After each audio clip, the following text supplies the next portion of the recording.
I have lost my way. I have lost my way.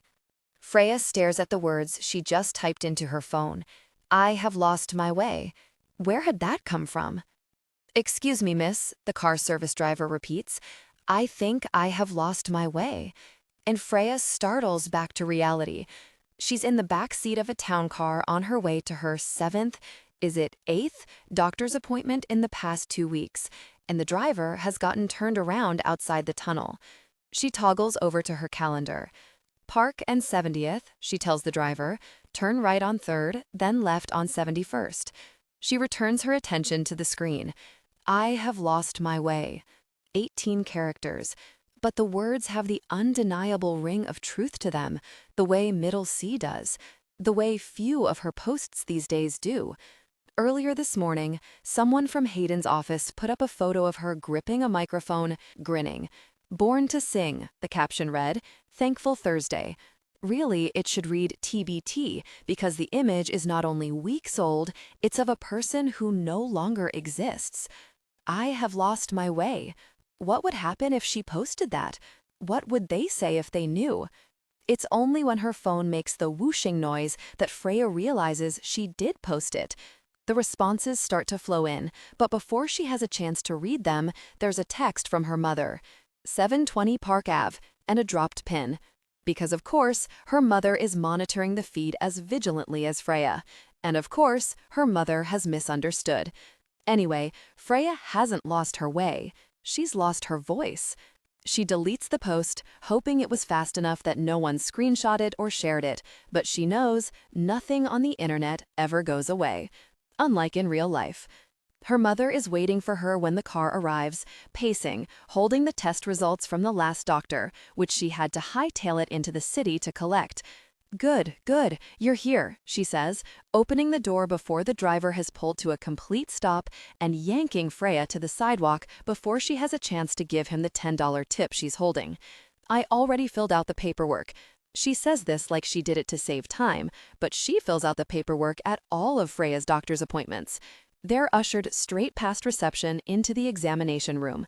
It's the kind of service a $1,500 consult, no insurance taken, thanks Hayden, buys you. What seems to be the problem? The doctor asks as he washes his hands. He does not look at Freya. He probably has no idea who she is. He looks old, like a grandfather, though reportedly he has treated the sort of one-named wonder that as of a few weeks ago, everyone thought Freya was on her way to becoming. She wishes she'd read some of the responses before deleting that tweet. Maybe someone would have told her what to do.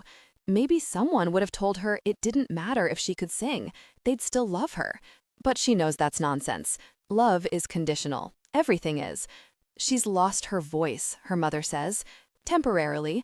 She goes through the tediously familiar chronology, 3rd week in the studio and all going flawlessly, and blah, blah, blah, blah, blah.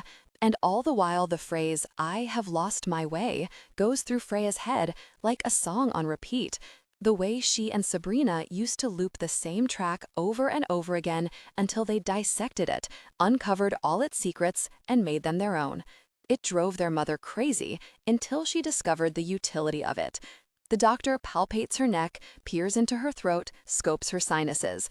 Freya wonders how he would respond if she hawked a loogie, if he would actually look at her like a person instead of a piece of machinery that has malfunctioned, if he would hear her, singing voice or not. Can you sing a high C for me? The doctor asks. Freya sings a high C. She can hit the individual notes, her mother explains, and her pitch is perfect. Hayden says he's never heard pitch like that before. Is that a fact? The doctor says, feeling the chords in her neck. Let's hear a song, something simple for me, like Happy Birthday. Happy Birthday. Who can't sing Happy Birthday? A child can sing Happy Birthday. A person who can't sing at all can sing Happy Birthday. To show her opinion of such a request, she starts to sing, but in a heavy French accent. Happy birthday to you, she trills. Her mother frowns, and Freya doubles down on the accent. Happy birthday to vous. But her voice is smarter than she thinks. It will not be outsmarted by antics or a bad fake accent. And as soon as the song makes the baby leap in octave from G4 to G5, she gets tripped up in it. The panic takes over. The breath turns to lead. Happy birthday, dear. And on the dear, it happens. The air shuts off. The song is strangled mid-breath. A stillborn melody. Happy birthday to me, she finishes in sarcastically atonally American deadpan, making a slicing gesture across her throat in case the message wasn't clear enough. Is it paralysis? We heard something like that happened with, her mother's voice drops, Adele. Freya can hear the hope in her mother's voice. Not because she wants vocal paralysis, but because she wants to link Freya to Adele. A few years back, she read that book, The Path, and she bought into it 200%. Dream it, be it, is her motto. I'm going to send you for some tests, the doctor says, retreating into the already familiar jargon. A CAT scan, a biopsy, an LMG, maybe an X-ray. He pulls out a card, slides it over, and gives Freya a look that does not seem all that Hippocratic. And you might consider talking to someone. We did, but the lobotomy didn't take. Freya, her mother scolds. To the doctor, we're already seeing a therapist. We, like they're seeing him together, like they're both taking the little pills that are supposed to quell the anxiety that is supposedly stifling Freya's voice. This just happened, literally overnight. If this were, and here her mother's voice drops to a whisper, psychological, it wouldn't happen in the blink of an eye like that, would it? The doctor makes non-committal noises. Let's schedule a follow-up in 2 weeks. 2 weeks is too late. Hayden has made that clear. He called in favors to arrange a visit to the famous doctor, treater of one-named wonders like Adele and Lorde and Beyoncé. He paid the $1,500 consultation fee because this guy, Hayden swore, is a miracle worker, implying that what Freya needs is not overpriced medical care, but an actual miracle. Outside, Hayden's car and driver are waiting, even though he didn't send the driver to take Freya here. The driver opens the door and bows slightly. Mr. Booth has requested I bring you to the offices. Freya has spent much of the past 2 years in Hayden's offices, but the request makes her feel queasy. Her mother, who still, after all this time, acts like Hayden is the emperor and she the peasant, looks freaked out. She frantically scrolls through her texts. He probably just wants to know how it went. Hayden Booth doesn't summon without reason, and the reason would not be to gather information. Freya's sure he received a call from the doctor the minute the door shut behind them. Or, who knows, maybe he had a secret camera filming the entire exam. If a tree falls in the forest and no one hears it, does it make a sound? If she doesn't go to Hayden's office, he can't fire her. And if he can't fire her, her career isn't over. And if her career isn't over, people will still love her. Right? I'm tired, she tells her mother, with a weary wave. You go. He asked for us both. She looks to the driver. Did he ask for us both? The driver has no clue. Why would he? I'm exhausted from all the stupid doctor's appointments, Freya says, going into what her mother calls diva mode. Diva mode befuddles her mother because on the one hand, dream it be it, but on the other hand, it's really annoying. When her mother gets upset, she purses her lips in a way that makes her look exactly like Sabrina, or Sabrina exactly like her. It's like the genes chose sides, their old babysitter used to joke.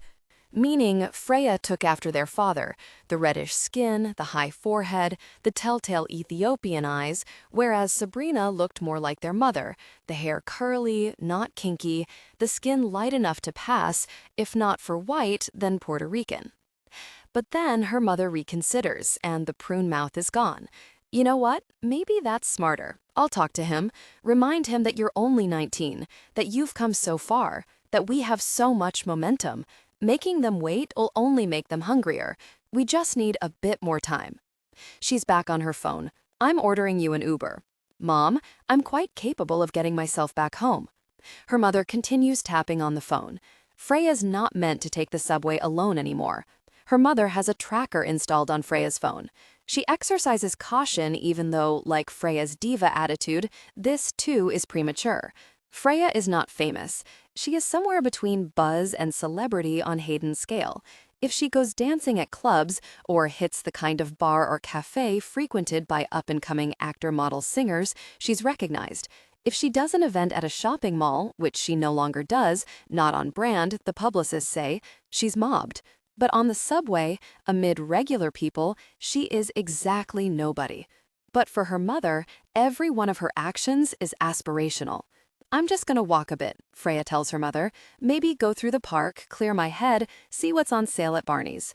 She knows her mother will not refuse the healing power of Barney's, though Freya still feels mildly uncomfortable in places like that.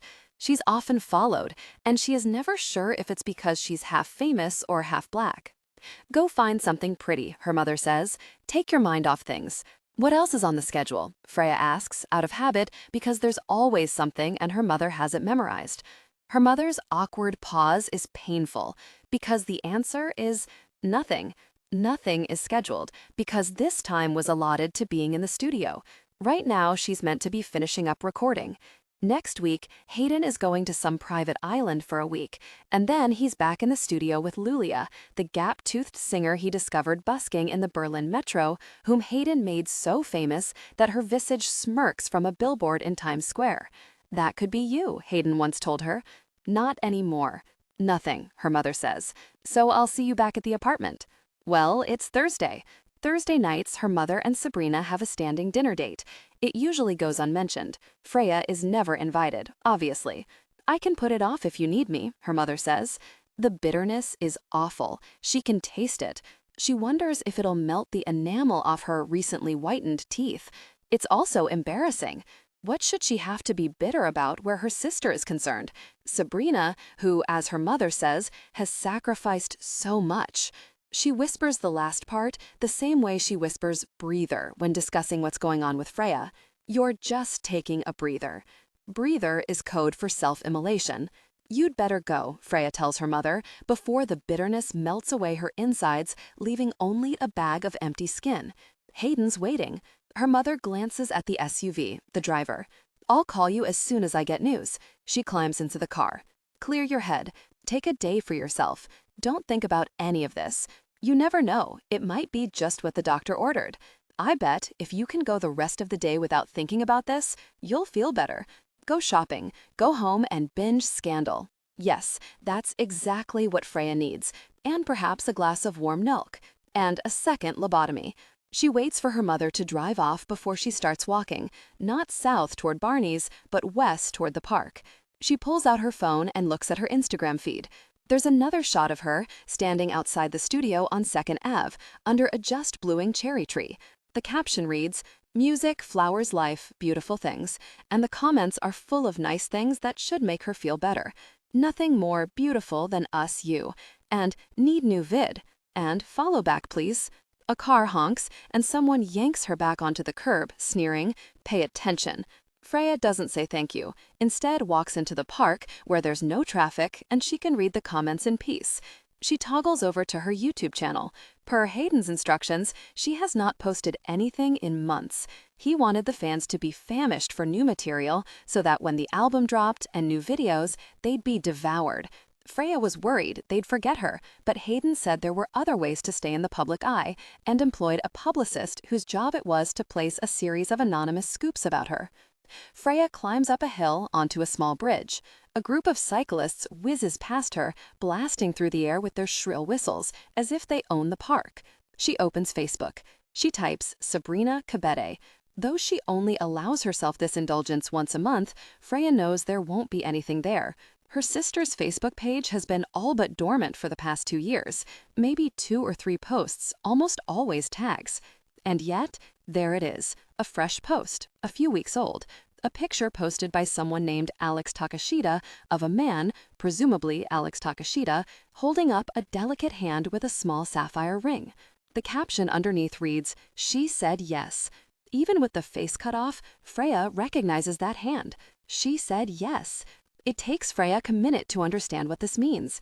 Her sister is engaged to Alex Takashita, someone Freya has never heard of, much less met. Freya clicks on Alex's timeline and discovers that Alex Takashita makes his posts public, and Sabrina, though not tagged, is in nearly all of them. There's Sabrina clinking glasses with Alex at a restaurant. There's Sabrina and Alex on a beach. There's Sabrina beaming between Alex and their mother. There's Sabrina looking not like someone who sacrificed so much, but like someone happy. It makes Freya want to puke. To console herself, she opens the app that tracks what her mother now calls her engagements. She doesn't even need to see the comments anymore to feel better. She just needs to know that they're there, that the likes and follows are growing. The uptick of numbers is reassuring. The occasional downtick makes her feel like her stomach's falling out. Today, the numbers are going up. Those posts of her in the studio always do well. People are excited about her album. She wonders what will happen when the months go by, and there is no album. Only she knows. At the first meeting with Hayden, he'd told her exactly what would happen. She opens the comments from this morning's Ersat post. Love the flowers. Can't wait for the album. She refreshes the page to see if anything else has come in, but nothing has. And though she knows it'll only make her feel worse, she toggles back to the picture of Sabrina's hand. The cyclists whip by, blowing their awful whistles at her, shouting at her to watch out, but Freya can't take her eyes off her sister and all that happiness. Can't escape the sickening sensation that she's done it all wrong. I have lost my way, she thinks once more, and understands how true this is. Another cyclist whistles by, and Freya, still staring at the image of her sister's sapphire ring, jumps back and stumbles, and suddenly she is not just lost, but falling off the bridge onto some poor soul below. Around the time Freya is speaking to yet another doctor who cannot help her, Haroon is trying to pray. As the men stream into the mosque, taking their places on the rugs around Haroon and his father, he tries to make his intention known to God. But for the life of him, he can't. He doesn't know what his intentions are anymore. He will make for him a way out, his cousin had texted. But what is Haroon's way out? I have lost my way, Haroon thinks, as the prayer begins. Allahu Akbar. He hears his father chant beside him. And again, the thought, I have lost my way. Haroon tries to focus, but he can't. He can think of nothing but James. Forgive me, Haroon had texted this morning. No response. Not even a, get really out my life, which was the last thing James had said to him. There wouldn't be a response. James never said things he didn't mean, unlike Haroon. When the Zohar concludes, Haroon and his father go outside to collect their shoes and exchange pleasantries with the other men. All around there is talk of Hassan Bahara, who died last week while fueling his car at the gas station. It was his heart, Nasser Janjua tells Abu. Clucking of tongues ensues, confessions of high cholesterol levels, wifely naggings to get more exercise. No, Nasser Janjua says, it was a heart defect, silent until now. A defect of the heart. Haroon knows a thing or two about those. But unlike Hassan Bahara, his defect isn't silent. He's known about it for years. Abu clasps an arm on Haroon's shoulder. Everything okay? I have lost my way. He imagines telling Abu this, but that would only break his father's heart. It was always a choice of whose to break. As for his own, a foregone conclusion. Broken either way. It's what happens with defective hearts. Yeah, Abu, I'm fine, he says. You sure? He asks. You don't often come to mosque. There's no reproach in his voice. His older brother Saif started middle school on the day 9/11 happened, and after that he began calling himself Steve and refusing to attend mosque. By the time Haroon stopped going, the battle had already been lost, or won, depending on how you looked at it. I figured, since I'm going, he trails off. Amir goes every day. Yes, your cousin is very devout. Abu ruffles his hair. You are a good boy. You have made Ami very happy. And you? Always. It is for the always he's doing this. To continue the always. To never lose the always. They reach the intersection of Sip and West Side. Haroon turns left, in the opposite direction from his house and Abu's store. I thought no school today? Abu says, assuming that is where Haroon is going. There's never school on Thursdays. Thursdays are the invisible day added to the weekly schedule last year. Thursdays are their day to be together in Manhattan, where they can slip through the streets like ghosts. In winter, they meet at Chelsea Market, waltzing through the restaurants they can't afford to eat at, while James, who wants to be a chef one day, ogles the fresh pasta, the buttery croissants, the sausages drying from the rafters, and describes all the meals he will cook for them one day. When the weather is warm, they meet under a little arched bridge in Central Park. They have not missed a single Thursday. not when a blizzard shut down the above-ground trains, not when James was sick with bronchitis and all Haroon wanted to do was get him somewhere warm and dry, but for the life of him could not imagine where such a place might be. They'd wound up in a Panera, drinking tea, watching YouTube videos, pretending it was their apartment. "I'm just going to tie up some loose ends," he tells Abu. "Don't be late for dinner," Abu says. "Your mother has taken the last 2 days off work to cook. Your brother is coming, with his wife." His father tries not to frown at the mention of Saif's wife, but is not entirely successful. "I won't be late," Haroon says, even though before he left the house, he took his passport and the $500 cash meant for tomorrow's trip and tucked them into his pocket. It was a rash, last-minute thing to do, but it opened up the possibility of not getting on that plane, of running away for good, in which case he would be very late for dinner. Coward. I have lost my way. He hugs his father goodbye, which isn't something he often does, and he worries that it'll arouse suspicion. But it doesn't, because Abu says only, "Be home in time. You know how your mother gets." As soon as Abu is safely out of sight, he texts, "Going to our place, park. Meet me there." At Journal Square, he enters the PATH station. The smell of the tunnels, musty, moldy, redolent of old garages, makes him ache for James. Everything does. He takes the train to the terminus at 33rd Street and walks out past the neon signs of the chain clothing stores. In the early days, before they'd learned the secret public spaces in the city, they'd sometimes stopped in one of these shops, trying on all manner of sweaters and trousers neither had any intention of buying because they could sneak into the same dressing room and, behind those slatted doors, the discarded sweaters at their feet like a camouflage, steal a kiss. Every so often they'd buy something, like the socks Haroon is wearing today. They called it rent. The phone rings in his hand and Haroon jumps, hope rushing in like a rising tide. But it's not James. "I was thinking it might be nice to buy some of that hand cream for Hala," Ummi says, even though there's already a suitcase of gifts for Hala and Khalu, for the cousins, and of course for the prospective families he'd be meeting. "Are you passing by the Hudson?" Hudson is a mall not far from their house. "Sure," he tells her, because what is one more lie on the steaming pile of them? "And some ginger. I want to make you some tea for the plane. They won't let me bring liquids through security." "Well, until security," Ami says, "to keep you in good health." His throat closes. He is a coward and a liar and a bad son. He hangs up, and a minute later his phone buzzes with a text, and he pulls it out, once again full of hope, but it is a mirror. "I will see you soon, inshallah." "Inshallah," he texts back. He walks into the park, guided by autopilot and hope, to their spot at the bridge. When he sees someone waiting on top, under the cherry tree that, on that last day they kissed under, his hope surges again. It could be him, he tells himself, even though the skin is too light and the frame is too small, and also, it is a woman. If only James were a woman. "Huh, I'm here," he texts. There is no answer, but that doesn't stop him from seeing James everywhere. There he is, riding a bike in spandex, though James would be horrified by anyone even picturing him in such a ridiculous getup.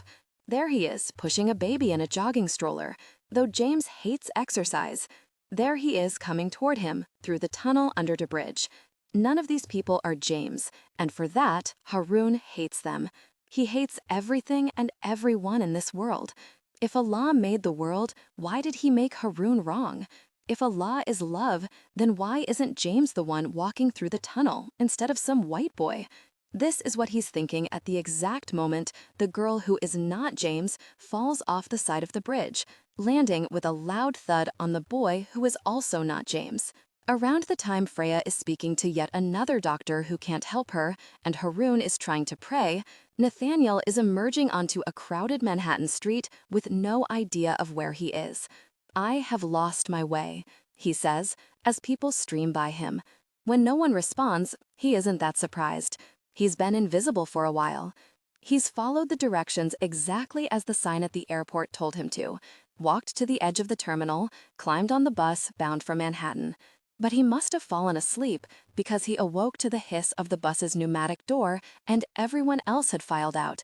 He tries to focus, but he's disoriented and bleary. The name of the flight he was on, a red-eye, turned out to be literal.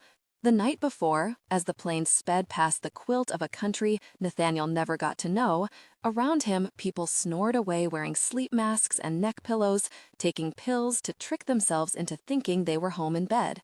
But he hadn't slept in the past 2 weeks, so there seemed little chance he was going to sleep on the plane. After takeoff, the passenger in front of him tilted his seat back, sending Nathaniel's knees to his chest. He'd stayed up half the night reading his father's copy of The Lord of the Rings, and when he could stand that no more, the guidebook he'd stolen from the library, in the dim cabin light, he learned about sights he would not see: the Empire State Building, the Metropolitan Museum of Art, Central Park, the Botanical Gardens. He flipped through the index, looking at the piece of paper he'd taken from his father, their meeting point. Out in the daylight, Nathaniel blinks and tries to orient himself. Everything is so new and so different. The buildings, taller than the tallest trees. The light, unrestrained by clouds. The sound, so loud he has to close his eyes to be able to process it. There, the thumping bass of reggae music. There, the distant sound of jackhammers. There, voices arguing. There, a baby crying. After so much silence, he has auditory culture shock, if such a thing exists. He's jolted back to the moment when someone pushes past him. It's a rude gesture, a New York gesture even, but he relishes the human touch. He's been alone for 2 weeks, but it might as well be an eternity, and he'll take what he can get. Still, when another passerby hisses at him to move it, he does. He retreats out of the flow of traffic, under an awning. From here, he can watch. There are people, more people that he's ever seen in one place, doing everything fast, from smoking cigarettes to having animated conversations on their cell phones. No one looks at him. He didn't really consider this. The people, the city, a rush of regret because he won't have time to experience it. Now, where is he meant to be going again? The subway, an alphabet soup of letters and numbers. His was easy, the A train. According to the map at the airport, the bus should have dropped him off right on the corner where the subway was supposed to be. But he's not on the corner, but in the middle of a long block. He walks to the nearest corner. The street sign reads 42nd Street. Across the street is a park, a patch of green amid the skyscrapers. Which is nice, unexpected even. The park seems surprised to find itself here. But that doesn't help him figure out where he is and where he's supposed to be. "I have lost my way," he says to the stream of pedestrians. "Can anyone tell me where the A train is?" But they keep moving, a million-limbed organism rather than individual people. And then there's Nathaniel, the amputee.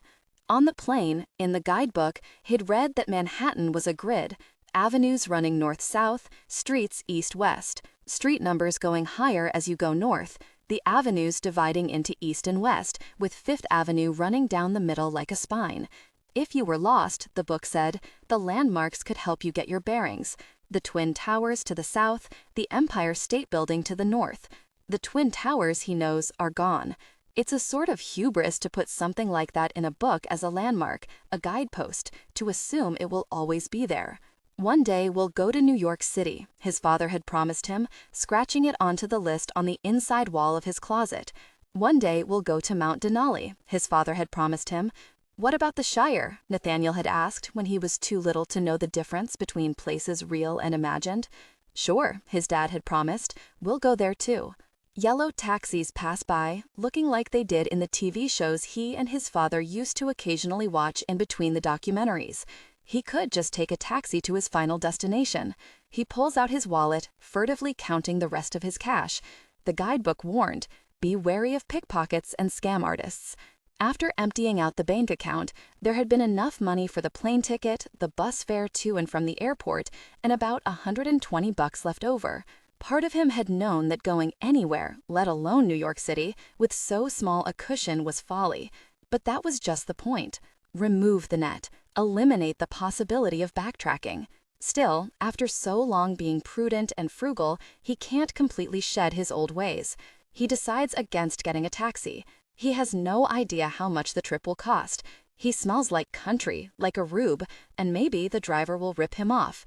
Be wary of pickpockets and scam artists. And besides, he doesn't know how to make a taxi stop. He sees how other people do it, stepping into the street, sticking out a hand, but suspects if he did that, the cars would pass right by. He pulls out his phone, missing his father so much it aches. He dials the number. 3 rings before the call goes to voicemail. "Tell me something good," his father's recording says. "Hey, Dad," Nathaniel says, "I made it." He hangs up the phone, opens the guidebook, and thumbs through for the big map in the middle. He finds 42nd Street, draws a line across it until he finds a square block of green, amazed, relieved, even, that there's some representation, some proof of where he is. The patch of green is Bryant Park. 6th Avenue, which runs up the west side of the park, dead ends at Central Park. Central Park, that was one of the places in the book. To the left of the park, he sees the big blue circle for the A train. He could walk there. Why not? He sets off, feeling the same lightness he'd experienced when he'd made the decision to come here. He passes 50th Street, the signs blaring for Rockefeller Center, more people crossing at a single intersection than in his entire graduating class. He passes 54th Street and sees signs for the Museum of Modern Art, and though he's not visiting it, he feels like he's seen some of it. One day we'll see the Mona Lisa, his father had promised him, and though Nathaniel is fairly certain the Mona Lisa is not here, it still feels like he has made a little good on that promise. He gets to Central Park faster than he thought, too fast. He can see that the western edge reaches the big circle where the A train is, but he opens up the map in his book again. The park itself runs to 110th Street. He can walk there, or all the way up. On the bus before he'd fallen asleep, he'd caught a glimpse of the looming Manhattan skyline from across the river just before they'd entered the tunnel. It seemed inconceivable that he could breach such a fortress, but here he is. He can afford to take his time. His father will understand. Entering the park, he's surprised by how familiar it seems. It's an entirely different kind of nature from what he grew up in, but it turns out that trees are trees, flowers are flowers, birds are birds, wind is wind. Overhead, the sun is a little west of high noon. He knows where he is, he knows which way is north. He abandons the main roadway for one of the smaller paths. He might get a little lost, but the sleep has shaken away from him. He feels more awake and alive than he has in days. He knows where he's going. The path winds under a small arched bridge, a tunneled portal into the park. He examines the bricks.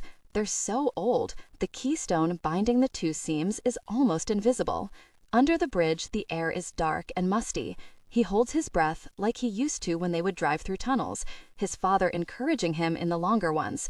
"You're almost there, buddy." "I'm almost there," he tells his father as he steps out of the tunnel. He feels a rush of air that turns out to be Freya falling, but he doesn't have time to see that, much less comprehend it, because she has landed on top of him and everything has gone black. The Order of Loss. Freya. When I was 1 minute old, I sang my first song. That was the story my father told me. When I was born, I didn't cry or make a sound, and for a minute, my father said, his heart stopped because he thought there was something wrong with me. All the doctors and nurses swooped in. Then I made a noise, not a baby noise, not a cry or a grunt, but something undeniably musical. It was a perfect A sharp, my father told me, sustained for at least a second or two. The medical personnel all started laughing in relief. "You were born singing," my father told me, "and you haven't stopped since." "That's dumb," my sister Sabrina declared. "Babies aren't born doing anything, let alone singing." But she just said that because she was jealous. Our father hadn't been in the delivery room when she was born 4 years before me. He was out playing a gig, and by the time he got word Mom was in labor, Sabrina had already arrived. And though nobody reported it, I would guess she was born not singing, but scowling. Maybe because he was in the delivery room, maybe because I was born singing, or maybe because we looked alike. I belonged to my father and Sabrina to my mother. It was almost like they decided on a split custody arrangement before they even got divorced. Sabrina would spend her evenings with Mom, doing crossword puzzles or rearranging the kitchen cabinets. I would spend my afternoons with my father, huddled in the tiny closet he used as a studio. There, amidst boxes of old LPs and cassettes, he would play me recordings of his favorite artists, American singers like Billie Holiday and Nina Simone and Josephine Baker, and Ethiopian singers like Oster Awek and Gigi. Hear how they sing their sorrows, how they sing what they can't say. He'd show me pictures of these women who had beautiful voices and beautiful faces. Blessed twice like the jacaranda tree, he'd say, like you. There were no jacaranda trees in White Plains where we lived at the time, but my father had already told me about how in spring in Addis Ababa they bloomed with magnificent blossoms, purple and fragrant, blessed twice. He told me about how in winters, which were cold but nothing like here, the air filled with the smell of eucalyptus smoke. He told me of his mother's cooking, which he missed so much. The tibs she would make for him, the shiro, the goat they would roast before the fasting holidays, the fermented injera bread. He took me into the city to restaurants that served his favorite foods, which became my favorite foods. He let me sip the bitter coffee and the sweet honey wine. He showed me how to eat with my fingers, not dropping any bits. Konjo, Konjo, the waitresses who looked like me would say to him, beautiful. He promised one day he would take me to Ethiopia with him. He promised one day he would take me to the clubs in New York City, where once upon a time Charlie Parker, Miles Davis, and John Coltrane had played. He promised one day he'd take me to hear his hero, the Ethiopian jazz musician Mulatu Astatke, whose career he had moved to America to emulate. People thought it was not possible to combine the Ethiopian and the American, but listen to the proof, he would say, playing me recordings of Astatke. And look at the proof, he would say, smiling at me. Sing with me, Freya, he would say, and I would sing. And whenever I did, he closed his eyes and smiled. Born singing. Be quiet, my sister would call from the other room. Like my mother, she had no interest in Astatke or Tibbs or ever going to Ethiopia. We live here, they would tell my father when he mused about moving us home, nearer to his family. We are your family, they would tell him. Stop singing, Sabrina would yell if I didn't shut up. Promise me you'll never stop singing, my father would whisper to me. I promised. Unlike him, I kept my promises. Sabrina claimed that once upon a time our parents laughed together and danced in the living room, that Mom used to go to our father's gigs, Google-eyed, convinced that love could overcome the wide gap between a Jewish girl from Westchester and a jazz musician from Addis. Sabrina said that all changed when I came along. Was this true, or was this Sabrina being Sabrina? Sabrina who would squeeze my wrist until she left red marks. Love twists, she called them, to remind me who loved me. Sabrina, who would whisper in my ear, your breath stinks, your hair is nappy, and who grew angry if I cried. If people who love you can't tell you the truth, who can, she'd say. As for my parents once loving each other, I couldn't say. The staccato beat and locked horns of their fights were nearly as constant a soundtrack to my childhood as the music my father played me. Though, like so many things, I didn't really realize this until the sound stopped and silence engulfed us. When I was 10 years old, I came home from school one day to find my father awake, which was unusual enough. He was a driver for a car service at night in the city, getting off late and trying to get a minute or two on stage somewhere at the dwindling number of clubs in the village. He often came home as Sabrina and I were getting up for school and slept until it was time to work again that evening. But that day he was up. The table was set with the round platters of Ethiopian food. I was so excited by the meal and my father being home that I failed to notice his packed bag and trumpet case in the hall. But I wouldn't have thought much of it. It was not unusual for my father to go on short tours, though it hadn't happened for a few years. Where are you going? Asked Sabrina, who had noticed. My mother is sick, he replied, serving us big portions of food. I am going home to visit her. Will she be okay? I asked. I had never met Ayate. She was too frail to travel, and my mother said we didn't have enough money to afford the tickets to Ethiopia. She will be fine, my father said. When are you coming back? Sabrina asked. Soon, Sapara. Sabrina frowned. She did not like it when he used her Ethiopian name. How soon? She asked. Soon, he repeated. Is there anything you want me to bring back? Will you bring us one of those white dresses? I asked. I'd seen them on the women at the restaurant and in the pictures of my cousins. They were beautiful, gauzy and white, with delicate embroidery. I desperately wanted one. A Habesha chemist? He smiled. I promise. He looked at Sabrina. Do you want me to bring you one? No, thank you. We finished eating and he stood to leave. He had tears in his eyes as he held me close and sang to me, not the Billie Holiday or Nina Simone songs we sang together, but Chai Hailu, the rhythmic lullaby he used to sing to me every night. Eshurururu, yebinyeye enate tolo neya lete, daboen bahea wetetune biguya yezeshele, neya yezeshele. Sing with me, Freya, he said, and I did. When the song was over, he pushed me away to arm's length, tears streaming down his face. Promise me you will never stop singing. I said what I always said, that I promised. He wiped his face, picked up his suitcase and trumpet, and left. I chased him to the hallway. Don't forget the white dress, I called, but he was already gone. My grandmother died 5 weeks later. I cried, not because I was sad, but because my father would be staying for the funeral and to settle her affairs, and the weeks without him had already been enough. With him absent, my family was like a 3-legged chair. How much longer? I asked over the crackling phone line when he'd been gone 2 months. Not much longer, he said. And you won't forget the white dress? I won't forget. I hung up the phone. Sabrina was standing there.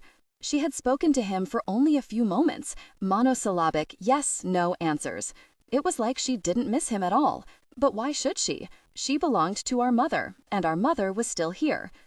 She had her arms crossed in front of her chest and was looking at me with the same mean expression she wore when she pointed out some flaw of mine. You know he's not coming back, right? What are you talking about? He's home now, she said. He doesn't want to come back. But we're here. Mom was going to kick him out anyway, Sabrina said. You think he'd come back just for you? You're just being mean. She looked at me. She was 14 years old, but she already had a stare that could make a grown-up flinch. He took his trumpet, Freya. Why would he take his trumpet if he was coming back? Maybe he wanted to play music for Ayate, I said. He's not coming back, Sabrina said. Yes, he is, I screamed at her. You're just jealous because he loves me more. Because I can sing. He's coming back. She didn't even seem mad. She looked at me almost pityingly, because she knew.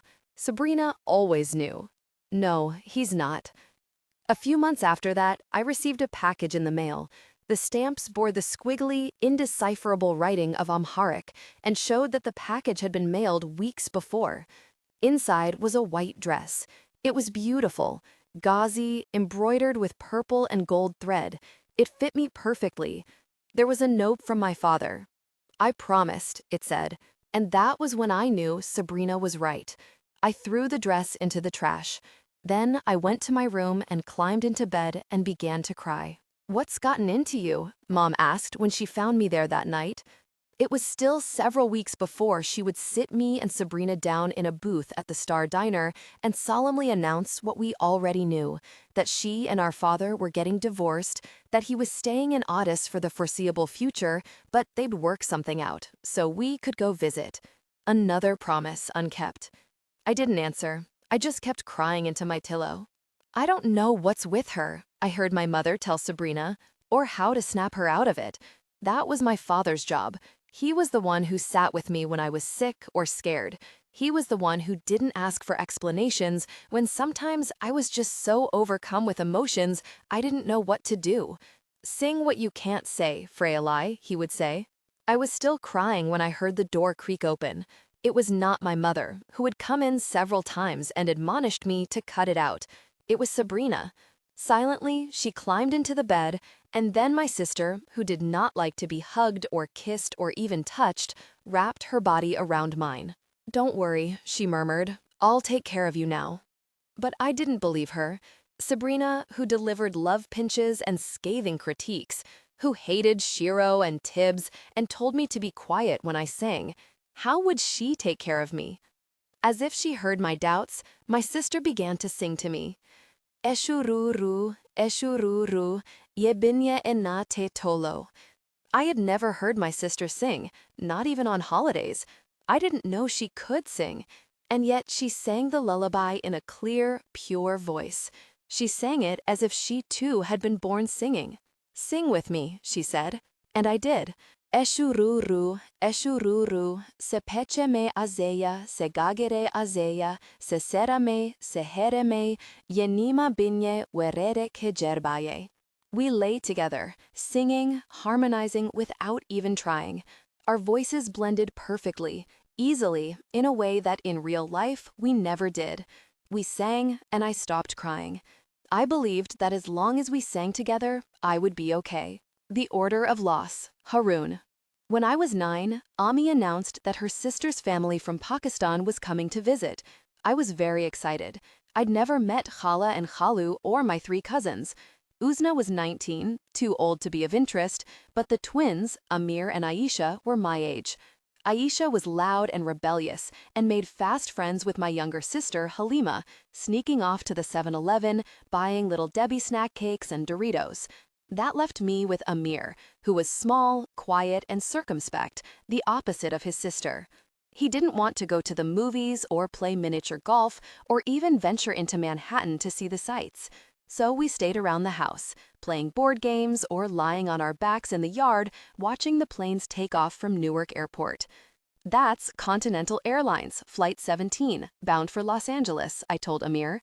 When he asked how I knew, I showed him the notebook I kept with all the flight departures and arrivals, and I'd kept it hidden since Saif had warned me that if anyone saw it, they'd get the wrong idea. But Amir didn't think the notebook was weird, and when I confessed my dream of one day being a pilot, he didn't think that was crazy either. "You can fly to Pakistan and visit me," Amir told me. Amir went to prayer with his father every day, and that week I joined them, even though I normally only went with Abu on Fridays and holidays. "Your cousin is making you devout," Abu said. "Your cousin is turning you into a kiss-ass," Saif said. One day, I came back from mosque to find Ami and Khala sitting at the dining room table, where Ami often worked. Her ledgers were spread out, her cup of tea steaming. Khala was complaining about Aisha, who had been sneaking junk food and hiding the evidence in the trash, where Ami discovered it, because Ami discovered everything, be it missing receipts or misbehaving children. "She's already so fat," Khala said, shaking her head. "She should not lie," Ami said, inputting a receipt and transferring it from one pile to the other. "I'm less worried about the lying than her getting fat," Khala replied. "More fat," Ami clucked her tongue. "She's already at a disadvantage," Khala continued. "Amir must have sucked all the beauty away from her when they were in the womb. It would be easier to find Amir a husband than Aisha." I didn't totally understand what they were talking about, but the idea of Amir finding a husband gave me a strange tickling in my tummy. After that, I could not stop sneaking looks at Amir. He was pretty. He had long eyelashes that were apparently enviable, and hair that made a little exclamation point in the middle of his forehead. And his lips were red and shiny, the way Halima's were when she sneaked on the berry lip gloss she kept hidden in her backpack. I watched how his lips formed a bow when he drank soda through a straw, and I found myself drawn to the sight. "What?" Amir asked, catching me staring at him drinking a Sprite.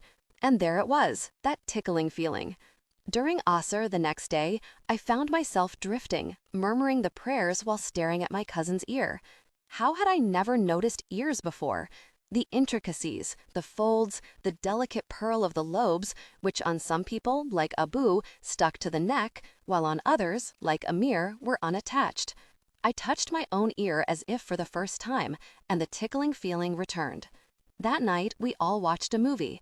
We chose Aladdin because the cousins had never seen it. Khalu disapproved of the way Islam was depicted. Also, Amir added, with how immodestly Jasmine is dressed. We all huddled around the television in the basement and turned on the TV. The older kids seemed bored by it. Saif kept trying to do all the Robin Williams parts, but it had been a long time since he'd last seen the movie, and he kept messing up. "Shh," I said, on behalf of the cousins. "This movie sucks," my brother Abdullah said. "It's giving me flashbacks," Saif said.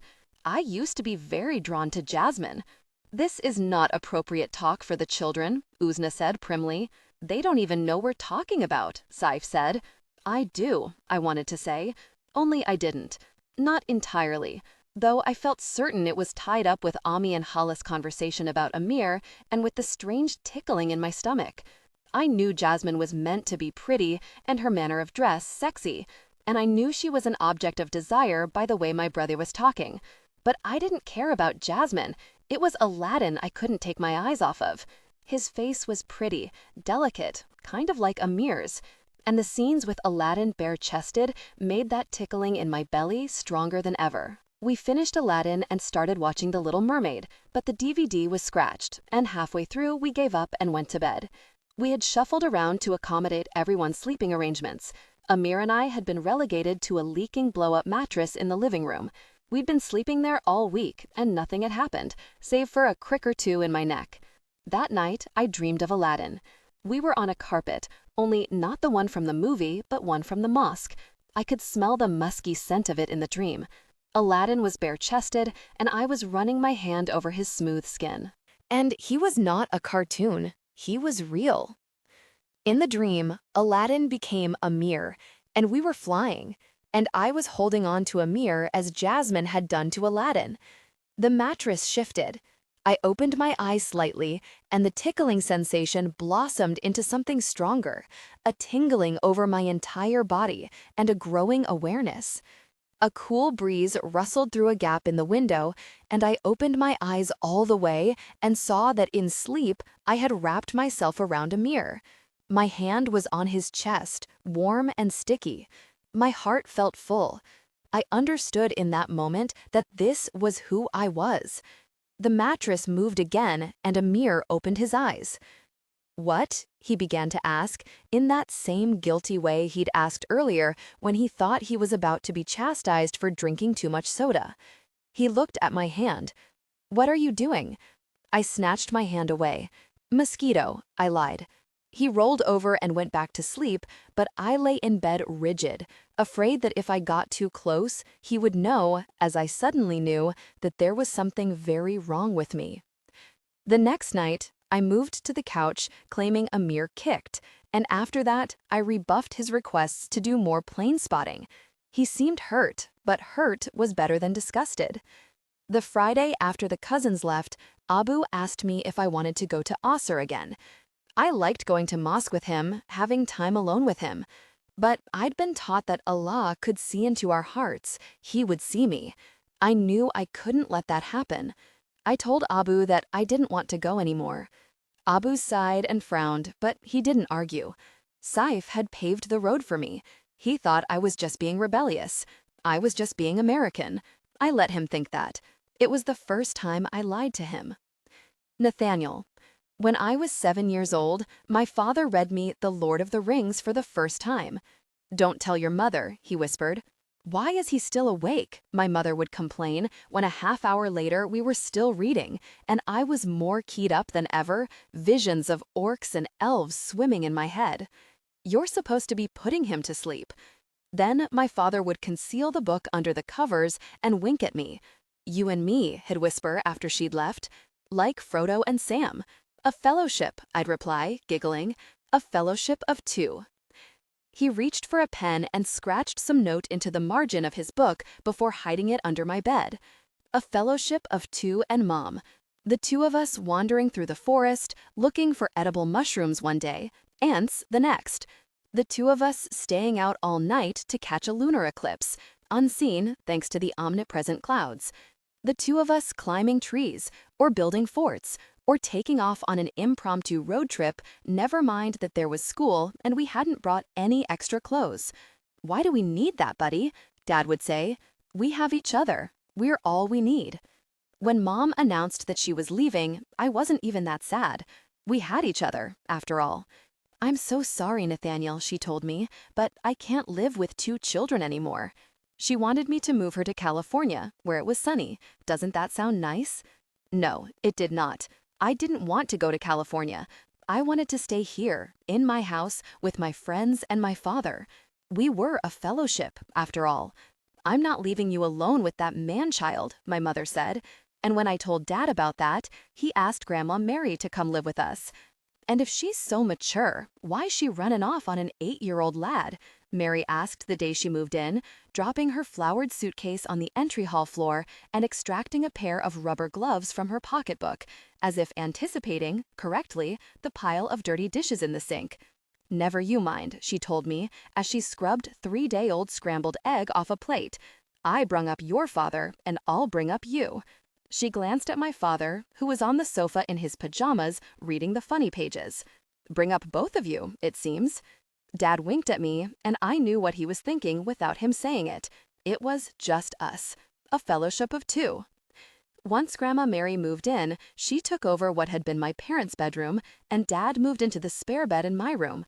And just like that, he seemed to fully relinquish a role that had never fully fit in the first place.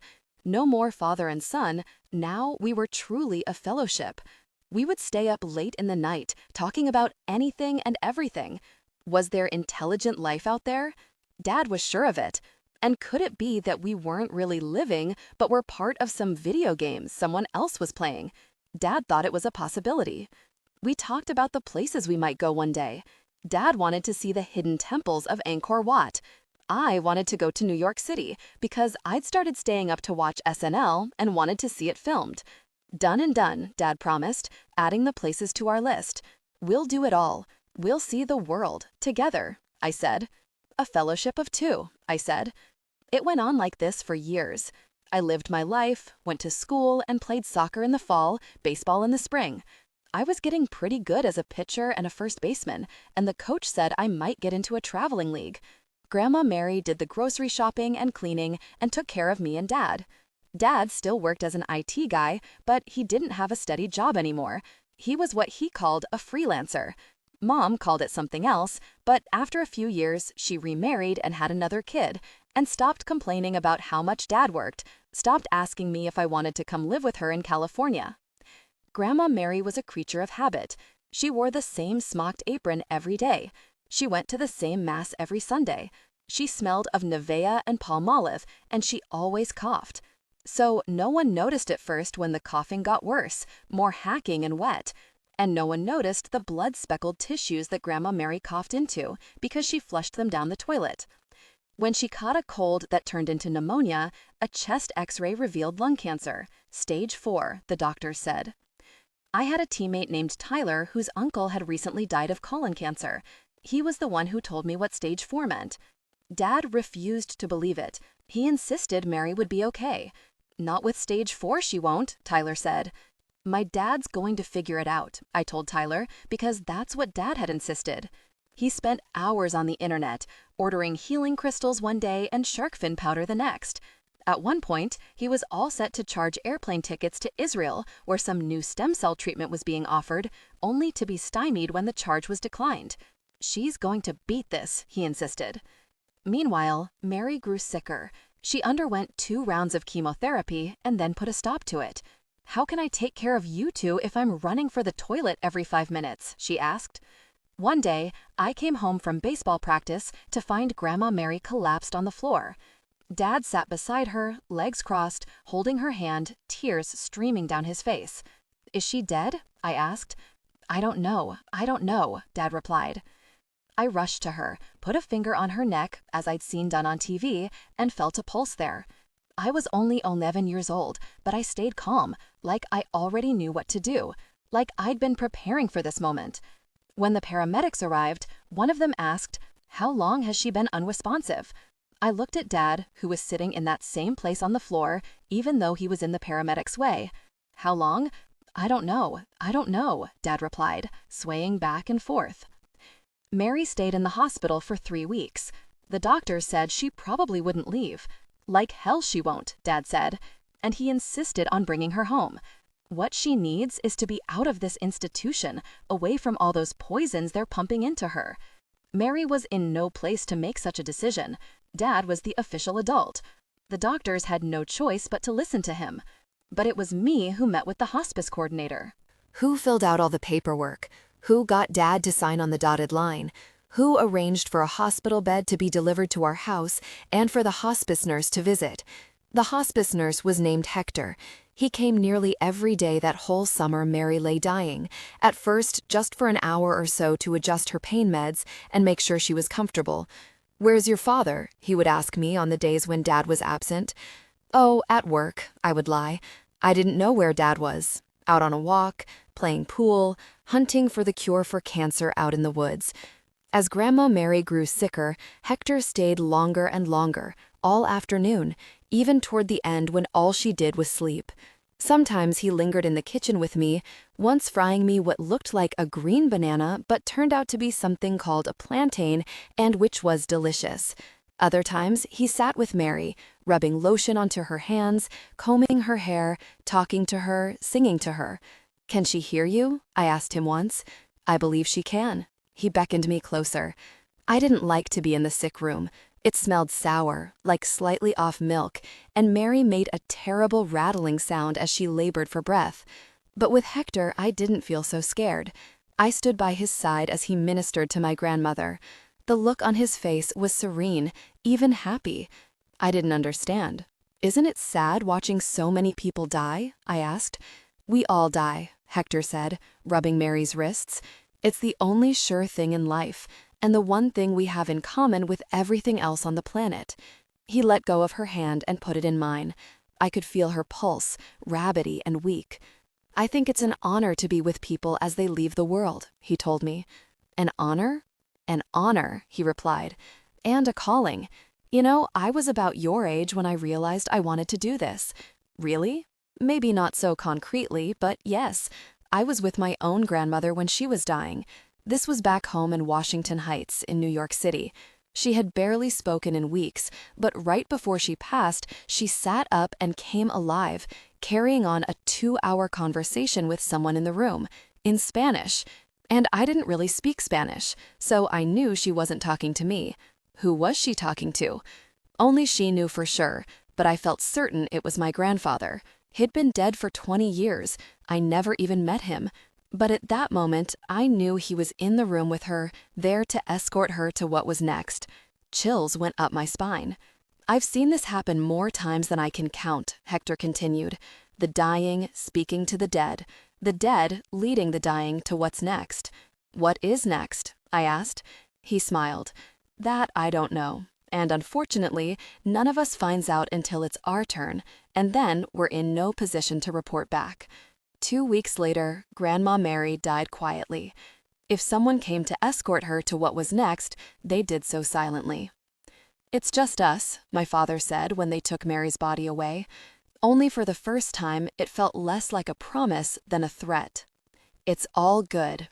It's all good," Nathaniel tries to say, only he can't seem to talk, or move, or think too clearly, or see the shadowy person hovering over him, stroking his forehead, asking him to please, please wake up.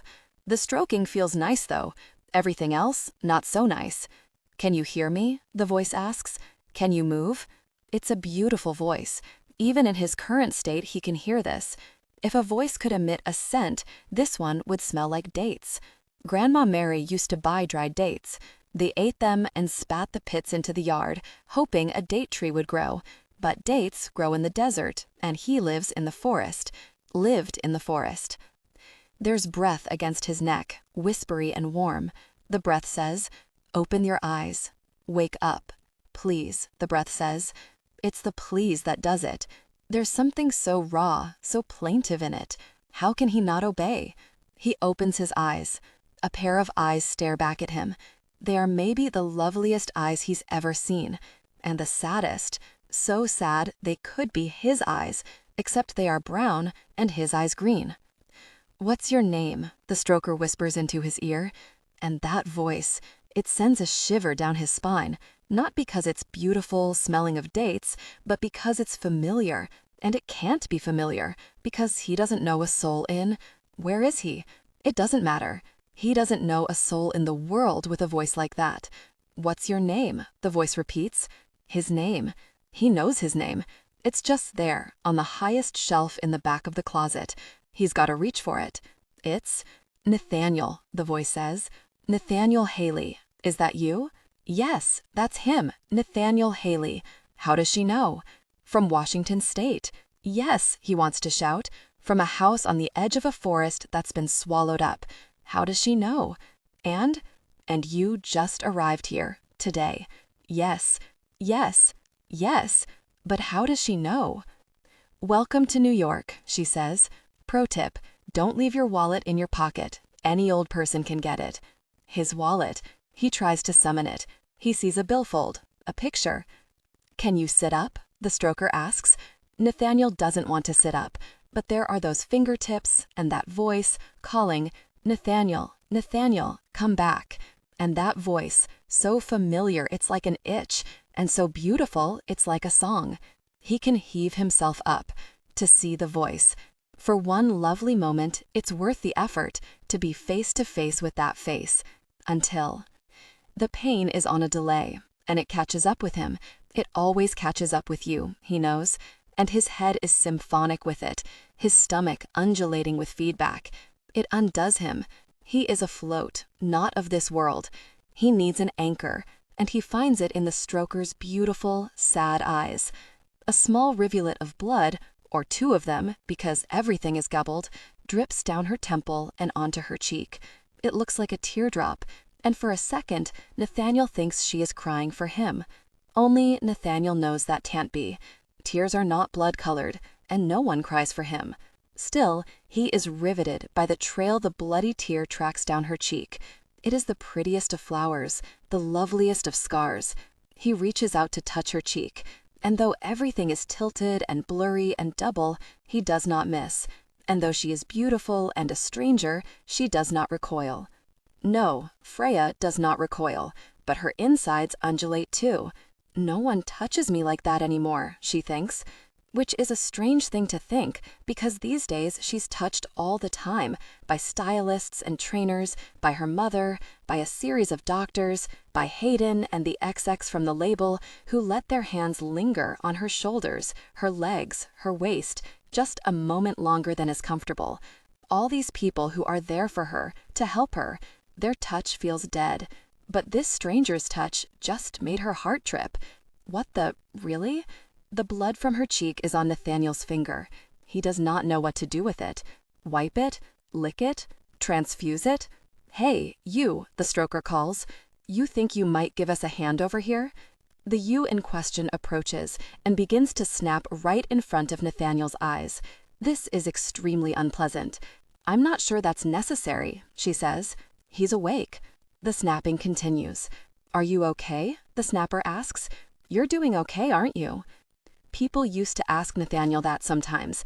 The teammates he practiced with, the girls who used to flutter around him, the coaches who thought he had promise. "You're doing okay?" they asked. After Mom left, after Grandma Mary died, after he lost his eye. "You're all right, aren't you?" "Just us, buddy." Later, Nathaniel figured out it wasn't really a question. People wanted reassurances. They wanted to be let off the hook. So even though he wasn't all right or okay, even though he was a frog boiling in a pot, even though he was being swallowed up by the ground beneath him, he answered, "It's all good." Which is such an obvious lie. When are things ever all good? But people eat it up. When he tells them it's all good, they smile. Their relief is always palpable and always heartbreaking because Nathaniel has once again allowed himself to think they meant it this time. He's like Charlie Brown with that stupid football. "If you need anything, just holler," they say, reciting lines in a script. To which Nathaniel answers, on cue, "You bet." And it hurts worse for allowing himself to hope. Nope, he's not falling for that again.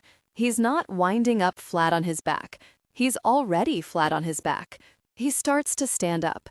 "Help him up," the stroker demands, and she takes one hand, the snapper taking the other.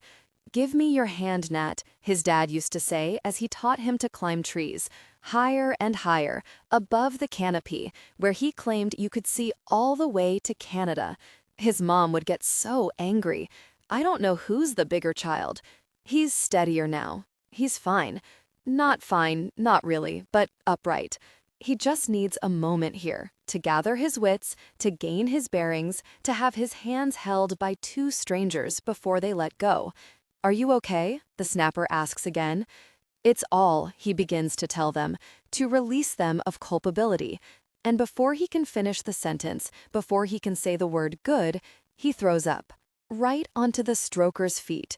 Freya stares at her feet, soiled with vomit. She has a short fuse these days. Anything sets her off. Traffic lights taking too long, the weather report being off by 3 degrees. Anything anyone says to her.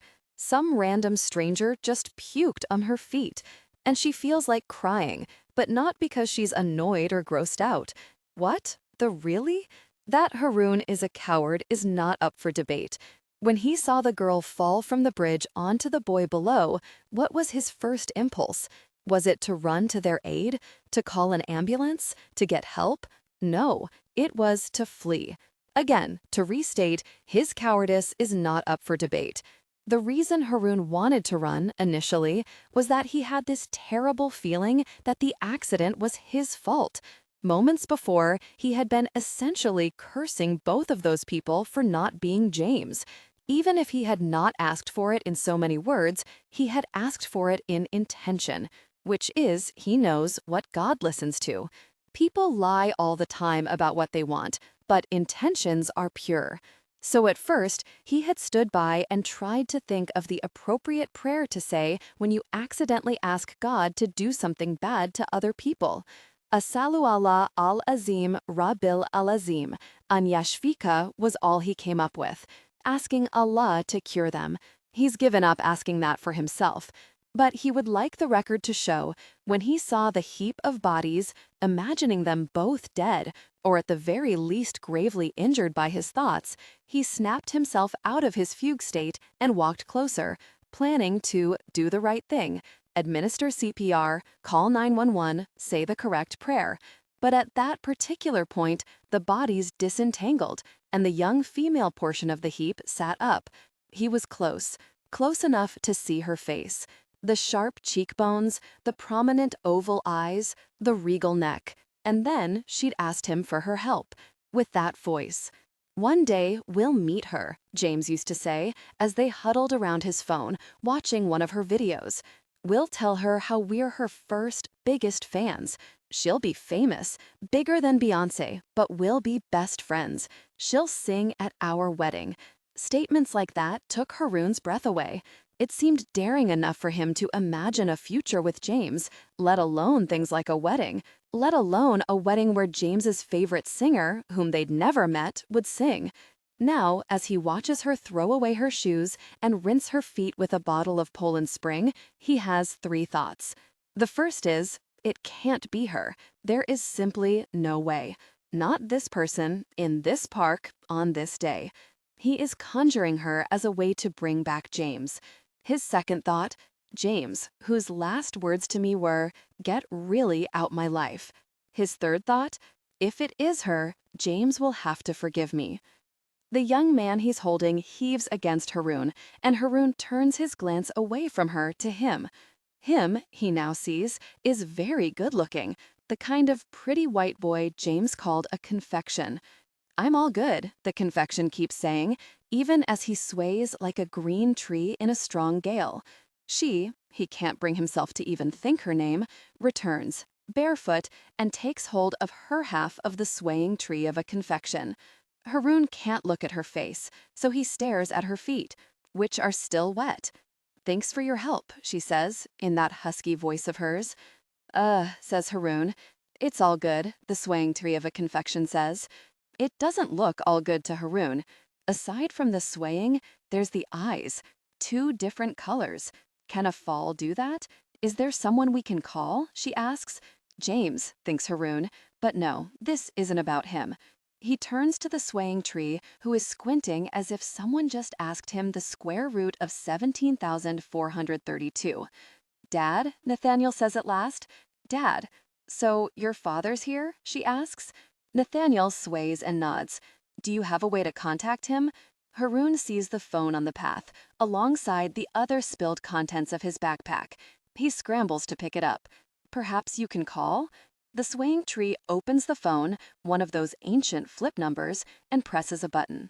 It rings loudly enough for them all to hear. The voicemail picks up. A man's voice. "Tell me something good." The command irks Haroon. What if there's nothing good to tell? What then? There's a long beep, followed by a robotic voice that informs them the voicemail box is full. And Haroon understands he must be in the minority. that lots of people have had so many good things to share that the voicemail box is full of glad tidings. I think we should probably get you to a hospital, Nathaniel, she says, turning to Haroon. He seems pretty out of it. Well, a human being did fall on him, and even though that human is her, he's almost certain, it must have hurt. Haroon suspects the boy is concussed. Abdullah got hit with a cricket bat once and could not remember their address or his birth date. What do you think? She asks. It takes Haroon a moment to realize she is asking him for his opinion. He responds, helpfully, with another, Do you think you could see if there's one nearby? Yes, hospital, Haroon says, his speech returning to him in double. He pulls out his phone, enormously relieved to have a focus for his attention that is not her. But his thumb has a mind of its own because it's hovering over the text app, so tempted to tell James whom he is with, to snap a surreptitious picture. Surely, if James knew, he would relent. He would take him back. Did you find one? She asks, and Haroon feels his ears go red because this poor boy is clearly unwell and he is still thinking about James. Will he ever not be? Amir has promised him yes, that one day he will look back and not believe this happened. It will be wiped from the record. He prays so. He prays not. She clears her throat. He scuttles to the map, finds an urgent care clinic. Yes, there's one on Columbus Avenue. It says it's about a quarter mile from here by foot. Can you walk that far? She asks Nathaniel. If we help you. We? Haroon blurts out in joy and relief, and realizes, too late, that it sounds as if he is objecting to helping, when it's the we that has tripped him up. Yes, of course, we will. Really, you don't have to, Nathaniel says. It's all good. I'm sure it is, but let's get you checked out by a doctor, she says. She bends down to pick up the rest of the contents of his backpack, as if she were a normal human being and not her. Haroon should help. He is merely an ordinary person, but seeing the boxers, the books, the t-shirts makes him flash on the suitcase that Ami has lovingly packed for him, full of new clothes, a new kurta, gifts. And when he does, he is paralyzed by shame. And here he had thought he had plumbed the depths of his shame when, on the edge of this very park, James told him to get really out of his life. Okay, she says, hoisting the backpack onto her shoulder. Let's go. Really? You don't have to, Nathaniel says. I'm meeting my dad later. It's all good. Stop saying that. Haroon is surprised and also abashed by the harshness of his tone. He has no reason to be angry with this boy, who may not be James, but who was just walking through the park, minding his own business when he was fallen on top of. It's not his fault if James asked Haroon to believe that even if it wasn't all good, it might be, when Haroon knows, has always known, it wasn't, it couldn't be. It's the hoping that makes it hurt. Haroon knows that. Nathaniel knows that. Freya knows it too. If she's perfectly honest, Freya can admit that her intentions are not completely honorable either. Now that the fog has cleared and she realizes what she's done, fallen off the bridge while staring at images of her happy sister who said yes onto some guy below, her concern is less for his well-being than her own. She sees the situation through her mother's eyes. He could sue us, and Hayden's eyes, the wrong kind of publicity. And though she generally finds her mother in particular to be not just preemptively paranoid about people wanting to sue Freya, but aspirationally so, dream it, be it, Freya is properly assessing the situation. She fell off a bridge onto an innocent bystander. Some other guy watched the whole thing. He has a phone in his hand. For all she knows, he has the entire thing on video and is just waiting to email the photos to some gossip website or post them on Twitter. How many hits would that get? The one thing people love more than witnessing a success is watching a downfall. The guy she fell on doesn't seem to recognize her. He doesn't seem to recognize himself, but the lurker does. Back when Freya was getting big enough to start getting negative comments, she sometimes engaged with the haters. Hey, I'm only human, she might say.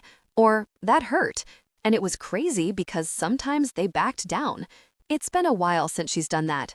Hayden has told her not to respond to the fans so directly anymore, not even to look at what they're saying about her. That's my job now, he said. Still, the best way to defang someone is to kill them with kindness, which is why she corralled the lurker into helping get the guy, Nathaniel, to urgent care. It's prudence, is all. It has nothing to do with the way her stomach flipped when Nathaniel touched her face.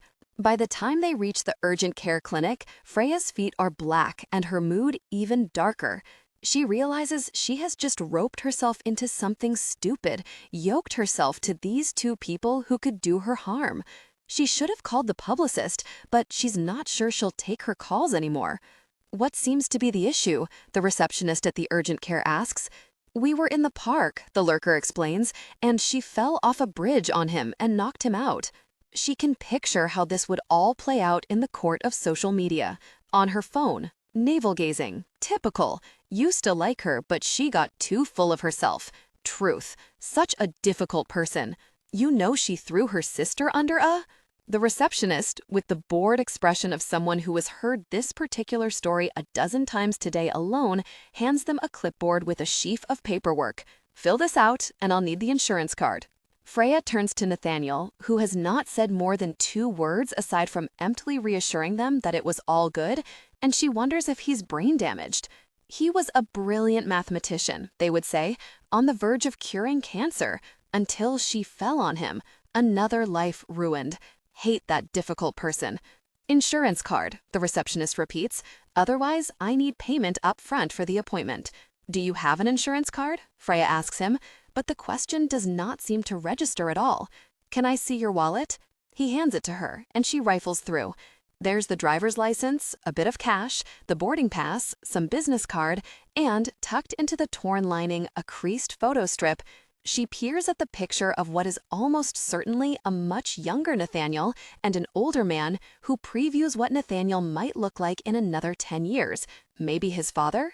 She feels a tug from deep inside, as if there were an invisible cord looped around the area where her heart should be. She reaches into her wallet and pulls out her own credit card. She can hear her mother, Hayden, the publicists, tell her that she has just provided a paper trail of her guilt. But I was just trying to do the right thing, she tells her invisible judges. What do you know about the right thing? Freya's plan had been to get him here to an urgent care clinic and be on her dreary way.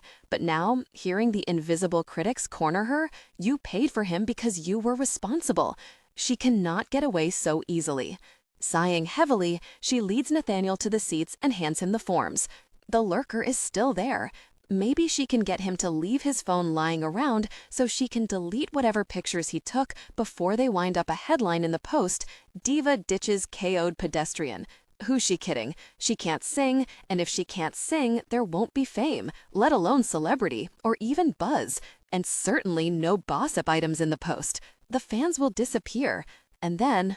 She blinks hard, trying to dislodge the thought, and turns to Nathaniel, who's staring at the clipboard as though it were written in hieroglyphics.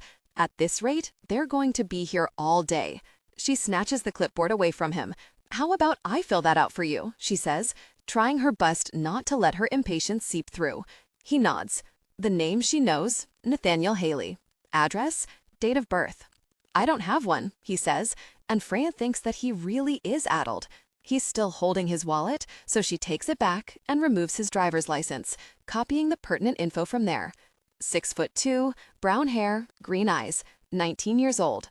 The address is just a state route in Washington, but when she writes it down, she pictures a house on the edge of a forest. She hears birds singing. Emergency contact? She asks. His face goes blank. She fishes out the business card and reads the name. Hector Fuentes. Is that the man in the photo strip? Hector Fuentes? Is that your father? She asks, though Nathaniel doesn't look like the kind of person who has a father named Hector Fuentes. But then again, Freya doesn't look like the kind of person who has a mother named Nancy Greenberg. Nathaniel hesitates for a moment, shakes his head. Can you tell me your father's phone number? When he returns a blank look, she doesn't blame him. Who remembers phone numbers anymore? She can get it off that ancient flip phone he used to call his father in the park, but she's not sure how those phones work. So, even though it implicates her further, she writes down her own number. Haroon listens to Freya quiz Nathaniel about allergies, shrimp. He feels left out. He wishes he had an allergy to offer. But he's not allergic to anything, except perhaps himself. This is a thing. He looked it up once. It can be fatal. Have you had any of the following? Freya, he's sure it's her now, he saw the credit card, lists a number of medical conditions. They include ailments like tuberculosis, arrhythmia, and emphysema, and Haroon can't help but notice that the most common maladies, the ones that will really hurt a person, corrosive shame, shattered heart, betrayed family, are not included. She finishes the forms and turns them in. Haroon knows that whatever use he might have had is expired, but she is his last chance at getting James back. What are the odds of them meeting on this of all days? He must find a way to extend his usefulness. The nurse calls Nathaniel's name. Freya says, "You'll be okay?" Nathaniel begins to answer, but Haroon interrupts. We should go with him to talk to the doctor. Freya looks extremely unhappy about this, but sighing, she stands and reluctantly follows. They all three squeeze into the examination room, where, after the nurse takes Nathaniel's vital signs, it becomes apparent that they are complete strangers with nothing in common and nothing to say to one another. Awkward silence ensues as they each attempt to find some place in the small room to look that is not at one another. Freya takes out her phone. The screen, she now sees, is cracked from the fall in the park, frozen on the image of her sister's "she said yes" with her stupid fiancé. The lurker has his phone in his hand. Is he tweeting about her? Has he already posted pictures? She should check. She should tell someone. But she can't bear it. She doesn't want to know. She shuts off her screen but pretends to be busy on her phone so she can take a moment to surreptitiously size up her new companions. The lurker is jittery, big brown eyes popping out of brown skin a shade or two darker than hers. He exudes a sort of nervous energy that makes him look like a frightened animal and takes away from the fact that under all those jangling nerves is a cute guy, moderately well-dressed, trying desperately to play it cool. The other one, Nathaniel, looks like the sort of person who's never played it cool in his life. Looking like that, he wouldn't need to. He's the sort of attractive, tall and lanky, and possessing bone structure people pay money for, that others need to play it cool around. Though not Freya. She has been inundated with beauty so much that she's no longer impressed by it.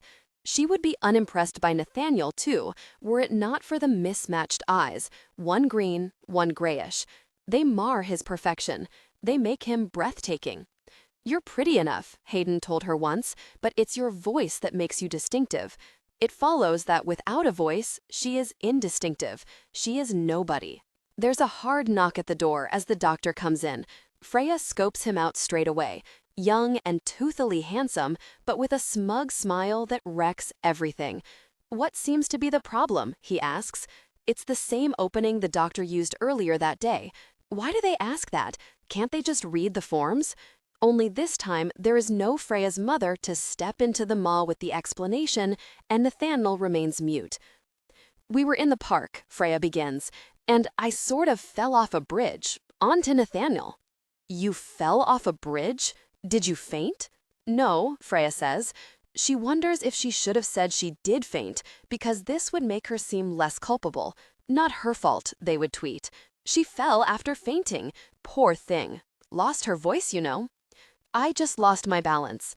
He wheels his stool in Freya's direction, stopping just short of her bare feet. "Whoa," he says, as if he just noticed her feet had been amputated and she was walking on bloody nubs. "What happened?" "To my feet? They just got dirty," Freya says. "How?" he asks. "From dirt," the lurker mutters under his breath, and Freya almost smiles. The doctor turns toward the lurker. "Are you the one she fell on?" "No," he answers. "I'm Haroon. I am a bystander, a Samaritan, really." "Haroon helped me get Nathaniel here," Freya says, relieved to have learned Haroon's name in such a non-awkward way. She was taught always to use people's names. It makes them feel important. If she uses his name, maybe he won't turn the internet against her. "Who's Nathaniel?" the doctor asks. She points to the corner where, for someone as tall as Nathaniel is, he's doing a pretty good job of disappearing. The doctor finally tears his gaze away from Freya and looks at the chart. "Nathaniel Haley," he reads. "Yeah," Nathaniel says, in a voice as wispy as fog. "So you were fallen on by this one?" He gestures to Freya. Yeah, I guess, he says. Not the worst way to get knocked out, the doctor says, aiming a conspiratorial glance in Freya's direction. She looks down, thinking, stop, just stop. It factor, Hayden had called it. You know, that invisible thing some people got that makes others want to get closer. You can't fake it. You either got it or you don't. Freya had it, Hayden said. Sabrina did not, Hayden said. And you blacked out? The doctor asks. Nathaniel shrugs. Yes, he did, Freya replies. I need to hear it from the patient. Nathaniel doesn't answer. Freya begins to wonder if he really is brain damaged. Yes, Haroon says, he did. She fell onto him. He blacked out. I'd appreciate it, the doctor says in an unpleasant tone, if you allowed me to interview the patient. But how can he tell you what happened when it happened to him? Haroon says. I was there. I saw. Haroon has no way of knowing at this moment that these words are more healing to Nathaniel than anything the doctor might do. Someone saw. So you lost consciousness? The doctor asks Nathaniel again. Nathaniel looks at Freya, at Haroon, who both nod. Yes, he says. And he vomited, Haroon adds, on her shoes. So that's why you're barefoot, the doctor says to Freya. You shouldn't walk through the city like that. I'll see if we can get you some shoes from the Lost and Found. I'll be fine, she says. You might step on glass. No, really. It's all good, she says, glancing at Nathaniel with a look like it's a private joke she's tossing at him. But he doesn't catch it. He used to be a really good catcher back when he played first base. Not because he cannot, but because he dares not. This has already gone way too far. There's really no need for this, but the doctor has pulled out a penlight and is examining Nathaniel's eyes. Heterochromia, he declares. Is that like a hematoma? Haroon asks. No, it's when you have different colored eyes, though the left pupil here is really fixed. You mean the pupil in my prosthetic eye? Nathaniel asks. Right, of course. You threw me with the different colors, but I like it. Is it a kind of David Bowie homage? Can we get on with the exam? Freya asks impatiently. We don't have all day. The doctor rolls his stool over to the computer. Okay, Nate, I'm going to ask about symptoms and you answer on a scale of 0 to 6. 0 being not a problem, 3 being moderate, 6 being severe. Got it? I think so, Nathaniel replies. Headache? Yes. 0 to 6? It's a 4, but he doesn't want anyone to worry. Maybe a 2. Pressure in the head? Yeah, maybe 3. Blurred vision? It's all good now. A number? 0, maybe 1. The doctor goes through the list. Neck pain, balance problems. Nathaniel answers in a monotone. 2, 3, 2. How about sadness? The doctor asks. Sadness? Yeah, sadness. You want me to rate sadness? Yep, the doctor says. 0 to 6, please, Nate. Freya is over it. Over doctors who pretend to know everything, who act like they can fix her, who ask what's wrong without reading a chart, who ask people to sing happy birthday or to measure sadness on a scale of 0 to 6. His name is Nathaniel, she snarls, with an irritated confidence she has no right to. For all she knows, he goes by Nate. He does not, though his father calls him Nat. And what does it have to do with a concussion? Haroon asks. Is this doctor even a doctor? He scans the walls for a medical school diploma. Hey, I don't write the checklist, the doctor says, fully out of patience. So how about you give me a number so I can get you out of here? Sadness, 0 to 6? No, he can't give you a number, Haroon says. You can't measure sadness in numbers, Freya agrees. So how would you measure it? The doctor asks. Please do tell, so I can refer it to the American Academy of Neurology. The question is asked in a most scathingly sarcastic tone, but Freya, Haroon, and Nathaniel all ponder it seriously. Freya thinks of music, and then silence, and being totally alone. Haroon thinks of love, and family, and get the really out my life. Nathaniel thinks of his father, and Sam and Frodo, and a house being swallowed up by the forest. They may be complete strangers with different lives and different problems, but there in that examination room, they are measuring sadness the same way. They are measuring it in loss, the order of loss. Nat, you gotta come see this. Dad called the minute I walked in the door. I took a breath and pushed back against the irritation. I was sweaty from baseball practice, and I needed to shower and do Dad's breakfast and lunch dishes and get dinner going, and I needed to go online to register for a free SAT prep course. The day before, my mother had called me wanting to know if I'd started thinking about college. "You're going to be a junior. Has your father even started this process?" I assured her he had, fumbling some lie about arranging to visit schools together, which is something I knew a couple of kids had done with their parents. Mom didn't press. The woman who'd once said she couldn't live with 2 children now had 2 new children, and her hands were full, so I knew she wouldn't follow up. Still, I'd made an appointment with a guidance counselor and had seen her earlier that day. "Ned, hurry up," Dad called from the living room. Sometimes if I ignored him, he got distracted. Most of the time, he only got more insistent, and it became that much harder to calm him down. It was better to see what had gotten him all riled up, talk to him a bit, and maybe I could get on the computer. The guidance counselor had been surprised I hadn't been to see her before. "Your grades are pretty good, and a sophomore on the varsity baseball team is very impressive," she said. "We'd made it all the way to the division finals, and we'd had a few scouts come to our games. With your grades, you could get into a fine school," she'd said. "Maybe even a partial scholarship if you play baseball. Not a Division I school, but somewhere smaller if you do well on the SATs. Let's get you set up for a course." "Nat." I went into the living room. The TV was on, as it usually was since Dad had stopped working. I'd learned to gauge his mood not from how he was acting, but from what he was watching. Cartoons, CNN, Real Housewives meant he was checked out. Documentaries meant he was good. Dad loved documentaries, not because of what they told you, but because of what they suggested. I squinted at the TV. Some guy was riding a bicycle. "Yeah?" I said. "The guy riding the bike is blind." Dad smiled triumphantly, but I knew there was more. There was always more. "Hear that sound?" It was faint, but unmistakable, like a woodpecker. "He's clicking," Dad said, "like a bat." "Echolocating," I said. Dad snapped his fingers. "Exactly. He's been doing that since he was little, when he lost both his eyes to cancer. He does not have eyes, but he can see, literally see." "You can't literally see if you don't have eyes, can't you?" Dad asked, with that glimmer in his own eyes, and I sighed because I knew what that meant. "It got me thinking," Dad continued, and then he was off to the races, his latest theory he wanted to try out. If a blind man could see with other parts of his brain, what else might we be able to do? We put up roadblocks in our mind that limit us, but we can remove those blocks too. What was it William Blake said?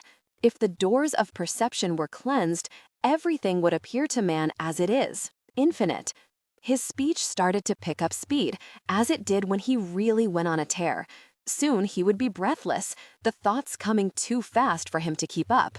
"Do you see? Do you see?" he asked. "What if we could unlock, if we could just set our minds free?"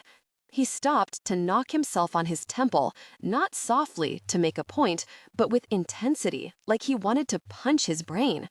I gently grabbed his hand and held it in my lap until he calmed down. "Don't you see?" Dad's voice was a reverent whisper.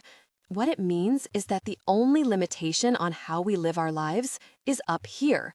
His touched my temple this time, gently. He reached for 2 strips of heavy cotton, cut, I saw, from one of the few sets of intact bed sheets we still had. "Let's go into the forest," Dad said. "Let's go see if we can't expand our consciousness." I didn't want to expand anything. I had homework to do, an SAT prep course to register for, the day's dishes were still sitting on the table, and dinner needed to be started. But I knew if I didn't go, Dad would go without me. He wanted to walk deep into the woods, but I managed to steer him toward a clearing not that far away, a place clear of obstacles, cliffs, large boulders. It was where, 4 years earlier, we had scattered Grandma Mary's ashes. "I'll do you first," Dad said. "Okay." I had no intention of staying blindfolded, of echolocating. I was here to make sure Dad didn't fall off a cliff. I let Dad put the blindfold on me, he tied it tight, and the darkness was sudden and absolute. I carefully sat down on a fallen log, so Dad, who wasn't dumb, would think I was participating in this activity and not just humoring him. At first, I felt the familiar, itchy crawl of impatience. How long would this go on? But as I sat there in the darkness, something strange began to happen. It was like someone turned up the volume of the forest. I could hear the sound of a leaf falling to the earth, of it degrading to mulch. I could hear the beavers pushing stones into the river. And then I was hearing past the forest. In the darkness, I heard a bell ringing in a far-off church. I heard an airplane flying at 40,000 feet. I heard the sound of a girl singing. And then the other senses kicked in. I smelled dates, as if the seeds Grandma Mary and I had planted had borne fruit. I tasted flavors I could not describe. That was the maddening thing about my father. Just when you wanted to write him off as a nut job or a Peter Pan, he would make you go traipsing blindfolded through the forest, and you would touch the hem of something mysterious. "God, Verret!" Dad yelped. Gosh! I yanked off my mask and light returned, and the secrets the forest had been ready to tell quieted themselves. There was Dad, clicking wildly, flailing his hands, teetering toward a ditch. "Dad!" I took off running. "Dad, wait!" I caught up with him a few feet before the ravine, but he kept going, wildly windmilling his arms around. "Dad, stop!"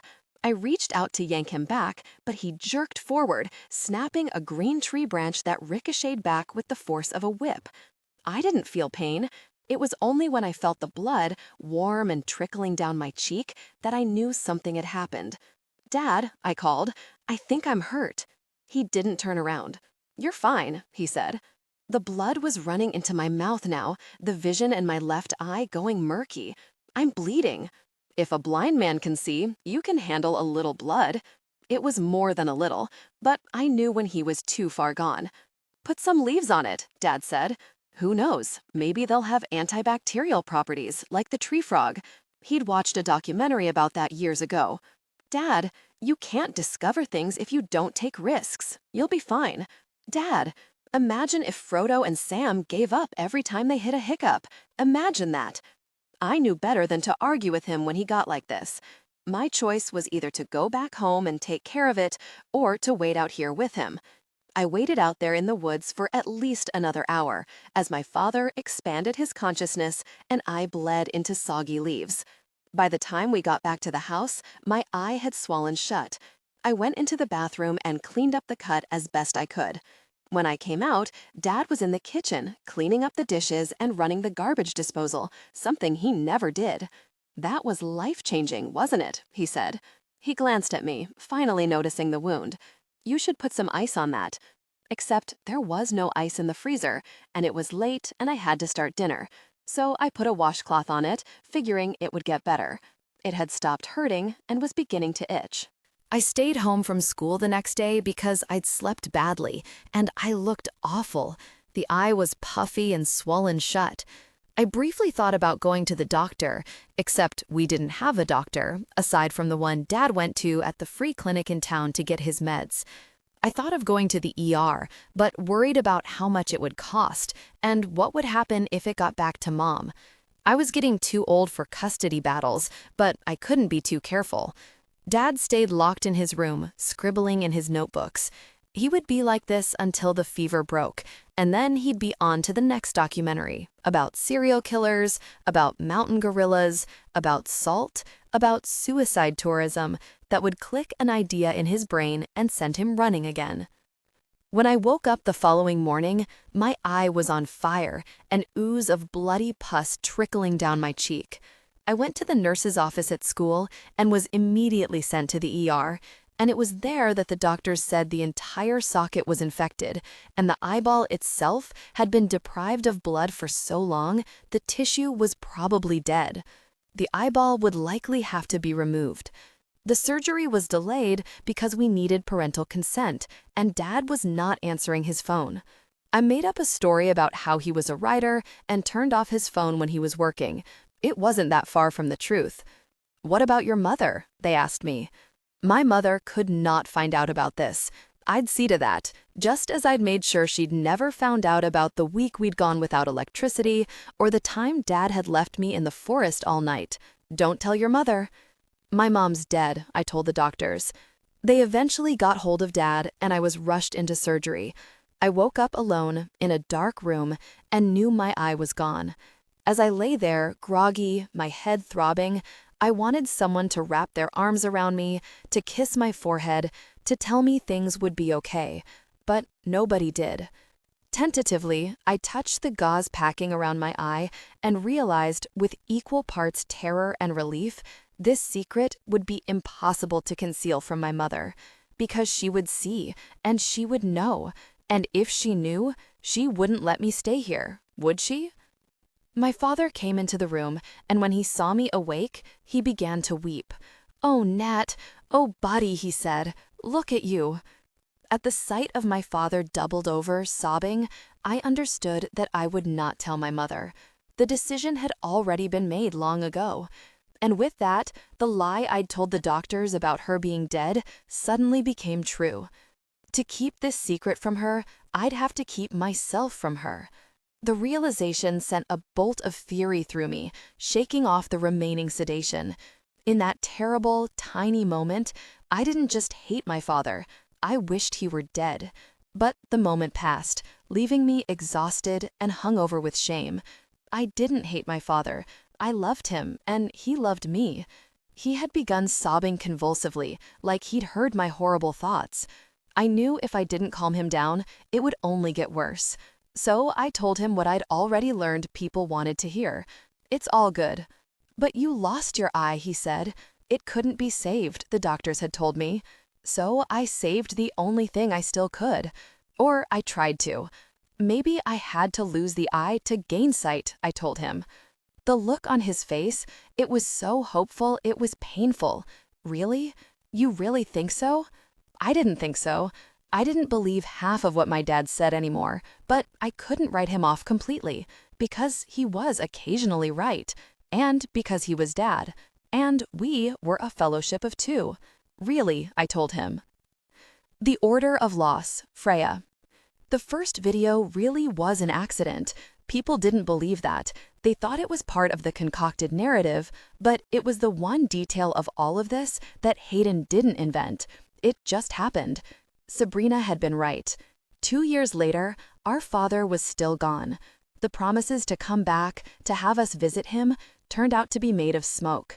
The weekly Skype calls had begun to dwindle, and on the phone he was vague about his life. He no longer asked if I wanted to visit. He no longer asked me if I sang. But I did still sing, only with Sabrina now, every day.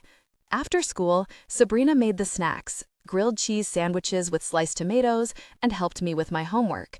She was a far better student than me, straight A's across the board. When homework was finished, we listened to music together, picking apart songs we loved, seeing if we could sing them better. Sometimes we went online, watched videos on YouTube. Other times we went on Facebook, trying to get a glimpse of our father. Back when he lived here, it had been his professional page, with videos of him playing gigs or offering music lessons, after Mom had come up with the idea that he should teach to earn some money. These days, the posts showed him at church, at family meals, smiling broadly, arms around aunts and uncles and cousins we'd never met. Did he miss us? I couldn't tell. The status updates were usually in Amharic. That day, we were scrolling through Facebook when we came upon a picture of a woman holding a baby, bundled in a green blanket. The caption read, "Bamacheriha Wendelij Allen." "Let's look it up," Sabrina said, and we pasted the words into a translation program.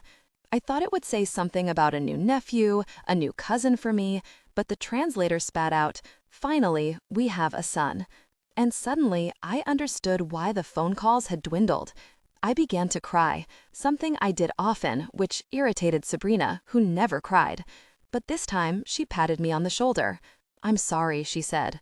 Her pity made me cry harder. She looked at the screen. "Solomon doesn't deserve your tears. Solomon, not Dad. I mean, how could he forget you like this? You. As if it only affected me. You know what you should do? You should post a song or something. Show him how amazing you are. What he's lost." "Sing what you can't say," my father had said. That was what Billy and Nina and Josephine and Gigi did. "Okay, let's clean you up first." Sabrina mopped my face with a washcloth and carefully did my makeup. "Do you know what you want to sing?" she asked. Yes, I wanted to sing Chai Helu, the lullaby my father had sung to me and that he would now be singing to his new son. I fetched an empty trash can for accompaniment, and Sabrina hit record. My intention had been to send a greeting to my new brother, a reminder to my father, but when I started singing, something else came out, something primal and aching and pure. I kept singing, drumming even harder, and my voice went places it had never been before. When it was over, I felt better, just like the night when Sabrina first sang with me. I didn't even want to post it. Singing the song was enough. Oh, we're definitely posting it. Sabrina uploaded the video onto her Facebook page.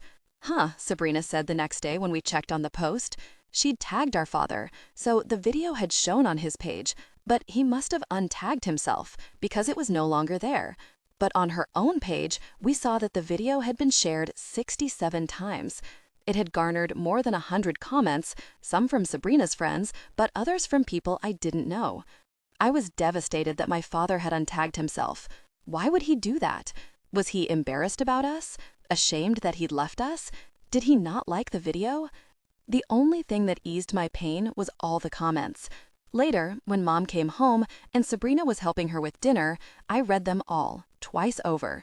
They were so nice, and they filled the hole my father's silence had left. I took a copy of the video and edited it down and posted it on Twitter. By the next day, the video had hundreds of shares, thousands of likes, and so many more comments. I read them all, and read them again. They made me feel so good. I showed Sabrina. "Why'd you post it again?" she asked. Solomon probably doesn't have Twitter, and he already saw it on Facebook. Look at how many people shared it, though. Sabrina looked. She seemed unimpressed. "Maybe we should show Mom?" "Yeah," she said. "I'm sure she'll love that you sent our father a song. But it's weird that it got so many shares." I tried to sound casual. "It kind of went viral. We should tell her before she finds out from someone else." Sabrina sighed. "Fine, I'll show her." "Huh," Mom said. "I've been reading about how the internet is creating a new kind of star. There's potential for actual money." "How?" Sabrina asked. "I'm not sure," our mother said. "Let's post another one. Why don't you do it together this time? You girls sing so beautifully. What do you think, Sabrina?" Even back then, there must have been a small acorn in my heart, because I felt it, nubby and shriveled and shouting, "What about me?" when Mom said that. I was the one born singing. I was the one who'd gotten all those likes from my video, but no one asked me. "Okay," Sabrina said. "Why not?" The first few videos were duds, but Mom, under the thrall of the path, was convinced if she dreamed it hard enough, it would happen. She began reading up on what made successful videos. She determined that we needed a hook, a look, and a sound. The sound was mostly dictated by covers. We hadn't started writing our own material yet. The look was my doing. I wanted us to look like Billy and Josephine and Gigi. And the hook was that we were sisters who looked nothing like sisters. "What should we call you?" Mom asked. "The Kabete sisters?" Sabrina wrinkled her nose. "The sisters Kabete," she tried. She shook her head. "Sounds weird." She paused, tapping her fingers against her chin. "What about the sisters K?" "The sisters K," Mom said. "I like that." By the time we were summoned to Hayden Booth's offices 4 years later, the Sisters K had a YouTube channel, 220,000 subscribers, an Instagram feed, 780,000 followers, a Twitter account, 375,000 followers, an official Facebook page and several fan pages, and a SoundCloud channel with more than 20 original songs. We also had a manager, Mom. She watched other people's successful videos obsessively, trying to figure out what worked and what didn't. She mapped out weekly schedules, analyzed web traffic to determine when we should post. She stayed up late into the night, monitoring the comments and shares. When our videos earned the first bit of advertising money, she used it to hire a consultant to help us hone our look and leverage, or, as she said, monetize our growing popularity. "It's interesting," the publicist said, going through some of the comments. "They seem personally invested in Freya, probably because she responds to all of their comments," Sabrina said dismissively. "Every single one." I blushed and looked down, embarrassed and ashamed, because Sabrina was right. I did read every comment, and I responded, in the early days, to nearly all of them. It was the only thing that made me feel like I was part of this. Though we called ourselves the Sisters K, it was really the Mom and Sabrina show.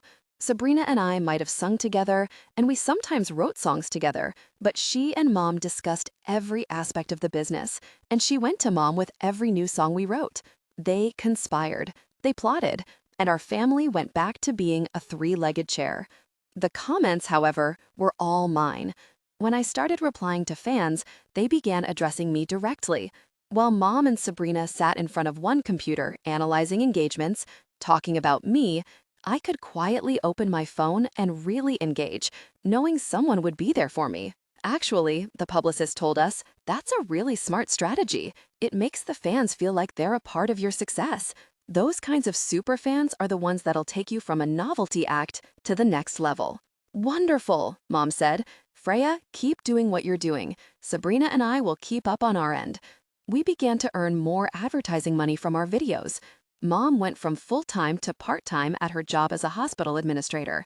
She read articles about the highest paid internet celebrities. Some of these people make millions.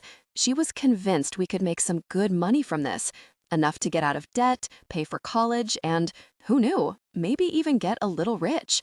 But Hayden Booth, not even Mom, deep in the throes of dream it, be it, imagined Hayden Booth would come knocking. When his office called to request a meeting, Mom was shaken, almost scared, like she'd been summoned by God. When you read articles about Hayden Booth, which Mom did obsessively after he called, he was sometimes described as a music producer, other times a talent manager, other times a social media aggregator. There wasn't a word for what I did before I came along, he bragged in one of those articles. I just call myself a creator. His origin story had become a thing of myth.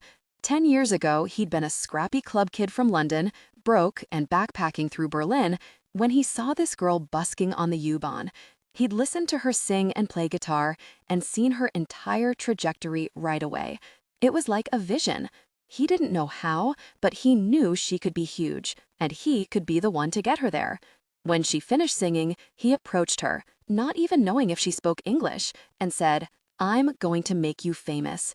And he did. He told us a version of that story at our first meeting, when, after having us wait for 2 hours in the reception area, he finally invited us into his office and sat us down on a bench that felt like concrete while he sat in his throne, backlit by the bank of windows behind him. When he finished telling us how he'd made Lulia, then Melange, then Rufus Q, he said he was always on the hunt for who was next. He looked at me, eyes open and unblinking. It was terrifying. I cast my gaze around his office in search of a safe haven, looking out the window, at the wall, at his weird graffiti art print that read, "Art is personal, business is not. Anywhere but at Hayden." Finally, he asked, "Do you know what it means to be famous?" Mom started to answer, but Hayden held up his hand and she went quiet. "From them." There was a pause. Sabrina looked at me, her face uncharacteristically uncertain. "To be known for what you do," Sabrina said. At the same time, I said, "To be loved." My CPA is known for having creative ways of hiding money from the IRS. "Is he famous?" he asked Sabrina. Sabrina shook her head. "And my granny was beloved. But I bet you've never heard of Pauline Howarth, have you?" he asked my mother. She shook her head. Most people don't know what fame is. They confuse fame with celebrity, celebrity with buzz. But I'm going to tell you how it works. He said this like he was divulging a secret. He stood up and stalked around the desk, leaning on the edge of it closest to Sabrina. "First, you've got buzz." He cupped his left hand into the shape of a C. "You girls already have that. But buzz is cheap. It's your 15 minutes of fame. It's what a daft woman in a Chewbacca suit gets. It comes and it goes.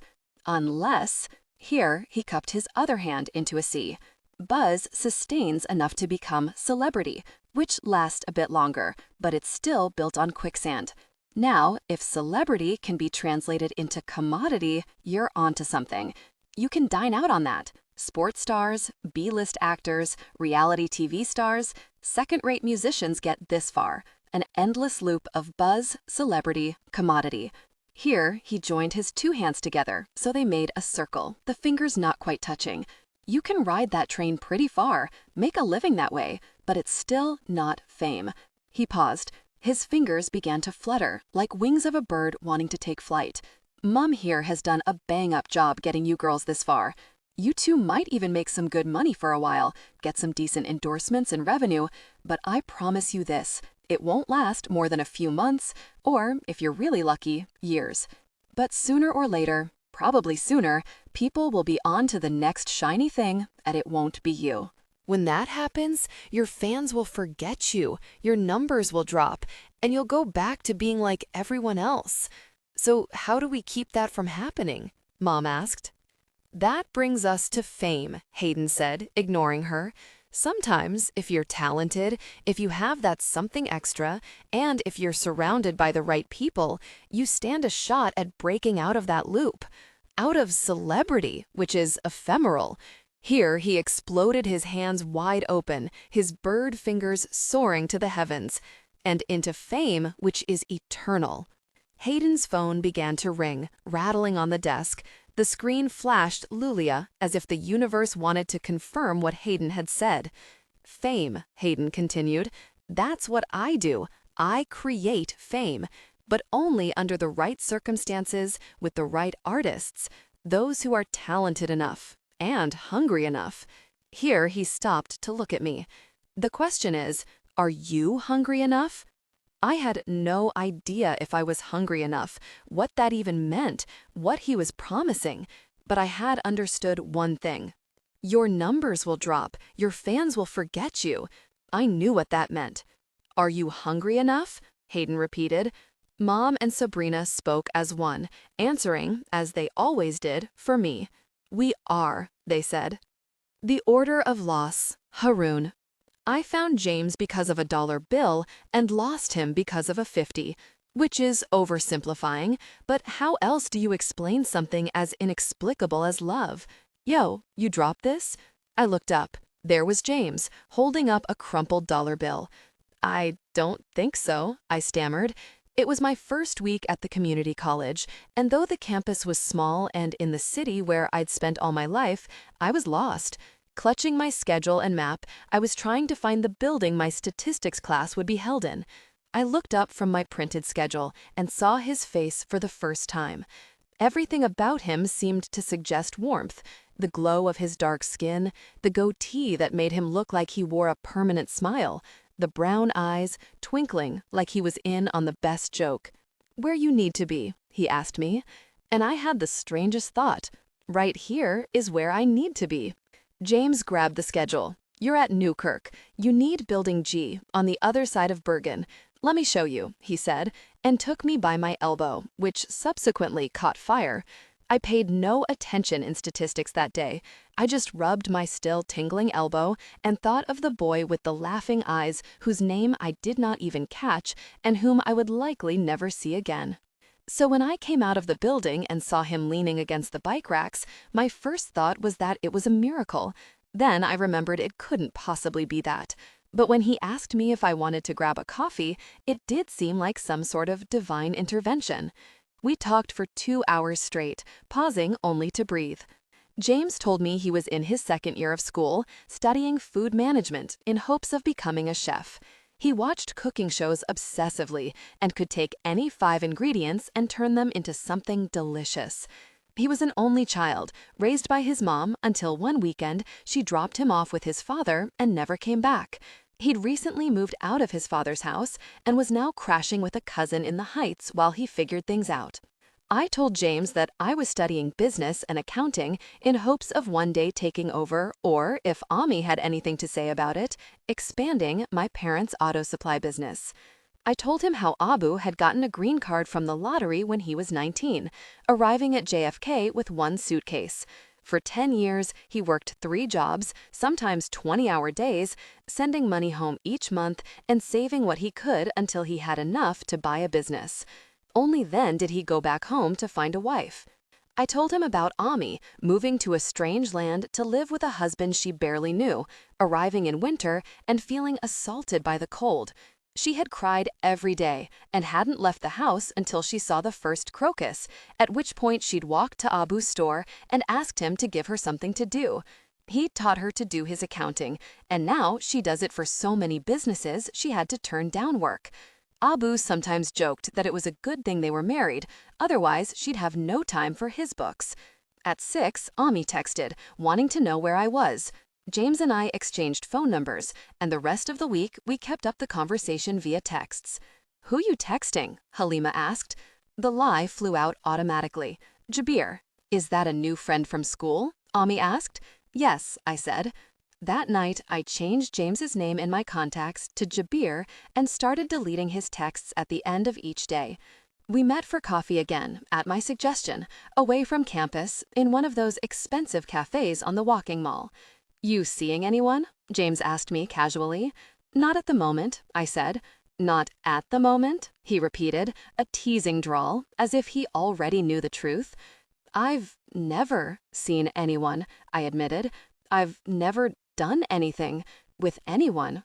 For a second, I was scared he'd laugh at me or reject me, but he just ran his finger across the rim of his coffee mug, nodding, as if it all made sense to him, as if I made sense to him. "I take it you're not out to your family?" he asked. "I'm not out to anyone, 'cept me." The revelation stunned me, but in a good way, like I'd been a can of soda on a shelf, all quiet and dusty, until someone had come along and shaken me. For the first time in my life, someone else knew who I was. The realization left me giddy, lightheaded, drunk, or what I imagined drunk to be like. "Except you," I told James. James smiled and licked his lips. "Seeing as you told me a secret, I guess I owe you one back. You already told me about that singer you're obsessed with, Freya." He shook his head. "Nah, not her." He cast his eyes downward, a little creep of red at his sideburns. He was embarrassed. I was a goner. "You didn't drop that dollar bill." He paused. "I did." "You did? Why?" His eyes were slow and sleepy, coming up to greet mine like a morning sunrise. "To meet you." And with that, the can was shaken even harder, and the fizzy sensation grew more powerful than it had been that night with Aladdin, more powerful than it had been with all the crushes on boys, real and make-believe, whom I'd fantasized about over the years, but never really allowed myself to imagine being with. "Got another secret for you," James said. He leaned across the table and beckoned me closer. His mouth was near my ear. His finger was on the tab. If he opened that can, there would be no going back. "What?" I asked. "Entire body liquid. I'm gonna kiss you now," he whispered. "I thought March was supposed to be in like a lion, out like a lamb," James muttered that frigid day a year and a half later. "And it's almost April. Ain't supposed to be this cold." James wasn't living in Jersey anymore, not going to school anymore, which was why we'd taken to meeting Thursdays in the city. He complained that one day a week wasn't enough, and I didn't like it either, but some days we were together 10 hours, and I justified that, amortized over a week, it wasn't that bad. James hated the cold in general, but particularly on our Thursdays, when it was a stinging reminder that we had no place to go. He'd been kicked out of his father's place before I met him, and had been bouncing from friend to relative ever since. First in the Heights, later on the Grand Concourse, and now in Inwood with a sympathetic aunt who mostly worked nights. "Come spend a night," he wheedled. I wanted to, but I couldn't. "You could if you told your family," James said. "And how did that work out for you?" It was a low blow. I'd since learned that the reason James didn't live with his father anymore was that his father kicked him out after James told him he was gay, but it illustrated my point. And for this reason, it usually shut James up. When it was cold outside, we'd meet and go to a cafe, station ourselves there for hours, and dream about being somewhere else. "One day, we'll go to Brazil, or to Fiji," James would say. He'd seen pictures of tree houses in the Amazon, Fijian bungalows perched right over water as blue as a swimming pool. He'd pull up the images on his phone and show me. "You'll be a pilot and fly us everywhere we want to go," he said, even though James knew I'd long since put away my dreams of being a pilot, long since stopped plane watching. Sometimes I tried to picture us hiking through the rainforests, diving into that impossibly blue water, but it was like trying to read a book in a dream. I could never quite see it. That cold spring day, Fiji seemed farther away than ever. I steered James toward the nearest Starbucks, knowing a hot chocolate and a warm corner were the best we could do. But he didn't want to go there. He didn't want to go anywhere. "I'm tired of this," he muttered.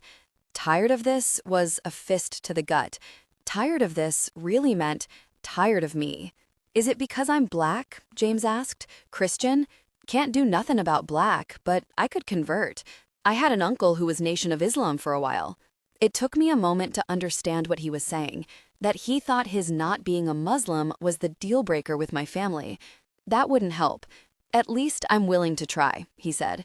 "You think they'd invite you for dinner? Be happy for us to have sleepovers?" I shook my head, angry. My mother didn't speak to my brother for 6 months after he married a white woman. "So you just gonna keep doing like this? Keep lying to them and to yourself because you're too cowardly to be true?" "How am I lying to myself? Everything you do is to keep playing the good, dutiful son, and it's all nonsense." He stopped and looked at me with a withering disgust. "Did you ever even tell your parents you wanted to be a pilot? What does that have to do with anything? All little kids have things they want to be when they grow up. Abdella wanted to be Bob the Builder. Halima wanted to be a Disney princess. It doesn't mean that's what you're going to do. And anyway, it's not like any American carrier would be eager to hire a pilot named Haroon Siddiqui." "See?" James said, jabbing me with his delicate finger. "That's just it. You write people off without giving them a chance." "No," I said.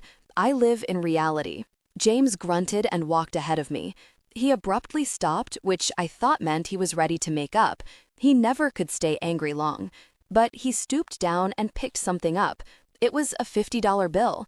My first thought was that he'd done it on purpose, but I knew James did not have spare 50s lying around. And I could tell by the surprised smile on his face that he hadn't dropped it. He'd found it. "We should see if someone lost it," I said.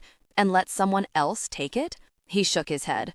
"Ah, no way." "It's stealing," I said. "It's finding. Anyone might have dropped it, but we found it." "It's still wrong. Think of it as a gift from God."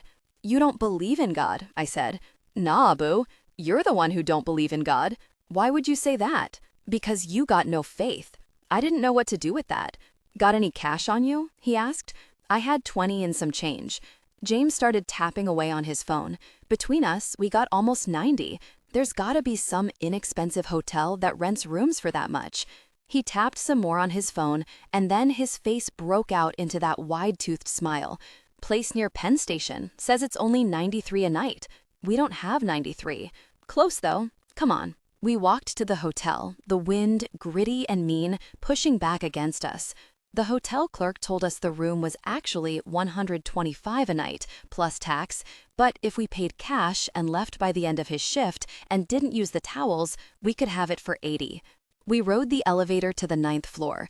James was shaking when we unlocked the door, but he said it was on account of the cold, and the first thing he did was crank up the thermostat. The room was ugly and dark, with a window that looked out onto an air shaft.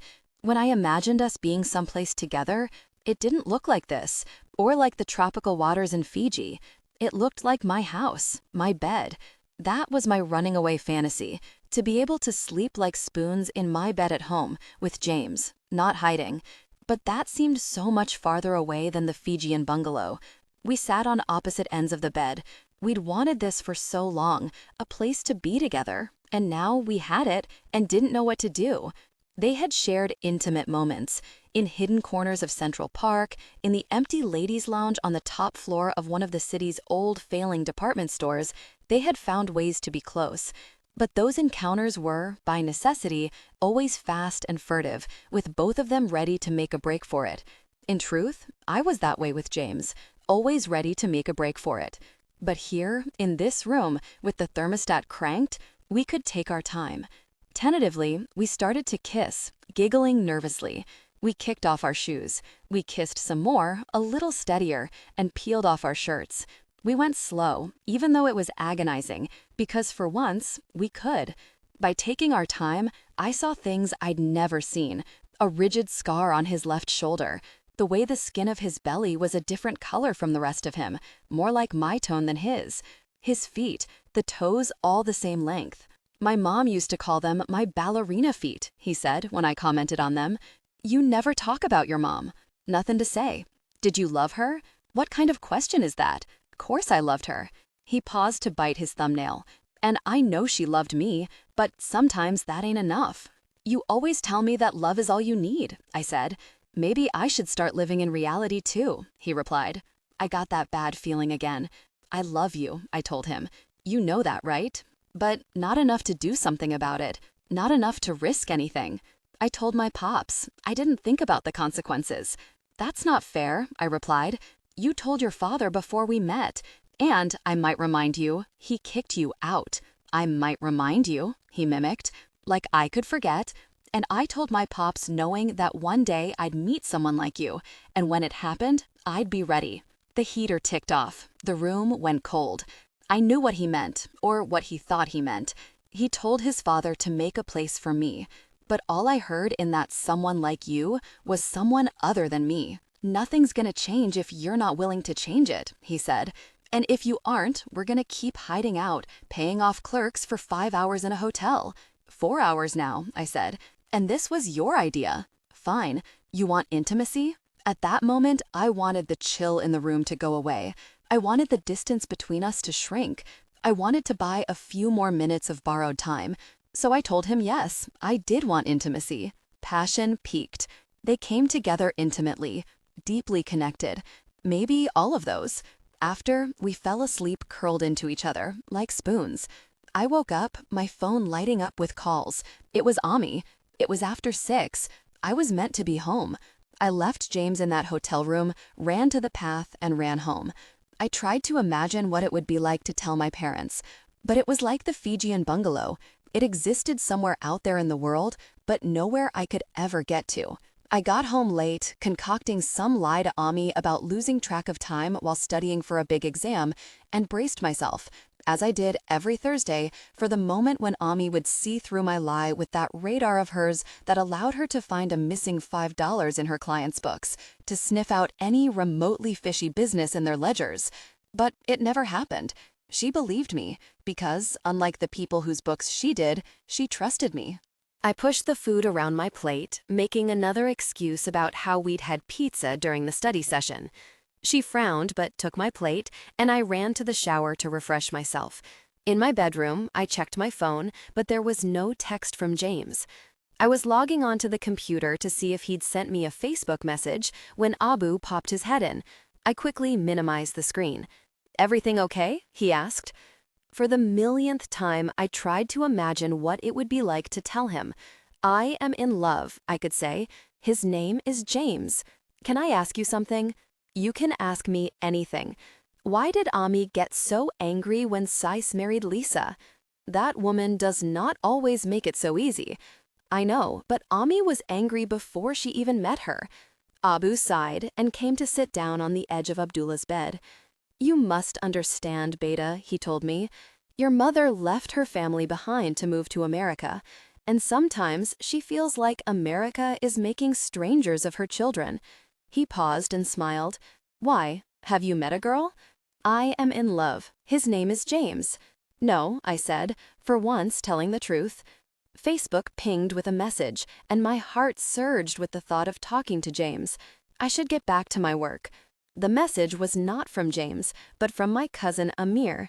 We had not seen each other since that time he came to America, but over the past few years we had reconnected online. How are you doing, cousin? Read the message. Not so good, I wrote. He was online, even though it was 5 in the morning there. I saw the dots as he typed. Tell me, what is wrong? Inshallah, I can help. The words I could not confess to my father rose up in me, desperate for an audience. And my cousin, 10,000 miles away, the seed of it all, seemed not only safe, but like kismet, like fate. Hunger. As they're finishing up at the urgent care clinic, awaiting Nathaniel's discharge papers, the doctor asks Freya for her number. And even though the doctor has provided ample evidence that he is both incompetent and a creep, and even though Freya's creep radar is so finely tuned she could sell it to the CIA, the request does something to her heart. She designated herself Nathaniel's emergency contact, and now the doctor is officially assigning her that role. Freya is never in charge of anyone. Someone has always been in charge of her. First her father, then Sabrina, now Hayden. She writes down her number for the doctor, a little embarrassed by this surge of good feeling. She is Nathaniel's emergency contact. For today, anyhow, she is in charge of him. She no longer cares about whether or not he will sue her or whether Haroon will sell her pictures.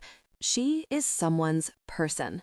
After Freya hands him the paper, the doctor folds it into a square and deposits it into the breast pocket of his lab coat, and with a smarmy smile asks, "You like martinis?" It takes Freya a moment to realize that she got it wrong, what else is new, and the doctor is hitting on her. Freya is an empty vessel once again, emptier yet for having been, at least momentarily, full. Just like that, she's in a foul temper. Extreme moodiness is evidence of diva mode, per her mother. Feeling worse than she did after the miracle doctor sent her away with no miracle. Worse than she did in the park after she'd seen Alex Takashida's Facebook post. She said yes. Freya never gets asked questions she wants to say yes to. Freya is in charge of no one. Freya is liked by millions, needed none. Really it. She no longer cares if Haroon has pictures of her on his phone. Let him sell them. Why shouldn't he cash in on her somewhere between buzz and celebrity status before it's too late? Someone ought to. Her mother was right. She should just go home and watch Scandal. Except she doesn't want to go home and watch Scandal. She doesn't want to do anything. The last few weeks have been bleak. Whole desolate stretches of hours. The thing that used to soothe her, logging on, chatting with her fans, or at least seeing what they were saying about her, now torments her. She can't stop hearing Hayden's prophecy. Your fans will forget you, your numbers will drop, you'll go back to being like everyone else. So, she says to Nathaniel, "Where are you headed?" "Guess I'll meet my gad," Nathaniel replies unsteadily. This is the most she's heard him speak, so at least he isn't brain damaged. Though he still seems pretty dazed, and looking at him makes her feel, bewilderingly, homesick. "Are you staying with friends, at a hotel or Airbnb?" No response. "Or does your father live here?" My dad's taken care of that." Is it her, or is he not making a lot of sense? She looks at Haroon, cocks her head to the side. He gives the slightest of nods. "Maybe you should call your father," Haroon suggests. "I don't want to worry him," Nathaniel says. "I don't think you should be out wandering alone after a concussion," Haroon says. "Right," Freya says, remembering something from a TV show. Was it Grey's Anatomy? She and Sabrina used to watch that together religiously. In case you fall asleep. Fall asleep? It's dangerous to fall asleep, Freya says. She has no idea if this is accurate, but as Hayden would say, the truth is how you sell it. You might not wake up. The doctor didn't say anything about that, Nathaniel says in slow, measured words.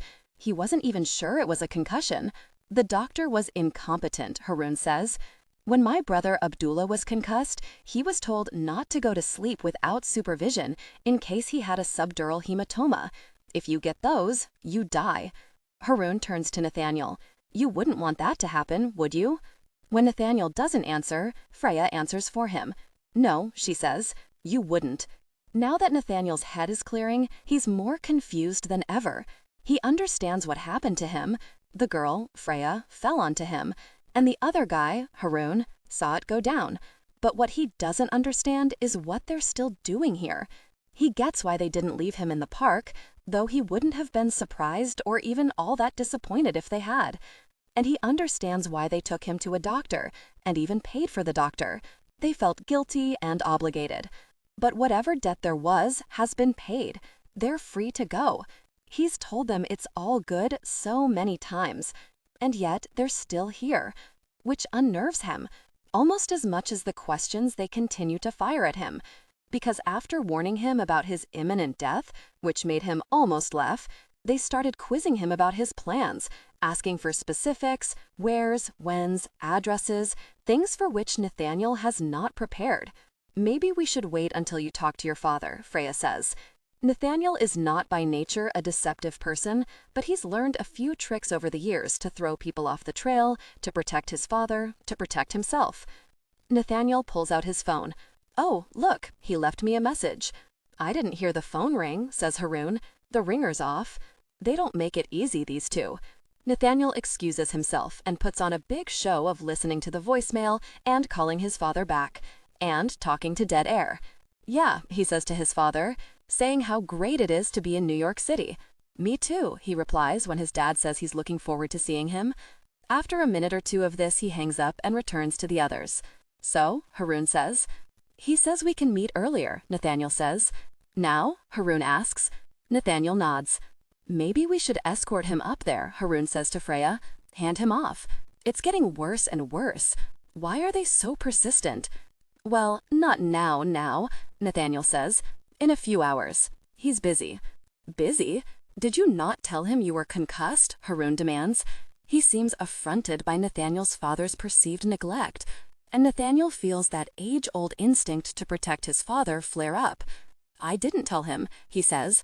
I didn't want to worry him. He expects an argument from Haroon, who has been a fierce interrogator so far, but he just nods at this, as if in agreement about the need to not worry fathers unnecessarily. Let me at least get you a car, Freya says. They've wasted enough time and money on him already. But if he accepts the car, they'll be done with him. Okay, he agrees. Where are you headed? 175th Street, Nathaniel guesses. Where are you staying? Freya asks. With friends of my dad's. They seem to accept this, but Nathaniel is still uneasy. What if they want to come with him? What if they want to meet his dad? What's the address? She asks. Why are they doing this? He's given them every opportunity to leave. Why are they making it so hard? He knows that they are nice people who mean well, but don't they know that once you start feeding a stray cat, it will come back? It will depend on you? He doesn't have an address. Can he make one up? Like 43 175th Street? Is that a place? My Uber's not working, Freya says, slapping her phone against her thigh. Reprieve. Nathaniel exhales. I can just take the subway. No, she says in a harsh voice. I'll put you in a cab and give the driver cash. She steps out into the street to hail a cab, and Nathaniel watches her. She raises her hand confidently, as if certain she will be seen. Nathaniel wonders what that must feel like. Though he's engineered his departure, he's already mourning the absence of this formidable girl, this persistent boy. He's seeing them disappear through the rear window of a taxi. He's feeling the leaden weight of his solitude. At least, he'll see his father soon. Freya jumps back onto the curb, holding her foot in her hand, cursing. Droplets of blood fall on the sidewalk. A shard of green glass glints from her heel. Are you okay? Haroon asks. I guess there's a reason people don't go barefoot in the city, she says ruefully, hopping on one foot. That looks pretty bad, Haroon says. Maybe you should go back to the urgent care. No way. That doctor was a grade A jerk, and they'll charge $100 for a piece of gauze. She glances at her foot. The blood is staining her jeans. Fabulous. I look like a homeless serial killer. Normally, Nathaniel carries a first aid kit with him at all times. He started carrying one after the thing with his eye. Probably a strip of gauze and some Neosporin wouldn't have changed anything, but it's better to be prepared. But he left his kit at home. He didn't see the point of being prepared. I can fix it for you, Nathaniel says. We just need some gauze and wipes. There's a pharmacy across the street, Haroon says. The three of them cross the street, a wobbly chain like before, but with the order shuffled. Where once a shaky Nathaniel was flanked by Freya and Haroon, now Freya is hopping between them. She keeps insisting she's fine, but that's a lie Nathaniel can see through. Haroon offers to get supplies, and so Nathaniel stays outside with Freya and her bloody foot. I'm so sorry, he tells her. Why are you sorry? She asks in a sharp voice. Because it's my fault. How is this your fault? I threw up on your shoes. You threw up because I fell on you, she replies. If anyone should be apologizing, it's me. No, Nathaniel says. No? Don't apologize. I'm glad you fell on me. Why would you be glad I fell on you? She asks. Because you can't fall on something that doesn't exist, he thinks. He may be feral, but he's not been out of the world so long that he doesn't know this is a profoundly odd thing to say. So he doesn't say it. Inside the pharmacy, Haroon buys more supplies than necessary. To his mind, if he assembles the right first aid kit, he can keep Freya around for a little while longer. Enough time to figure out how to get her in front of James, who's clearly blocked him and won't see any texts, and even if he did, probably wouldn't believe him. Once James sees Freya in the flesh, though, he'll have to understand that it's a sign that they should be together. He puts a bottle of hydrogen peroxide in his basket, a box of bandages, a roll of gauze, some medical tape, Neosporin, and a pair of scissors. He passes over the generic products for the more expensive name brands because it's Freya. Altogether, it comes to almost $30, and he pays from the stash of money he purloined from his trip fund. It feels good to do something slightly worthy with the money, even if his intentions aren't so noble. But he'd like to think that he would be helping out in the same way even if it weren't Freya. Only maybe he would have bought the cheaper bandages. As Freya sits on a cement planter, Nathaniel uses the scissors to extract the glass still lodged in her foot. He gently cleans the area with the hydrogen peroxide, and though he knows this must sting, Freya does not even flinch. Formidable, he thinks. He slathers her foot in ointment and slowly wraps the heel in gauze. He takes his time, because he is methodical by nature, but also because it feels incredibly good to touch another human being, and particularly this human being. It has been such a long time, and as he holds Freya's foot against his knee, getting some of her blood on the front of his jeans, where it will match the drop of her blood on his shirt from when he wiped her face before, he feels something hatching inside him. He pictures a bird, all tiny and helpless. He remembers when a nest fell out of the eaves of their house, and he and his father tried to save the chicks, feeding them with eyedroppers. "Hope is the thing with feathers," his father had said, quoting Emily Dickinson. But then the birds had died, and Nathaniel had realized that it was actually grief that was the thing with feathers. He doesn't want to hope. He can't afford to hope. But there it is, the fluttering in his chest, all because a pretty girl, a beautiful girl, with beautiful eyes, sad eyes, is letting him hold her bare foot as he dresses a wound that he himself caused.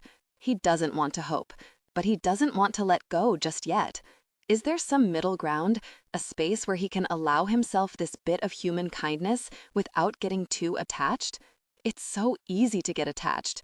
3 baby birds, a shoebox, and an eyedropper. They'd buried the birds not far from where Mary's ashes were scattered. His father had wept. Freya's foot is bandaged and taped, but Nathaniel can't quite let her go. Just a few minutes more. His father won't mind. He has lost the battle, and hope has won, and the desperation to get away has reversed itself. Because of a foot he can't seem to let go of. A foot that, miraculously, is still resting in his lap. He stares at the foot of this formidable girl and holds his breath, because if he moves so much as an inch, he will break the spell, and Freya will surely leave. The spell goes both ways. Freya can't move either, doesn't want to move. Nathaniel may be holding on to her filthy foot, but it feels like he's palming her heart. It feels like she has a heart. Please don't let go, she thinks. Nathaniel doesn't let go either. Haroon doesn't want to let go either. Maybe we should get you some shoes, he suggests. Freya does need shoes, but more to the point, her buying shoes will buy him time. There's a store down the block. Shoes, Nathaniel says. What a brilliant idea. He could hug Haroon. I need to buy you shoes. Oh, that's okay, Freya says, pulling her foot back. No, Nathaniel says, yanking her foot toward him. I have to replace the ones I ruined. I didn't even like those shoes, she says. You did me a favor. He doesn't care if she liked them or not. He's the one who needs the favor. He needs this. Just for a little longer. Is it too much to ask? Probably. But he's asking anyway. I have to buy you shoes. Freya's foot stiffens, and Nathaniel knows he's revealed a part of himself that must be kept secret. The wild, feral part that Dad said they could show each other, but not anyone else. Don't tell your mother, because they wouldn't understand. Nathaniel tries to remember the person he once was. Athletic, even popular. He tries faking being him. It's just the right thing to do to get you new shoes, you know? His voice sounds strange and foreign, like someone on TV. Is she buying it? Can he pass as his old self? Was he ever his old self? I really don't need you to buy me shoes, Freya says. She starts to pull her leg away, but Nathaniel can't let go. He's a drowning man, and her ankle is his life preserver. But she's pulling it away, leaving him no choice but to reveal the feral man inside. "Please," he begs, "let me buy you shoes." Freya doesn't need new shoes. At home, she has rows of them. Many of them, like the pair she threw away earlier, had been given to her in hopes of a mention online. It used to thrill her, all the freebies in exchange for her word. But now that she knows it all might go away soon, it's like wearing shoes made of lead. In any event, she doesn't need Nathaniel to buy her shoes, certainly not 375 shoes, which was what the ones he puked on today cost. She wonders if he even has 375 to his name. She pictures his wallet, the lonely bills, the creased photo strip, the folded business card. She glances at his shoes, a pair of dirty canvas sneakers that she would bet 375 have holes in the soles. This is a bet she would win. And that's when she understands. He is her responsibility. He is, for today anyway, her person. She doesn't need new shoes, but she needs this to continue. So, if Nathaniel wants to buy her shoes, she'll let him buy her shoes. "Okay," she says, "let's get me shoes." Who is made happier by this statement? Haroon, Nathaniel, or Freya? Hard to tell. The store Haroon pointed to is a chain, the kind of place Freya used to shop in but hasn't in years, because, dream it, be it. It's empty, and there are comfy seats inside, but Freya gestures to the bench outside. "You wait out here." It comes out as a command. She's told that she can come across as imperious, difficult.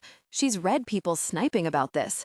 "She needed us when she started out, but now she's too good," they write. "No," Freya wants to reply, "I still need you." But she wasn't permitted to respond anymore, and so the silence seemed to confirm their suspicions. Anyway, Hayden told her not to worry about it. Some early fans would always feel betrayed when their secret got out. This did not make Freya feel better. She didn't want to betray anyone else. But she doesn't want Nathaniel coming into the shoe store because she has no intention of spending the $50 bill he's thrust into her hand.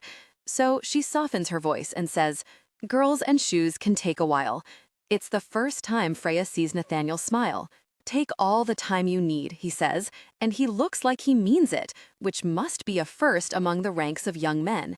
"Yes, no rush at all," Haroon adds. A second. She leaves them there and goes inside, surveying the inventory, inhaling the smell of new leather. "See anything you like?" the clerk asks.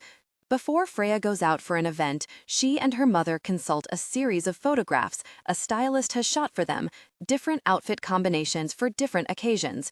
Never the same thing twice.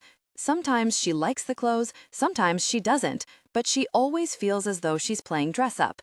"That's the point," says her mother, who sounds more like Hayden every day. Freya scans the shoes and stops at a pair of orange flats with thick rubber soles. She flips them over. $80, but half off. When Nathaniel pressed the 50 into her hand, she took it, but only to placate him, figuring she'd find a way to give it back later. Still, it feels right to stay within Nathaniel's budget. "I'll take these in a size 8, she calls to the clerk. While she waits for the shoes, she pulls out her phone. But before she looks at it, her gaze is drawn to the window.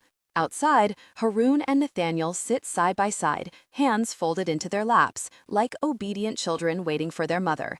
Looking at the pair of them, she feels another lurch in her chest. She puts her phone away.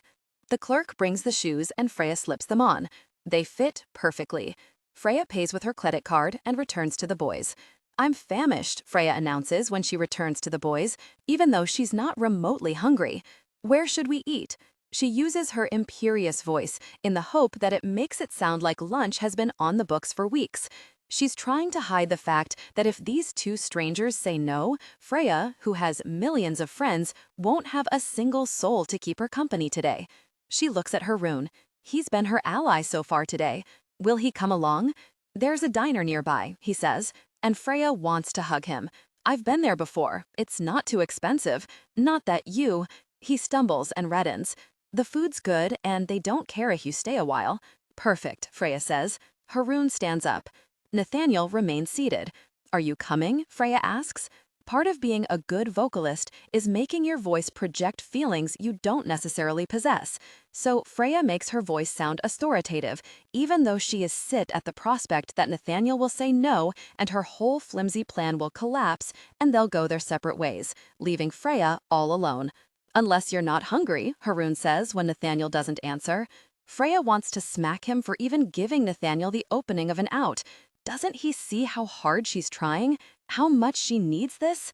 No, I'm hungry, Nathaniel admits.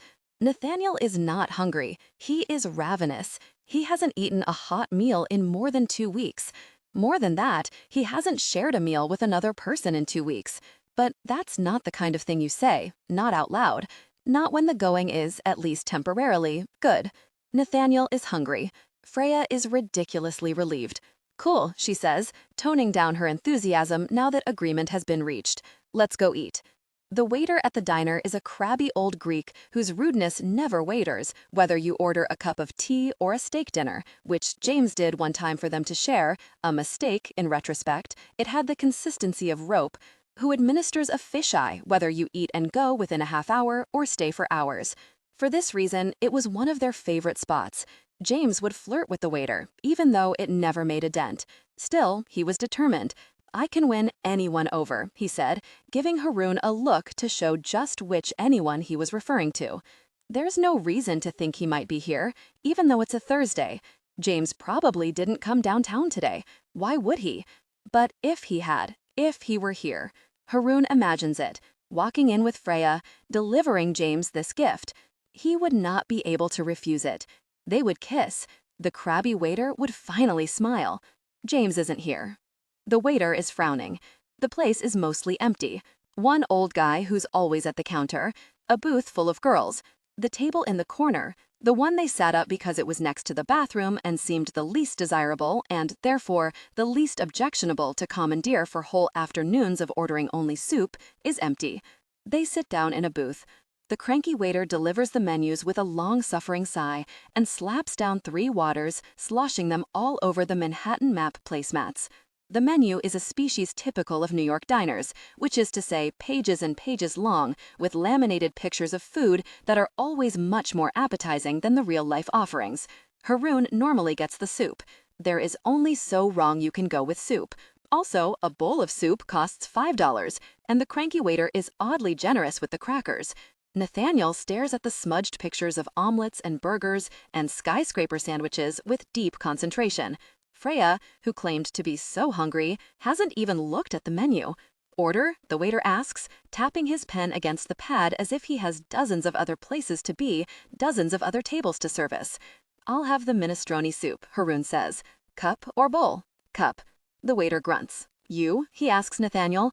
Nathaniel is looking at the menu with a bewildered expression. The same, I guess. Ami sometimes talked about what it was like when she moved to America to marry Abu Shed, studied English in school, but it turned out to be completely insufficient for carrying on actual conversations. She learned by parroting what the natives said. When Haroon realizes that's exactly what Nathaniel just did, he deeply regrets ordering the soup. I'll have a Cobb salad. No bacon, no egg, dressing on the side, Freya says, looking about as pleased with her order as Haroon is with his. 2 cups of minestrone and a dry Cobb, the waiter repeats, already starting to leave. He's halfway back to the kitchen when Freya calls out, "Wait, I changed my mind." Haroon braces for the waiter's ire, and sure enough, he returns with a murderous expression on his face. "Sorry," Freya says, smiling at him, as if trying the kill-him-with-kindness strategy. It doesn't work for her either. "I'd like a grilled cheese on rye bread with tomatoes." She licks her lips. "And American cheese. It has to be American." "Salad or fries?" the waiter asks. Freya hesitates for a second. "Really," she decides. "Fries. Extra crispy." "Extra crispy?" the waiter asks. "Yeah, put them through the deep fryer twice." The waiter appears horrified by this. "And a side of honey." "Honey? For the fries?" The waiter looks even more horrified. Freya smiles. Haroon looks at Nathaniel, gaunt Nathaniel, and feels his hunger as if it were his own, though his appetite vanished when James told him to get out his life. Knowing the risks, he calls the waiter back. By the look on his face, Haroon is fairly certain one of them is going to have their meal adorned with a healthy side of spit. I would like the same as her, Haroon says. You want what she's having? The waiter is incredulous, as if he knows that Haroon doesn't even like grub cheese sandwiches. Exactly. Fries, extra crispy. You want honey too? Sure, Haroon says. He looks at Nathaniel, thinks of Ami doing as the natives do. Should we just make it 3? There's a look on Nathaniel's face, relief, gratitude, and Haroon wonders why it fills him with shame. When the food comes, Nathaniel is overcome by the force of his appetite.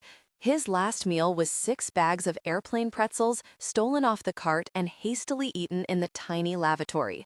He's nearly undone by the tastes of the food, the ooze of melting cheese on his tongue, the tiny caraway seeds that explode under the force of his molars, the delightful sweetness of honey with French fries, which Freya has insisted both he and Haroon try, holding the fry so close to Nathaniel's mouth that it is a minor miracle he doesn't eat her finger too. It's only when he looks up and sees Freya and Haroon staring at him with similarly peculiar expressions that he understands he has done something wrong, revealed the wild man within him. Don't tell your mother. He looks down at his barren plate. He's devoured everything, the sandwich, the fries, the pickle, even the wilted lettuce that he realizes was meant for garnish. Meanwhile, neither Freya nor Haroon has eaten even half of their sandwiches. He is mortified. He's been too long out of this world. He's become uncivilized.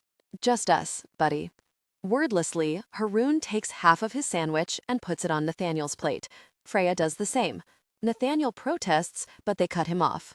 I'm not hungry, Haroon says. Neither am I, Freya admits. Nathaniel stares at his magically replenished plate. If you weren't hungry, why did you order all this food? He asks. There's a pause as Freya and Haroon glance at each other. Then they look at him.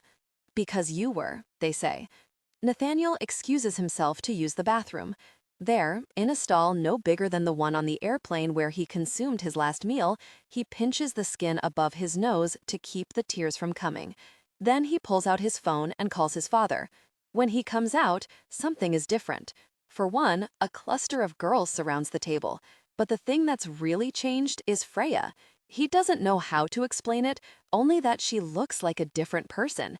He steps tentatively closer and hears the girls squealing, recalling how the girls at school used to cheer like that when he hit a fly ball deep into left field, back when he was at least half a human. "Oh my God, it is you," one of the girls is saying. "I told you so. I told you it was her," she tells her friends. "I know, but what is Freya doing in our diner? Can we get your autograph?" the third girl asks, brandishing a pen. "Sure," Freya says. A piece of binder paper is produced. "Can you do one to Violet? One to Mackenzie, capital M, capital K, and no A. And one to Gia. That's me. Her real name is Gina. Shut up." Gina turns to Freya. "Gia is my stage name." Freya nods. "Is Freya a stage name?" Gia asks. "Nope," she says. "You're so lucky to have such a good name." Freya smiles a tight smile, hands the paper back. "I'm going to get this framed," Gia says. "Put it somewhere safe," Mackenzie says. "It's going to be worth money when she becomes huge." To this, Freya frowns. "Not that I'll sell your autograph," Mackenzie quickly corrects. When the autographs are done, the girls ask for a selfie. Freya has to get out of the booth to arrange herself with them. Nathaniel takes the opportunity to sit down next to Haroon. "What's happening?" he asks. "They're fans." "Fans of what?" "Freya." Nathaniel is also a fan of Freya. He's become quite a big fan in the past few hours, but he still doesn't understand who these girls are. "Have you not heard of Freya?" Haroon asks. Nathaniel shakes his head. Haroon shows Nathaniel a video on his phone. There, on the tiny screen, but somehow larger than life, is Freya. "It's an older song," Haroon says. "It's James." He stops. "It's my favorite." Nathaniel glances at Haroon Stone, back at Freya, back at the girl on the screen. "That's her?" he asks Haroon. "I know, of all the people to fall on you." But that's not what he means. He doesn't know how to reconcile this person on the screen with the person in the park who whispered his name, who knew things about him.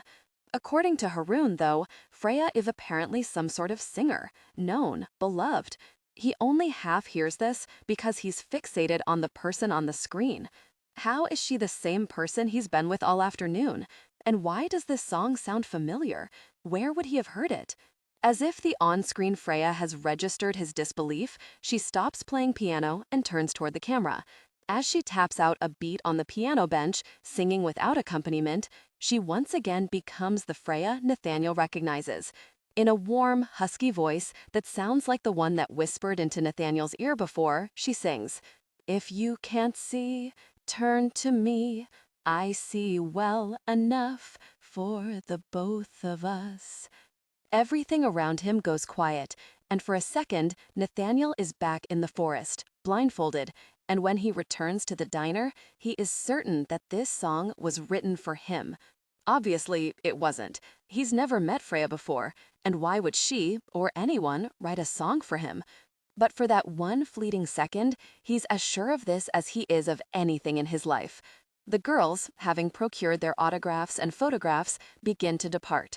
But after a brief whispered conference, they are back. "Okay, you can totally say no," Gia says, "but we usually come here with our friend Sasha, like every day. It's our spot. So normally, Sasha would be with us today. But she's sick, so she didn't come to school. And it's her birthday," Violet adds. "That's too bad," Freya says, "to be sick on your birthday." "I know, right? She's going to die when she hears what she missed." Freya nods, commiserating. "Could you, record her a message? Please," Mackenzie says. "Sure." Gia aims the phone at Freya. "Hi, Sasha. Hope you feel better and have a happy birthday." The girls exchange a look. "Could you maybe sing for her?" Gia asks. Nathaniel feels it, a lurch in his gut, before he looks up and sees that Freya, who has been good-natured and generous, suddenly looks pained. "I don't think so," she is saying. "Nothing major." Just sing happy birthday. Freya hesitates, the look on her face traveling from discomfort to despair, a route Nathaniel knows so well he could traverse it blindfolded. "And we wouldn't post it on social media or anything," Violet promises. I really don't think I should," Freya says. Nathaniel hears the song again. It's already familiar, something he's always known. "Well, that was very rude," Haroon says after the girls leave. "You were so nice to them, and they just kept asking for more." He sounds like James, who would sometimes monitor how people were reacting to Freya as if he were her personal protector, which, to his mind, he was. He'd discovered Freya's singing "I Will Survive" the day his father kicked him out of the house, and he felt like she was singing to him. He'd posted something in the comments, not something he'd ever done before or since, not sure, "I will survive." And Freya herself had replied, "Yes, you will. You might not believe it, but I do." And from that moment on, James was all in. "And asking you to sing? Do you even think there is a Sasha?" Haroon continues. "I mean, you're not some performing monkey, are you?" he adds, even though 40 minutes ago he had imagined James being in the diner and Freya singing one of her songs for him, and James forgiving him. That must get so tiresome. Sometimes you must wish for everyone to leave you alone. This is not what she wishes. It's what she fears. Your numbers will drop. Your fans will forget you. And then what? Who's left? Freya looks down and begins to cry. Nathaniel reaches out and brushes the tear from Freya's cheek. "I see well enough for the both of us." And at that moment, Nathaniel hears well enough for the both of them. "You can't sing," Nathaniel says. Freya has been ordered not to tell anyone about her current issues. Hayden has warned her that it alters the narrative they've worked so hard to create for Freya. Freya is tough. Freya is unstoppable. Freya is destiny. "Don't tell anyone, not your fans or your friends," Hayden warned. What friends? Her fans are her friends. She looks at Nathaniel and Haroon, staring at her with a mix of terror and tenderness, staring at her not like strangers, but something like friends. "I can't sing," she says. "What do you mean you can't sing?" Haroon is distraught. If Freya can't sing, everything falls apart. If she can't sing, how will he get James back? "I mean, I can't sing," she says. When I even think about trying, my voice gets all strangled. Maybe you're fatigued from being in the studio and recording your album. I haven't been in the studio for 3 weeks, she replies. But the photos? Not 1 week ago, he and James had seen photos of her, accompanied by updates about how well everything was going. They were taken before, she says, posted to keep up the facade, until I got my voice back. But you will get it back? And finish? She shakes her head. Maybe not. Haroon imagines James finding out about Freya and the incomplete album, and though he only just met her and clearly has nothing to do with it, it feels like his fault, somehow. Tears spring to his eyes. As a child, he wept so often that his older brothers teased him and Ami scolded him. Why do you cry so much? Not even your sister cries so much. Without anyone telling him, he knew the tears carried his secret the way blood carries DNA. He learned not to cry. Even with James, he did not cry. Not even when James did, and he thought it would kill him. Hey, Freya says, wiping her own tears. She puts her hand on his, and Nathaniel puts his on top of Freya's, and Haroon savors the weight of it like he would a heavy blanket on a cold night. It's not your problem. You don't have to worry about it. But she's wrong. She might not be his solution, but this is his problem. But James loves you. He's your biggest fan. Freya smiles sadly. Nathaniel finishes chewing the rest of his second grilled cheese sandwich. Who's James? Nathaniel asks. He's my... Haroon begins. What Haroon should say is that James is his ex-boyfriend, because as of last week, get really out my life, that's what he is. But Haroon has never once claimed James as his boyfriend. He's never told anyone about this boy he has been in love with for the past 18 months. Even when he'd told his cousin, he hadn't said the word boyfriend. He'd never said James's name. And it doesn't seem fair to say he's his ex-boyfriend when he never even got to claim him. My boyfriend, Haroon says, and he's totally obsessed with you. But not in a creepy way. Oh yeah? Freya sounds amused. Yeah, and it's like he's been uncorked and outflow all the things he has never been able to tell anyone about James. About how James believes in the best in everyone and how he hates the cold and how he claims he can take any 5 ingredients and cook them into something delicious. A feat Haroon has never actually seen performed, though he has tasted the evidence of it, the plastic containers full of stews and pastas James has cooked for him. And how, when he was young, their apartment came with a shower curtain that was a map of the world, and how he used up all the hot water memorizing all the countries, even ones that no longer existed, like Yugoslavia, and how, even though he's never left the tri-state area, he has the most powerful wanderlust.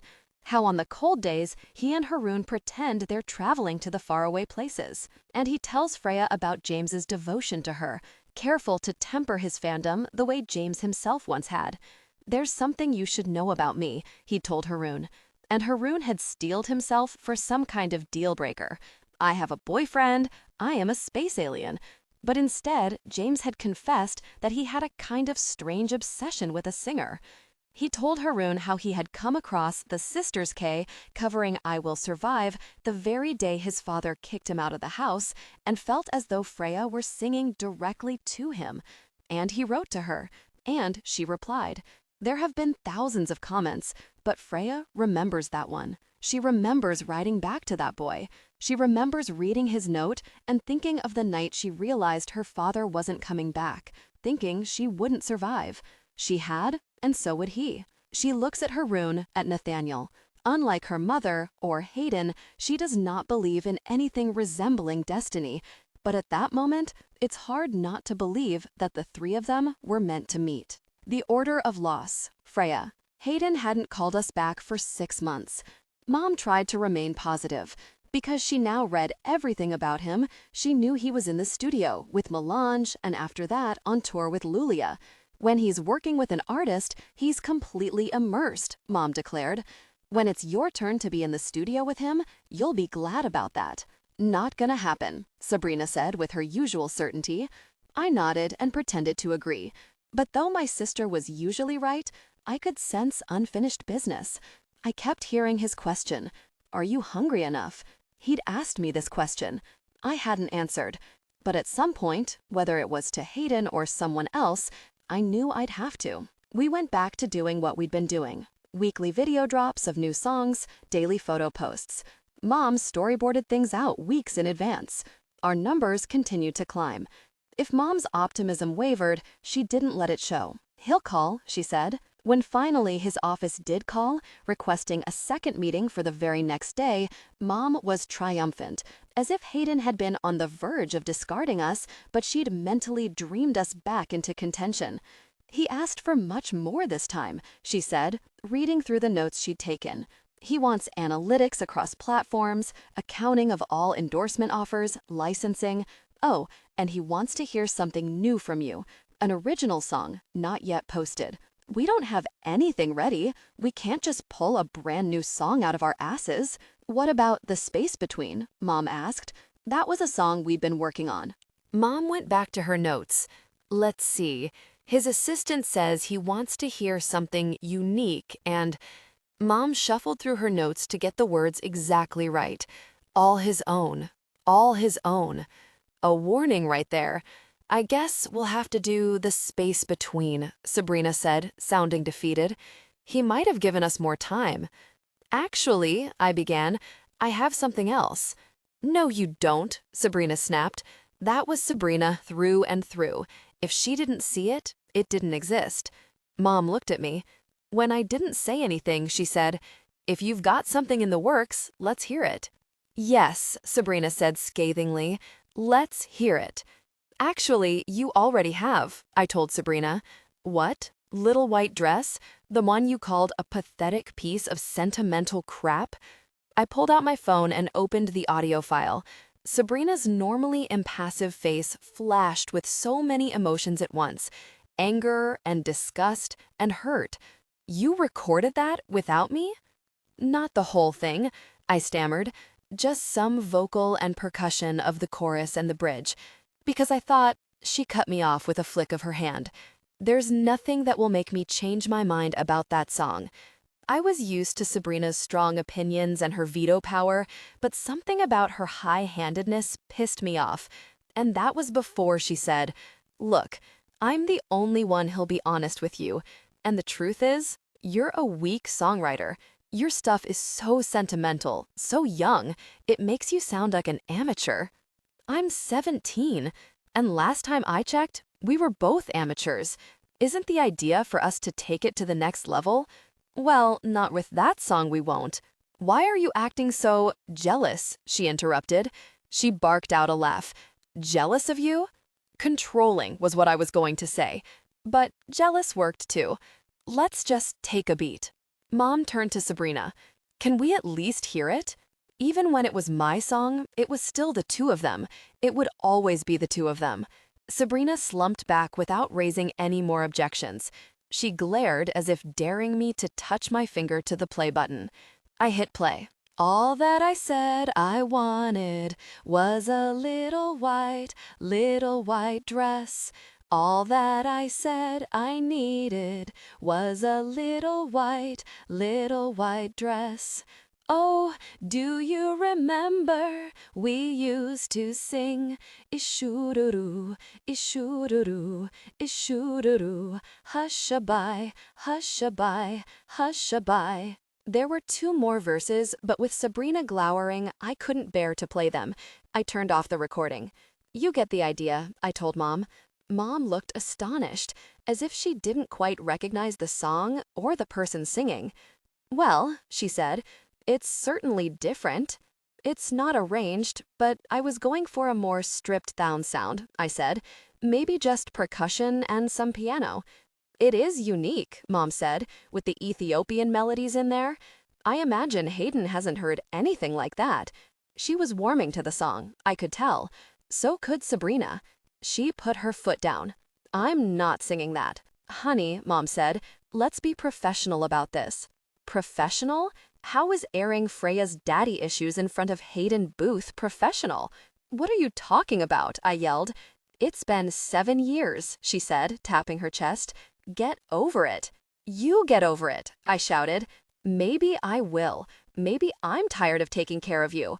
That's what you call it? Because I'd call it undermining me or backdrafting off me. When I got angry, I boiled. When Sabrina got mad, she froze.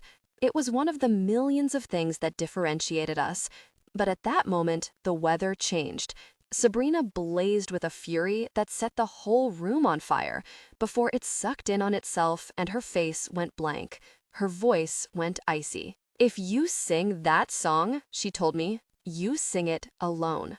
We agreed to sing The Space Between and practiced all night without actually speaking. We were still not speaking when we drove down to Hayden's offices the next day. But the minute the elevator doors opened, my anger evaporated, and I was left with a weirdly homesick feeling. I wanted to take it all back, to sing as we had that night in bed, or to clasp hands as we'd done last time we'd faced Hayden. But Sabrina stood with her arms rigid, her fists balled, her face statue still. Mom checked in with the assistant. Sabrina and I sat down. "Sabrina," I whispered, "about Little White Dress." "Don't," she hissed. She swiveled around to me, her eyes hard little kernels, and opened her mouth to continue, but at that moment, Hayden's assistant called her name. She stood up. I stood too. "He wants you separately this time," the assistant said. A feeling of dread came over me. It was like watching the girl in the horror movie descending the stairs into the basement alone. You wanted to yell, but even if you did, she never listened. Sabrina went into the office, and I sat down next to Mom, my knees bobbing up, down, up, down. Mom put her hand on them, but it didn't help. Through the door, I heard Sabrina sing The Space Between, the song we were meant to sing together. After she finished, she stayed in a long time, the low tones of their murmured conversation impossible to decipher. Mom started to look nervous. "Wonder what they're talking about," she said, staring endlessly at her phone, as if Sabrina was going to mentally text her the news. I told myself Hayden was giving her another lecture about fame. I told myself Hayden was asking her about our videos, or our brand strategy, or inquiring where she saw herself in 10 years. But I couldn't shake the bad feeling that we'd walked into this building as the Sisters K, but we're going to leave as something else. I heard Sabrina singing again, but not The Space Between, or any of the other songs we'd written together. She was singing Chai Helu, the song my father sang to me, the first song we'd ever sung together. And that's when I knew. She'd betrayed me. You must do things the proper way. When they leave the diner, something's different. None of them can say what.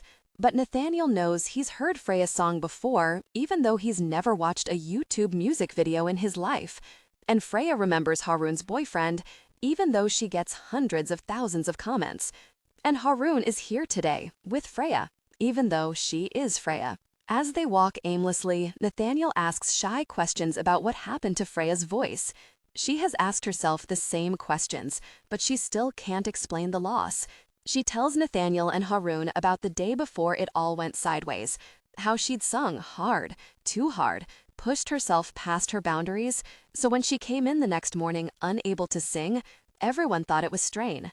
She was given the morning off and a massage courtesy of Hayden's personal masseuse.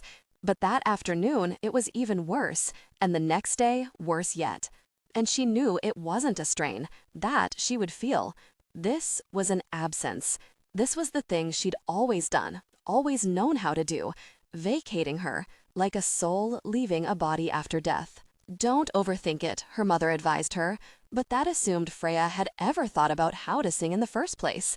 She'd sung her first note when she was 1 minute old. Singing was something she'd done as automatically as breathing. And suddenly, she couldn't sing. Some days, she could barely breathe. "When did all this happen?" Haroon asks. Freya sighs. 1,000,000 years ago. That's what it seems like for how tired it makes her. 3 weeks ago. 3 weeks, Haroon exclaims. That's nothing. Can't they wait for you? They can, but they won't, Freya says.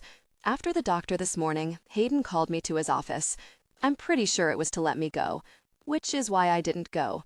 He can't fire me if I'm not there. But it's only been 3 weeks, Haroon repeats. He seems very cut up on that. He doesn't know that Hayden's time is measured in gold, and 3 lost weeks is a bill none of them can pay. I've lost my slot, Freya explains. In 2 weeks, he goes into the studio with Lulia. Can't you record after Lulia? Nathaniel says. Lulia, Haroon corrects. Lulia then. It doesn't work like that. Freya is tired of talking about this, tired of trying to divine how the mind of Hayden Booth works, what will please him, what will annoy him, what counts as loyalty, and what as betrayal. She knows, in her bones, he's going to dump her. Her mother doesn't believe this. Why would someone spend 2 years investing in something only to toss it aside? It's bad business. But Freya knows that in spite of his proclamation that art is personal and business is not, with Hayden, everything is business and everything is personal. It's like he's become legendary for his ability to launch artists, she says to Haroon and Nathaniel. He has a formula, and it works. It's always worked. It's why he's so picky about who he chooses to work with. They have to have very specific qualities, like talent and it factor and hunger. That might be Hayden's true superhuman strength, being able to smell who is hungry enough to do what it takes, to sacrifice things like privacy, autonomy, family. But she doesn't tell Haroon and Nathaniel that. Instead, she tells them about the third meeting with Hayden, the first one after Sabrina had been cut loose, when it was just Freya and her mother. He'd laid out his entire plan. They'd need 2 years, he said. The Sisters K were known, but Freya was not. They needed to convert the Sisters K fans to Freya fans, and to bring many more new fans into the fold. They would build her profile across all platforms, select appearances where she'd garner a lot of coverage, get her used to performing in front of a crowd, increase her Q factor, grow her into a household name. Then they could drop the first single. After that, they would pull back a bit, build more mystery into it, more hunger. Only then would they go into the studio. When the album came out, Hayden predicted, its success, like Lulia's and Mélange's before her, would be inevitable. Freya's mom had been panting at all this, but Freya herself was uneasy. It seemed like a lot of dominoes had to fall just right. What if things didn't work that way? Hayden seemed bemused by her skepticism. And then he launched into one of his lectures. "You think people like art, like music, because of personal taste?" he'd said, scoffing at the idea of something so individual. "It's nothing but positioning, love. You frame things a certain way. This is hot, this is edgy, this is the next big thing that you'll want to know about first. You do that right, and you barely have to do anything else. Your product doesn't even have to be that good, if you frame it right." He shook his head, smiling, about how easy it all was. People are moths, drawn to light. Our job is to make you the brightest light. Maybe that's what's made him angry, Freya tells Nathaniel and Haroon now. Not so much that I'm having problems with my voice, but that I disrupted his march toward inevitability. For a brief moment, this insight allows her to feel almost sympathetic toward Hayden. Star-making is the thing he's always done as naturally as breathing, and Freya went and really messed it up. In his eyes, it was a betrayal. "If anyone is betrayed in this scenario, it is you," Haroon says. Freya knows full well that isn't true, but she appreciates him for saying so. "He shouldn't get to fire you," Haroon continues, his voice clipped and urgent. "You need more time. He should give you more time. People need to be patient with other people, to understand that sometimes things don't happen on a schedule, that certain things can't be rushed, that when you pressure someone, mistakes occur." Haroon speaks with such vehemence, as if this matters deeply to him, as if he's insulted by Hayden's behavior. Freya is touched, but that changes nothing. Hayden swings his power like a sledgehammer. He can do what he wants. If you want to be in his universe, and they all do, you take it. On the rare occasions Freya's mother ever dares to say anything negative about Hayden, she does it in a whisper, even if the two of them are alone in the apartment. "You should go make your case," Haroon urges. "Tell him to give you more time. You need to do this." She looks to Nathaniel, who hasn't commented on any of this. "What do you think?" "What happens if he fires you?" Nathaniel asks. "Your numbers will drop. Your fans will forget you." "I lose everything," Freya says. Nathaniel knows what it means to lose everything. It really means losing yourself. It is the worst thing that can happen. He would do anything to keep this from happening to another person. "What can I do?" he asks. "What can we do?" Haroon corrects. He doesn't know what it means to lose everything, but he suspects he's dangerously close to finding out. Their enthusiasm, their righteous anger, is infectious. It makes Freya want to do something she has never been able to do: speak for herself. Only that would mean facing Hayden alone. Bad things happen when she's alone with him. But maybe she doesn't have to be alone. "Will you guys come with me?" she asks in a small voice. To confront him? She's only just met them. They don't know what she intends to do. She doesn't know what she intends to do. She's flying blind. They must see it. But they don't hesitate. "Yes," they reply. When they arrive at Hayden's Soho offices, Freya feels like puking. "I feel like puking," she says. "Feel free to do it on my shoes," Nathaniel offers. This is funny, but she doesn't laugh because she really does feel like puking, and it's better not to tempt fate. They ride the elevator up to Hayden's office. Freya's knees begin to buckle as she realizes she's about to face Hayden with no idea of what to say. During media training, she'd been taught to draw up 3 talking points before every interview, and no matter what the interviewer asked, to respond with her talking points. It was when people diverged that they ran into trouble, said things they couldn't take back. But here she is, in the elevator up to Hayden's office, and she hasn't even figured out what she should say. Which is an amateur move. You don't take on Hayden Booth with no strategic planning, a lesson Freya should have learned. She's going to faint. The elevator door opens.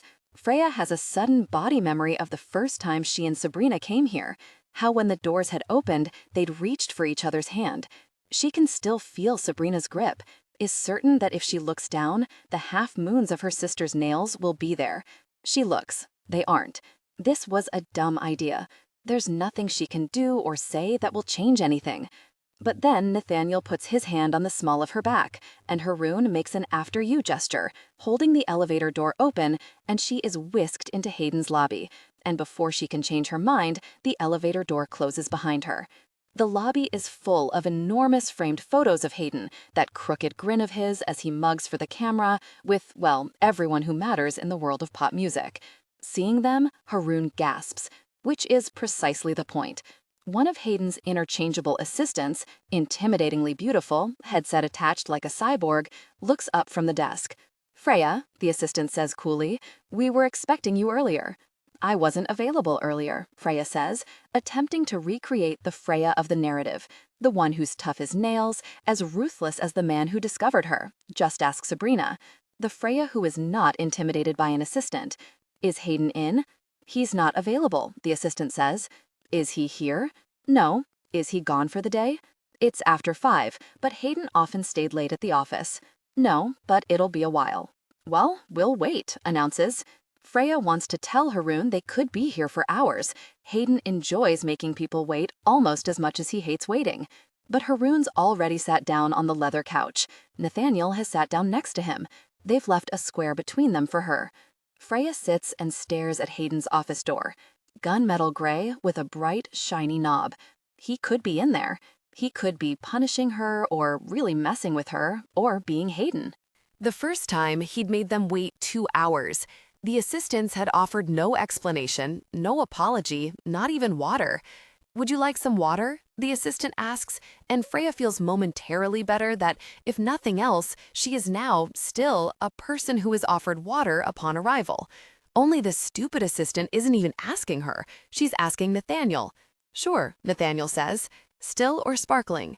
The assistant is fawning, like Nathaniel is someone almost famous, and Freya understands it's because he's good-looking enough to be someone famous, and those kinds of looks in New York City, anyhow, are a self-fulfilling prophecy. "Huh?" Nathaniel says. "Bubbles or no bubbles?" the assistant says. Bubbles, I guess." 2 shakes, the assistant replies without asking if Freya or Haroon want water, let alone still or sparkling. The creep of jealousy comes on strong and fast and surprising. Freya isn't jealous because Nathaniel is offered water. She's jealous because that difficult person is flirting with him, and he belongs to her. She's his emergency contact. And that's when Freya realizes she no longer simply feels responsible for Nathaniel. She likes him. The fluttery feeling in her stomach cannot be fully attributed to the prospect of facing Hayden. It's been so long since she liked a guy or allowed herself to. Not since Ty. They'd been set up a while ago, two up-and-comers whose combined star power could generate some heat. They played the couple, made a minor splash, got in a few of the tabloids, which was the plan, and she actually liked him, which wasn't. They shared intimacy in a $2,000 a night hotel suite they'd been given for free in exchange for a post from an it couple about its new rooftop bar. The next morning she woke up to find him FaceTiming his boyfriend. The boyfriend waved at Freya. "Don't worry," Ty said, "we're fluid and open." When Freya had gotten upset, he'd been confused. "But we had fun, right? And this suite is sweet. Should we take a selfie on the balcony before we go?" She'd agreed. The shot was still reposted, fans still shipping Freya and Ty. The assistant returns with a bottle of Pellegrino and one glass. One glass? Seriously? Freya clears her throat. "Oh, sorry, did you want some water too?" the assistant asks. Freya felt a surge of frustration. "Yes," Haroon says. "No bubbles." "Same," Freya says. "Okay, be right back." She flashes a smile at Nathaniel. "Holler if you need anything else." Nathaniel seems flummoxed by the attention, and Freya sees he doesn't even know he's being flirted with. The city is full of people who overvalue their talent, their looks, their charisma. Someone like Nathaniel is a purple unicorn. "I'm all good," he tells the assistant. Freya stares at the office door, closed, like it was that day. Betrayals rarely take place out in the open.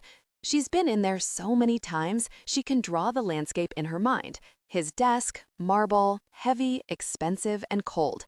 The framed records on the wall. The photos of him alongside a veritable who's who of pop music. Lulia and Rufus Q, who are his protégés, and other famous artists and producers. Him and Kanye and Kim. Him and Jay and Bey and Bono and others whom he counted as friends. Or, more to the point, could display as friends. The framed graffiti print. The computer covered in sticky notes because, and Freya always found this a little hilarious, for all Hayden's genius when it comes to manipulating social media, he's a technophobe who doesn't know how to use his computer. On that computer is a file folder with her name on it. The first time she'd seen the file, she'd felt a wave of euphoria, the same way she had the first time their video had gone viral, or their first YouTube video had passed 1 million views. A moment of relief. She had nearly reached the finish line, after which everything would be okay. She hadn't known what's in the file, only that it was somehow proof. She now knows what's in the file, basically everything. Hayden has assistants call every bit of press, every social media hit, every tagged post, plus all her analytics, her contracts, her emails, or her mother's, and the vestiges of her voice in all the recordings he has. As for the finish line, either she's no closer, or it keeps moving. She jumps up, knowing suddenly and for the first time in a long time exactly what she wants to do. "Nathaniel," she whispers, "I need you to flirt with the assistant." "What? Flirt? Me? How?" "Bat your eyes. Be yourself. She already likes you. Just tell her we had to leave and flirt so she forgets to ask any questions." She turns to Haroon. "Is your boyfriend really my biggest fan?" She sees Haroon hesitate, a fault line crack across his face, but just as quickly he rights himself. "Yes," he says, tentatively at first, then more forcefully. "He is." She's in full-on diva mode, but for once, it's not an act. She knows exactly what she wants to do. "Then he'd want you to do this. Come on." The assistant returns with 2 more waters. She looks around. "Where'd they go?" she asks Nathaniel. Nathaniel freezes. Freya instructed him to flirt. He doesn't know how to flirt. He once did. He must have.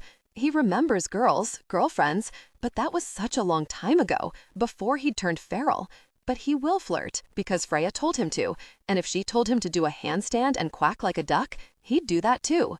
They left, he tells the assistant, and for good measure, he bats his eyelashes. "But I'm still here." She smiles at him, licks her lips. "So you are." Maybe he does know how to flirt. Freya is going to delete herself from Hayden's computer. It's a symbolic move. She gets that, but it's necessary just the same. Hayden will get it. She can't lose a race she refuses to run. He can't fire her if she quits. She goes straight to the computer. She clicks on the mouse and the monitor lights up. There's no lock to it because one time Hayden forgot the code and it took a whole 20 minutes to locate an assistant, and wasting 20 minutes of Hayden's time is a sin. His schedule is up on the screen. The block of weeks earlier in the month have her name on every day, and most other appointments blocked out. Her mother had been right about the devotion he gives to his artists, so long as they're behaving. But the past 2 weeks have been updated, the holes she left in the schedule easily replaced. In 2 weeks, after his week on the private island, it's Lulia's name that blocks out the schedule. Freya is certain Lulia will take her entire 6 weeks. She will leave no holes. First, Freya deletes herself from the calendar. She deletes the recording session. She deletes today's doctor's appointment. She deletes it all. "What are you doing?" Haroon asks. "Nothing. Just let me know if the assistant is coming, and be quiet," she whispers. Freya closes the calendar. Hayden's desktop picture is Lulia, of course. It's almost like he knew Freya was coming and set designed the office to mess with her head. On the desktop are several folders, each labeled with the name of the artists he works with: Lulia, Melange, Rufus Q, and Freya. She clicks open her folder. Inside is everything. Everything she gave Hayden, and everything he took. "You look familiar. Are you a model?" the assistant asks Nathaniel. "An actor?" No. "You could be. Thanks." And because he's meant to be flirting, he smiles what he thinks is maybe the coquettish grin of an actor or model. "I could take some headshots for you if you like. It's what I do, photography. This," he gestures to her desk, "is temporary." "Most things are," Nathaniel says. She laughs at that. Nathaniel laughs too, though it wasn't a joke. "I love your eyes," she says. "How'd they get like that?"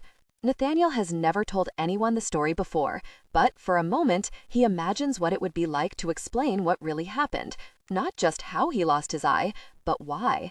What it's been like to exist in that house on the edge of the forest with his father. The fellowship of two. He glances toward the office, where Haroon and Freya are. He imagines telling them. He looks back at the assistant. Heterochromia, he lies. Genetic condition. "What are you doing?" Haroon asks, peering over Freya's shoulder at the monitor.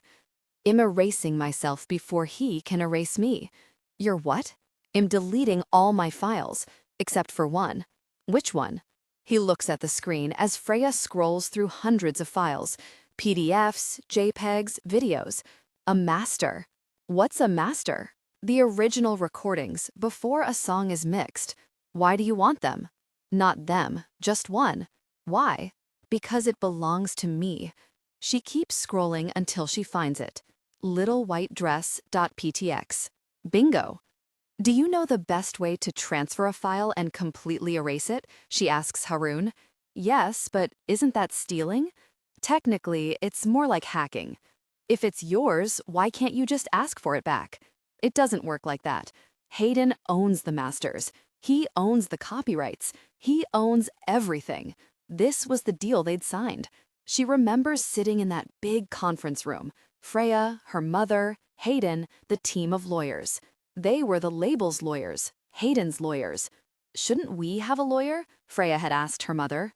"We are your lawyers," Hayden's attorneys had told them. "We creative types have to stick together," Hayden had said. Freya glances at the print on the wall. Art is personal. Business is not. It wasn't like he didn't warn them.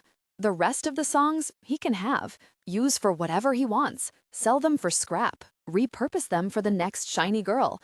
But not this song. This song is hers. She opens her mail program and attempts to attach the file. Haru watches her, not saying a thing. Haroon is a coward. How many times does he have to say this? He's the kind of coward who shatters hearts. The kind of coward who allows his family to participate in an enormous hoax. The kind of coward who does not casually break and enter the offices of powerful men like Hayden Booth. He wants to help Freya in any way he can, but even that is for cowardly reasons. To get James back. That's why he said yes to all this. But stealing? Haroon is a good boy. When Saif was rebelling, not going to mosque, Haroon still went. When Saif was making Ami cry by marrying a white girl, Haroon was doing his best not to make Ami cry. Because he's a good son. But here he is, possibly participating in a crime? What if he gets arrested? What would people think? What would his parents say? Would they still love him? The file is too big. It won't let her email it. Freya knows you're supposed to compress the file or something, but she doesn't remember how. Haroon is just staring at her. "Are you going to help me or not?" she asks. Haroon pictures Abu coming to the police station to fetch him, the felony arrest on his record, the shame in his father's eyes. Though if he got arrested, he wouldn't be able to leave tomorrow. He'd have an excuse not to get on that plane. As mentioned, a coward. Freya is growing frustrated. She tries to attach the file to an email again. When it doesn't work, she smacks the machine. Gosh, she says. Haroon watches Freya, knowing it won't work. The file is too large, and anyway, there will be a copy in the sent folder, and even if she thinks to delete that, the digital footprint will remain. His insides are itchy with frustration and impatience, and seeing Freya's expression, he understands that he's feeling exactly as she is. He's feeling it on behalf of her, as if for one moment he has stepped out of his own problems and into someone else's. And frankly, it's a relief, particularly when this is a problem he can solve. Freya tries once again to attach the enormous file. This time, Haroon steps between her and the computer. "You must do things the proper way," he says, pulling out his keychain, which contains his house keys, his school ID fob, and the small flash drive he purchased expressly to store photographs, texts, and emails from James in a safe place. But he never did. He was too scared he'd be found out, so the drive remains empty. He inserts the drive into the port. The sound of laughter, Nathaniel's laughter, intermingled with the assistant's, flutes out from the lobby through the closed door. Sounds like he's flirting. Well, Haroon says. Freya frowns, and Haroon feels bad. Now that he has stepped out of himself for 5 seconds, he realizes something has been crackling between those two all day. "Don't worry," Haroon adds. "He likes you too." "You think?" Freya asks, and the yearning in her eyes is so familiar, he's no longer sure if it's her yearning or his pumping through his veins. A phone rings. Hayden's office extension, as well as the assistant's desk. Freya glances at the caller ID. "It's Hayden's cell," she whispers. "If the assistant doesn't know we're here, neither does he," Haroon says, suddenly full of smooth confidence. "I wouldn't count on that," Hayden says. "No one sees everything." He pauses for a minute. "Except maybe God. Hayden is God." The line on the phone blinks. "Hurry." While the assistant is on the phone, Nathaniel hears her mention Freya. Been and gone. She looks at Nathaniel a little suspiciously, and he lets loose his brightest smile yet. "No, she didn't say what she wanted." A pause. "She left without waiting. I don't control her." A defensive whine in her voice. All right, I'll get her back." She hangs up the phone and peers up at Nathaniel, not smiling anymore. "Where did Freya go?" she asks him. He may be a bad flirt, but he's an expert liar. "Not sure." He pulls out his phone. "Let me call her." He excuses himself to the waiting area and calls the only number stored in his phone. "Tell me something good," his dad says. "Hey, it's me," he says. He speaks to the void, as he's done so often these past few weeks. Only it doesn't feel like the ghost of his father he's talking to, because in his mind, he's talking to Freya and Haroon. "How much longer?" Freya asks. "Not long." Transferring the file. Freya watches the progress, itchy with suspense. 10%, 18%, 26%. Her heart starts to speed up. 43%. "Hurry," she says to the heedless computer. The office phone line goes dark, then lights up again. 68%. "Come on," she urges. "It's a computer," Haroon says. "It can't understand you." The computer ticks to 73% and just stops. "What happened?" Freya asks. "Is it stuck?" "It's not stuck. It's just processing," Haroon says. "Make it process faster," Freya cries, giving the computer a good whack. "You must do things the proper way," he says again. The monitor ticks to 80%. "I'm tired of the proper way," she says. 93 and 100. Freya lunges for the flash drive. He stops her and ejects the drive and replaces the cap and puts the drive back on his keychain. Freya drags the files to the trash. "Not that way," he says. Haroon opens the file, and instead of dragging it to the trash, he deletes the contents and leaves the file name intact. He does a search for files with the same name, and does the same with a version saved in the cloud. Freya sees the name of the file show up in the Finder. "I thought you deleted it," Freya says. "I did. This is a ghost file. I deleted the actual contents, but left just the folder there." Haroon smiles, to avoid suspicion. Freya is in a hurry, but she takes a few seconds to appraise Haroon. You're kind of devious, aren't you? Haroon allows the smallest of smiles. You have no idea. Nathaniel is still talking to Freya on the phone when she and Haroon emerge from the office, laughing, victorious. What the assistant asks. Oh, there you are, Nathaniel says, hanging up his phone. What were you doing in there? The assistant demands. Freya doesn't answer. She takes Nathaniel's hand. Gotta go, she trills. Did you know they were in there? The assistant asks Nathaniel. She turns to Freya. Hayden's not going to be happy about that. Oh well, Freya says, taking Haroon's hand and leading them all to the elevator bank. What should I tell Hayden? The assistant asks. Haroon presses the elevator button. Just as the elevator yawns opens, Freya turns to the assistant. Tell him that art is personal, business is not, and the door closes. The three of them descend, holding hands, each one of them experiencing something that only hours before seemed inconceivable. Happiness. Happiness.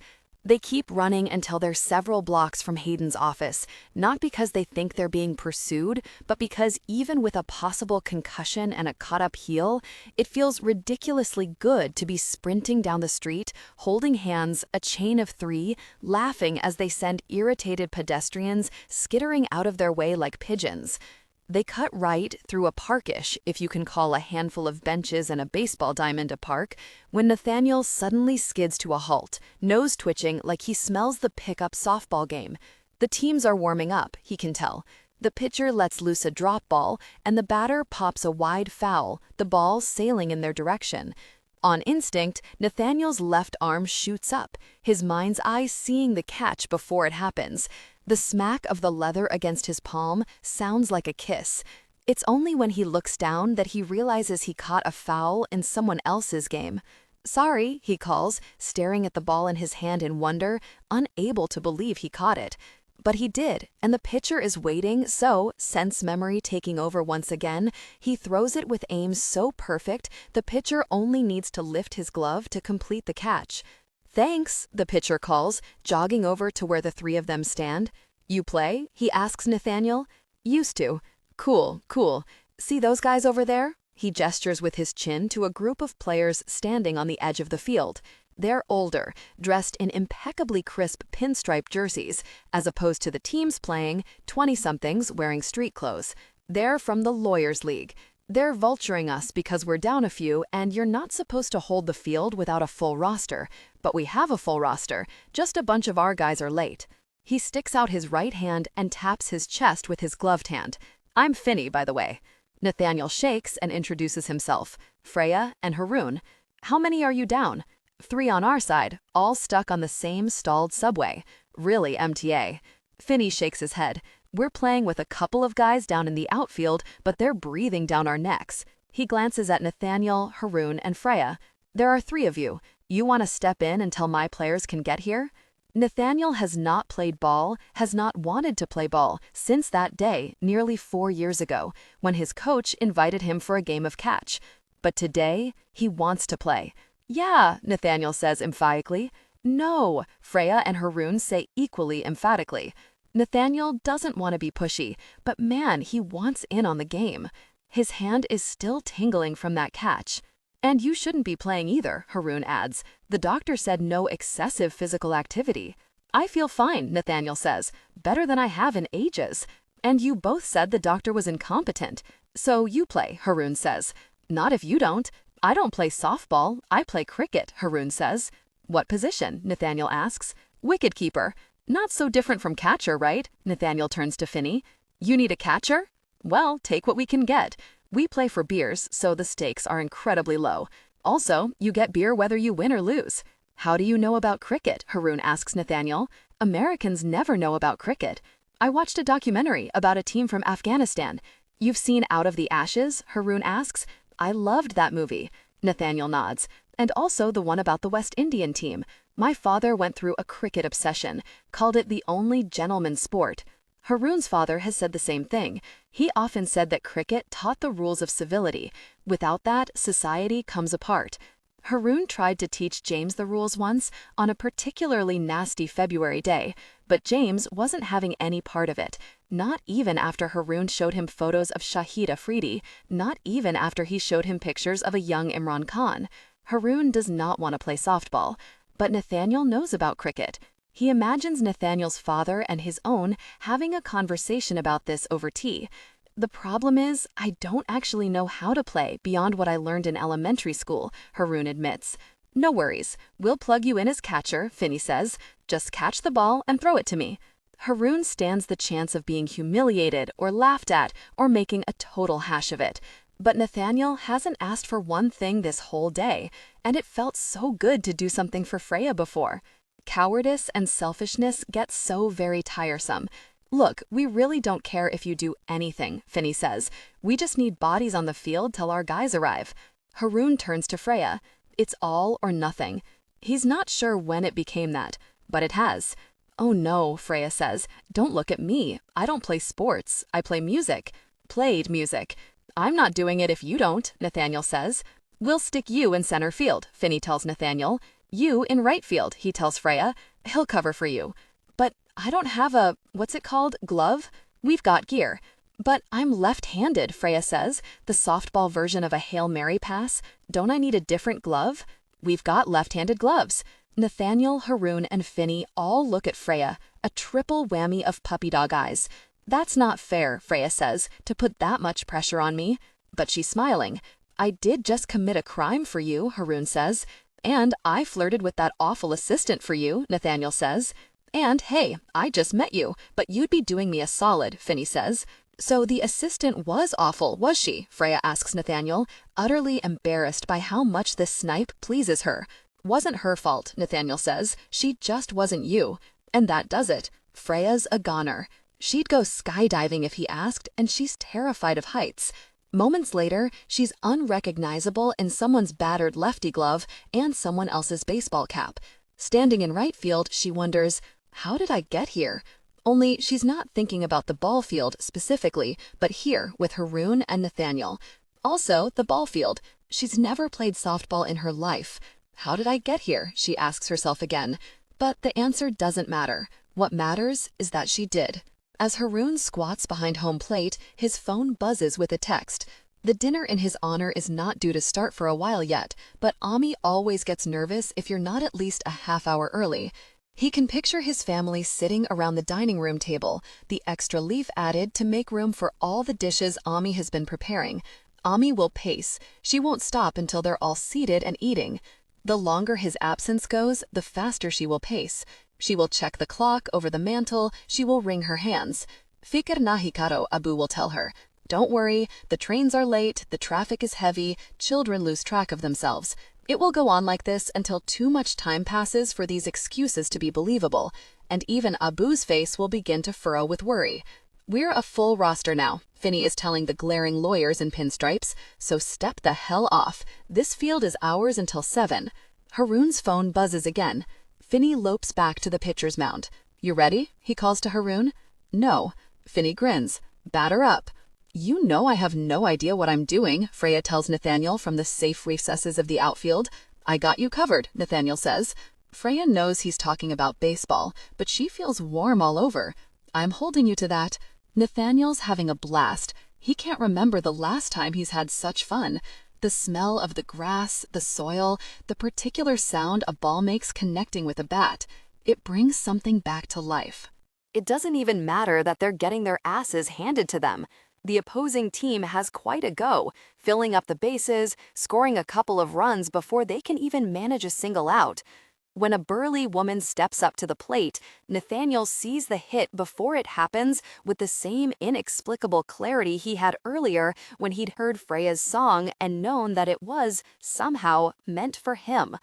So he knows the hit will be a fly, heading straight to right field, straight to Freya.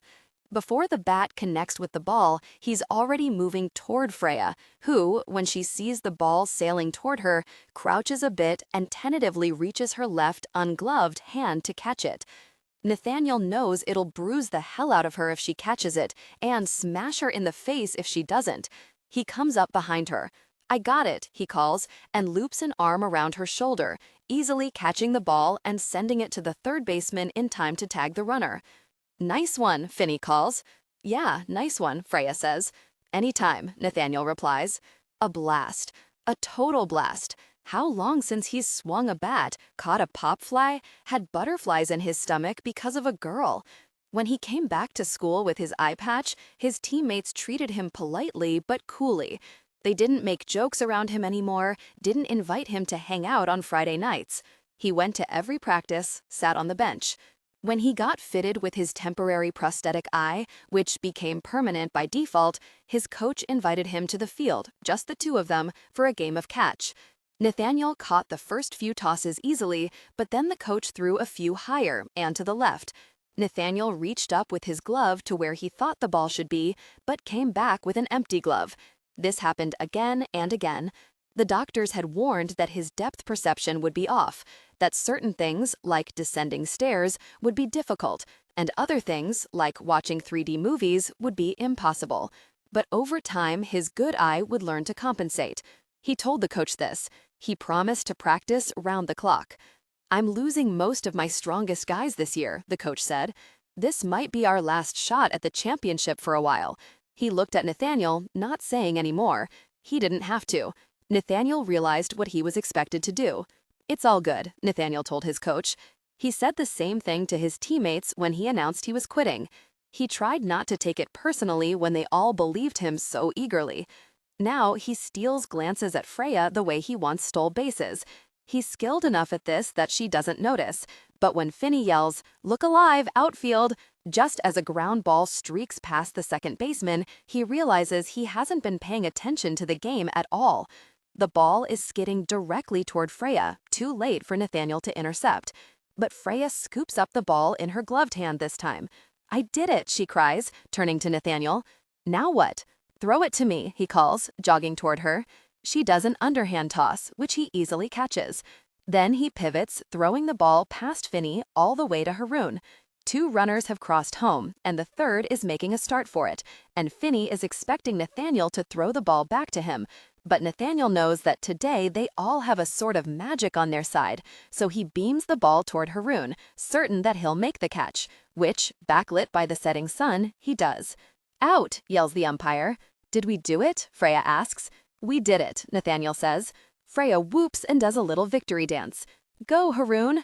She high-fives Nathaniel, and now his right hand tingles just as much as his left.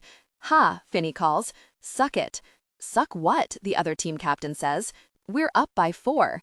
"Suck it anyway," Finney replies. And then, emboldened with some mojo, proceeds to strike out the next batter, and that's 3 outs. Their team up to bat, Freya and Nathaniel take their seats on the benches. Haroon stands next to the chain-link fence in conversation with Finney. "I'm not going to have to bat, am I?" Freya asks. "There's a bunch of batters ahead of you, so don't worry," Nathaniel says. "Because I don't know how to bat. I can show you if you want. I might smash you in the head, again, give you a second concussion. I'll take the risk." They walk over to the bat bag, and Nathaniel rifles through. "First off, you need the right bat." "What's the right bat?" "For you," he says, extracting a slim wooden number, "it has to be a Louisville Slugger." He hands her the bat, and she grips it like she's trying to suffocate it. "Relax," Nathaniel says, coming to stand behind her. "Hold your hands one on top of the other, lining up your knuckles." He reaches over to adjust her grip, wrapping his body around hers. "Like this?" she asks, in a voice that's pure breath. Her grip is just fine, but he doesn't want to let go. He's so tired of letting go. "Yeah, like that. Now open your legs." Usually guys buy me dinner before they say that. Nathaniel felt an immediate surge of desire, a strong physical reaction. He adjusted his body away from Freya so she couldn't tell. This wide. Nathaniel nudges her feet apart, willing his arousal to subside. He hasn't been like this since he was 13. The trick is to relax. Don't anticipate the ball, receive the ball. "Receive the ball?" Freya teases. "Are we playing softball or having—" "Nathaniel," Finney interrupts. "You want to bat?" No. Nathaniel did not want to bat. He wanted to give in to the intense desire he felt for Freya, to be close to her, to share a passionate intimacy. Afterward, he'll buy her dinner. "Here, take the slugger," Freya says, handing Nathaniel the bat. And even though it's too light for him, he takes it because he doesn't want to refuse this girl anything. He stands at home plate, desire thrumming through him. The pitcher throws wide. Nathaniel could move aside and it'd be a ball, but instead he swings hard. He needs to do something with all the longing and craving and desire that he thought was dead, but turns out was just dormant and is now volcanically erupting. The ball connects with the most satisfying of thwacks and goes flying. Home run, of course. The three missing players show up at the end of the third inning, and Freya, Nathaniel, and Haroon are dispatched with a gush of thanks, 2 beers and a Coke, and an invitation to return next week. "I'd come back if you guys did," Freya says. "That was fun." But she remembers that Nathaniel isn't from here. He's a tourist, meeting his dad. "Will you even be here next week?" "Maybe," Nathaniel says, shrugging as he pops open a beer. The foam explodes all over his hands. He licks his fingers, and Freya's attention is drawn to him. She takes a long chug of the beer and lets loose an equally long belch. Nathaniel and Haroon stare at her, both of them clearly deeply impressed. "Me and my sister used to have burping contests," she explains, "though with Fanta, not beer. I always won." "Obviously," Haroon says. "I used to be able to burp Jingle Bells, ABC, Happy Birthday. Maybe if I can't sing, I can burp sing." Freya takes another swig of beer. "Can one have a career as a professional burp singer?" "Probably," Haroon replies. "There are those guys who make a living as professional hot dog eaters, so why not?" "Professional hot dog eaters?" Nathaniel asks. "They compete. There's a big match every 4th of July, Freya says.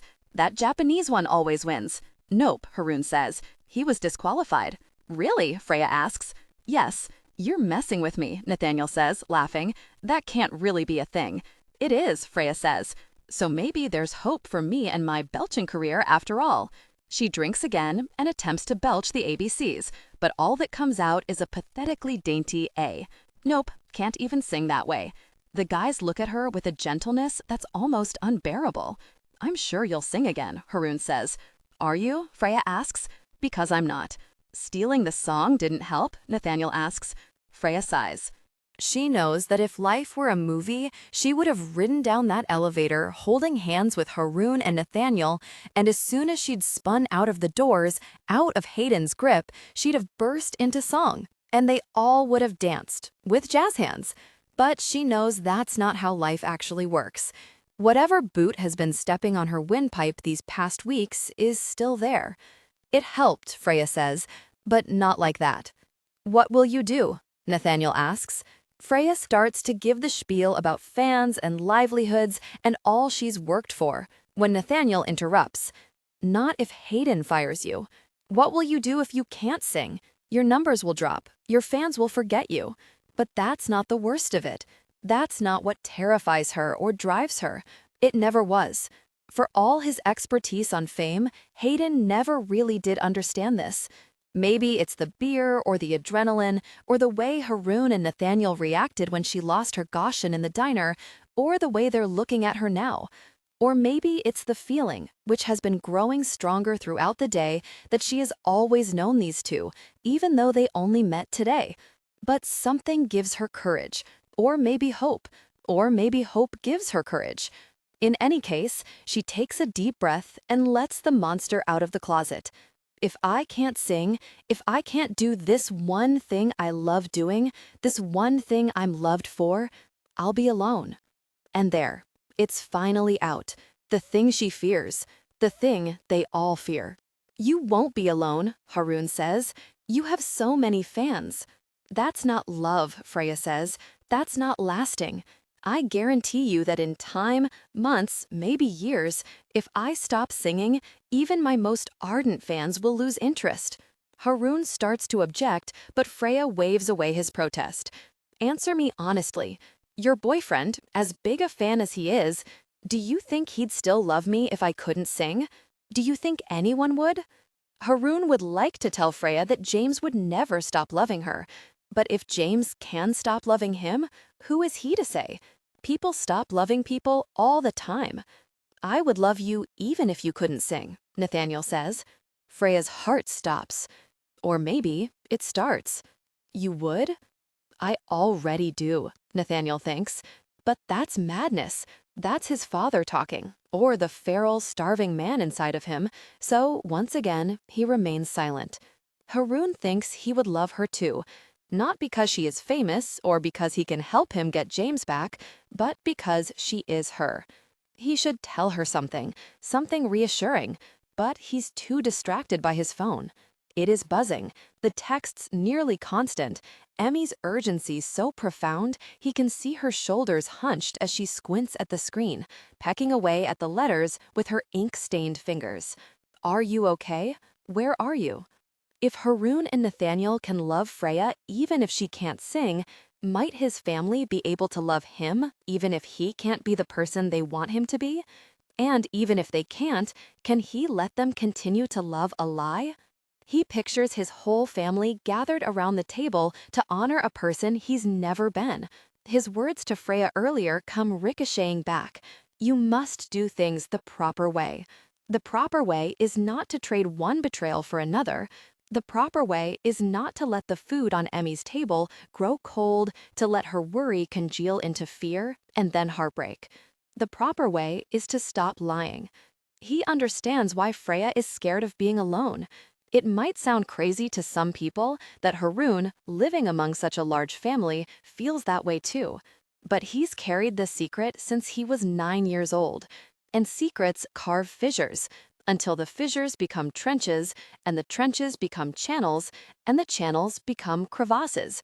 And suddenly, you are alone, on a block of ice, separated from everyone you care about. He has felt alone for a long time. The odd thing is, today of all days, he has not. The order of loss. Haroon. I have never told anyone the whole truth. The closest I got was telling Amir not that I was in love with James, but that I carried a flaw, and I feared this flaw would bring shame upon my family. But why? He asked me when I confided this over the phone the day after I'd sent him that Facebook message. The phone line crackled between us, 10,000 miles the least of it. I love the wrong person, I said. He sucked in his breath. Agari. If only it were so simple as a white girl. Safe had already cleared that trail for me. No, I told him. Worse than Agari. In the ensuing silence, I knew he was trying to figure out what would be worse than a white, non-Muslim girl. He could not imagine. Not a girl, I said at last. The line stayed silent, but I could hear the change in his breathing and knew that he understood. In that moment, before he spoke, I did not care if he was horrified. I felt only relief. Someone in my family knew. In a calm voice, he replied, "Do not lose heart, nor fall into despair. You shall triumph if you are believers." It had been a long time since I went to mosque or read the Quran, but I recognized the quotation. What I didn't know was if I could be counted as a believer anymore, having strayed so far. Amir continued, "Do not worry, cousin. With Allah's guidance, I can help you." "You can?" "I believe I can." "Do you want to recite the Salat al-Istihara together?" I had not recited the Salat al-Istihara, the prayer we use to ask for guidance, or any prayer, in such a long time. "Okay," I said. We said the prayer together, and I immediately felt lighter, better. But that night, I began to panic. What if Amir told my parents? What would they do? I didn't hear from him the following day, and I texted begging him not to tell anyone. He texted me back. "And whoever fears Allah, He will make for him a way out and will provide for him from where he does not expect. And whoever relies upon Allah, then He is sufficient for him. Indeed, Allah will accomplish His purpose. He will make for him a way out." I repeated that in my head. A way out. Amir would help me find the way out. By the time Amir called again 2 days later, my calm had frayed as I imagined Amir telling Khalu, who would tell Khala, who would tell Ami. "Did you tell your parents?" I asked him. "Not yet. Just my imam. He helped me come up with a plan." "What is it?" "Will you trust me?" "I told you my secret. Will you trust me?" he repeated. It didn't matter if I would trust him. I'd told him. I had no choice. "Yes. Be patient," he advised. "I will help you, but you must trust me." "Okay," I said. 2 days later, when I came home from class, both my parents were waiting for me in the living room, along with Abdullah and Halima. And in that moment, I saw my way out. Ami was crying, which was to be expected. I took a breath, prepared to face whatever it was. Abu embraced me, and for that second, I truly believed they would love me no matter what. I thought that James was right. Love could conquer all, and that Amir was also right. Allah would provide me a way out. We spoke on the phone with Halu, Abu said, releasing me. I stood back. Be brave, I told myself. Be brave. We are so happy, Ami said, dabbing her tears with the edge of her dupatta. Happy? Ami had cried for 6 months after Saif married Lisa. That she was speaking to me was a miracle. But happy? Something was wrong. Khalud told us what you want, Ami said. I don't know why you kept it a secret. Maybe because... Halima began. She shook her head and looked at me with a hard stare. 19, she finished. 19, Pei, Ami said, waving her hands. I was that young when I married your father. And she'll sing at our wedding, I heard James promise. A feeling came over me, heavy and cold, like I was being covered in wet cement. I've spoken to your uncle, and yes, Haroon is young, but it doesn't have to happen right away. And if it does happen quickly, he can live here until he finishes college, Abu said. And your father already looked at flights. You can go as soon as the semester is over, Ami said, but you will need to go straight away to get your visa. I still don't understand why he can't find a girl here like a normal person, Abdullah said. Or why he's in such a rush, Halima added, staring at me. He wants to do it the old way, Ami said. She looked at me with so much pride in her eyes. He wants to find a bride back home and bring her here like your father did me. He's a good boy. Halima snorted and gave me the dirtiest of looks. Yeah, a good boy, she said. Oh, don't listen to her, Ami said to me. And then she and Abu started talking about plans. It was like when they spoke Urdu. I could catch pieces of it, but not the entire gist. Dates, brides, visas. My head began to understand what was happening, but not my heart. My heart had always had a hard time accepting reality. I know you told your cousin you wanted to do this as soon as possible, Ami said, but we have to wait to decide when, or if the wedding is to be here or there. This depends on the family and the timing. Ami paused to think. And the girl, how will he know which girl is right? Abdullah asked. He will know, Ami said, smiling at Abu. Your father met 3 potential brides, and I was neither the prettiest nor the richest, but he chose me. He said he knew. How? Asked Abdullah. Abu paused to scratch his beard.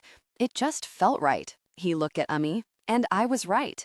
I remembered the first day I met James, when I'd been lost on campus and he'd asked me where I needed to be, and I'd thought, right here is where I need to be. I'd known. Or I'd thought I had. Abu clasped a hand on my shoulder. I am glad you went to your cousin, he said. But you could have spoken to me. You could have told me. It was a small window cracked open, my last chance to tell Abu the truth about me. I knew I would not take it. I was, after all, a coward. I wanted to surprise Ami, I said. And you did. Oh, you have no idea how happy this makes me and your father, she said. Right here is where I need to be. Not anymore. The window closed. There would be no way out for me. Plan C, Beta, is that you? Abu calls as soon as Haroon unlocks the door. Haroon gestures for Freya and Nathaniel to wait in the hall and goes to the kitchen, where Ami can most often be found, but she's not there. He walks through the kitchen into the formal living room. Abdullah and Halima are sitting at the edge of the brocade sofa, while Saif and his wife share a love seat. Abu sits in his high-backed chair. Ami is, as expected, pacing. You're late, is Ami's greeting. What happened? Why didn't you call or answer your phone? Haroon has prepared no lie, no excuse. Let the chips fall where they may. He braces himself. And then Freya and Nathaniel step into the living room. Sorry we made him late, Freya says. The arrival of Freya and Nathaniel, 2 total strangers, is so unexpected it rearranges the atoms in the room. Ami's worry turns to confusion. Abu's hospitality takes over. You brought friends, he says, rising from his seat, hands outstretched. Yes, I brought friends, Haroon says. Friends? Halima says, eyes widening. Friends, Abu says, acting as if it's perfectly normal for Haroon to bring people, one of them a girl, home without warning. We will add 2 more chairs to the table. Come, Rabia, I will help you, he tells Ummi. From the dining room, Haroon hears the scraping of chairs, the clattering of additional plates and silverware, Ummi and Abu's hushed conversation, which he does not need to hear to know the content of. Who are these strangers Haroon has brought? Suspicious. That's fine. That's why he brought them here, to subject himself to one of Ummi's scrupulous audits. As the seats are rearranged in the dining room, questioning glances are bandied about the living room. None of his siblings say anything. They are too polite. It's Saif's wife, Lisa, who finally asks, "Are these your friends from school?"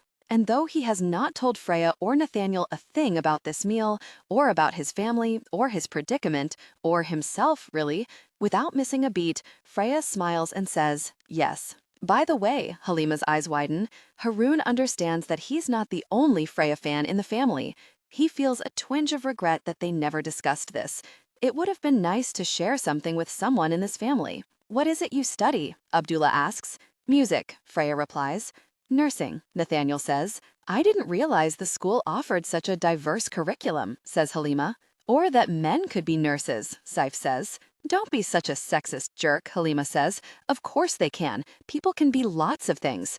Though she's speaking to Nathaniel, she's looking at Haroon. "Please," Ummi says, returning to the living room, "come to the table."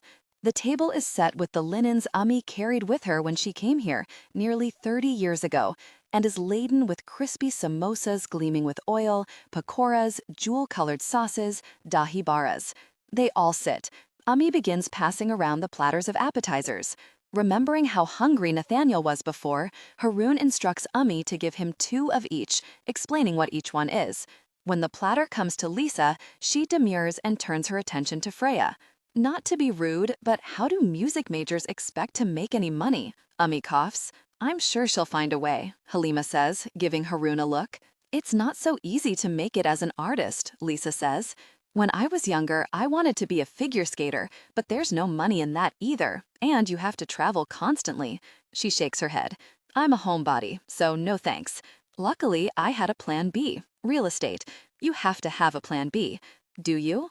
"No," Freya admits in a small voice. "You should," Lisa says. "I mean, there's probably more money in nursing, and definitely in real estate. Steve and I do quite well for ourselves, don't we, babe?" "There's more to life than money," Ummi says, "and many paths to take. So long as the paths lead to medicine, business, or law," Halima says.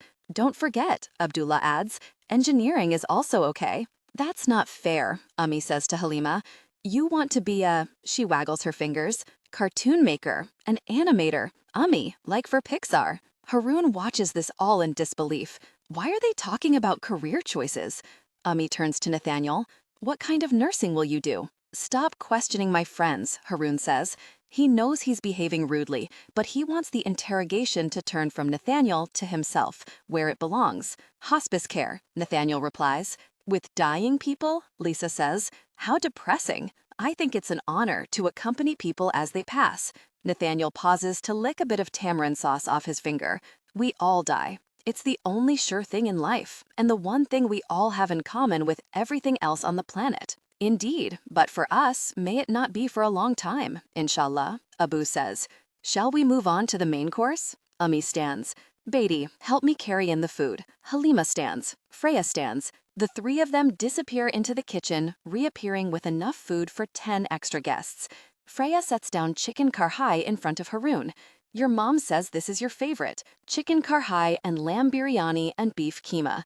All of the dishes are his favorite, but he did not come here for a nice dinner with his favorite foods. He came here to force the issue. Why is no one forcing anything? Is everything spicy?" Lisa asks, looking at the food. She turns to Nathaniel. "I always get the worst indigestion when I leave here. I made you something special, not spicy," Ummi says. She points to a bowl of plain spaghetti noodles. Lisa grimaces. "I can't eat pasta. I have a gluten allergy."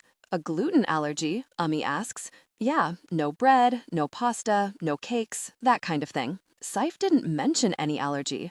It's okay, I'll just have rice. Try the lentils, babe, Saif says. Are the lentils spicy? Ami says. What's that supposed to mean? It means that she doesn't think the lentils are spicy, Halima huffs. Lisa sighs. How about we open that wine? She gestures to a bottle, still in shiny mylar wrapping, on the sideboard. It's a twist-off. She turns to Freya.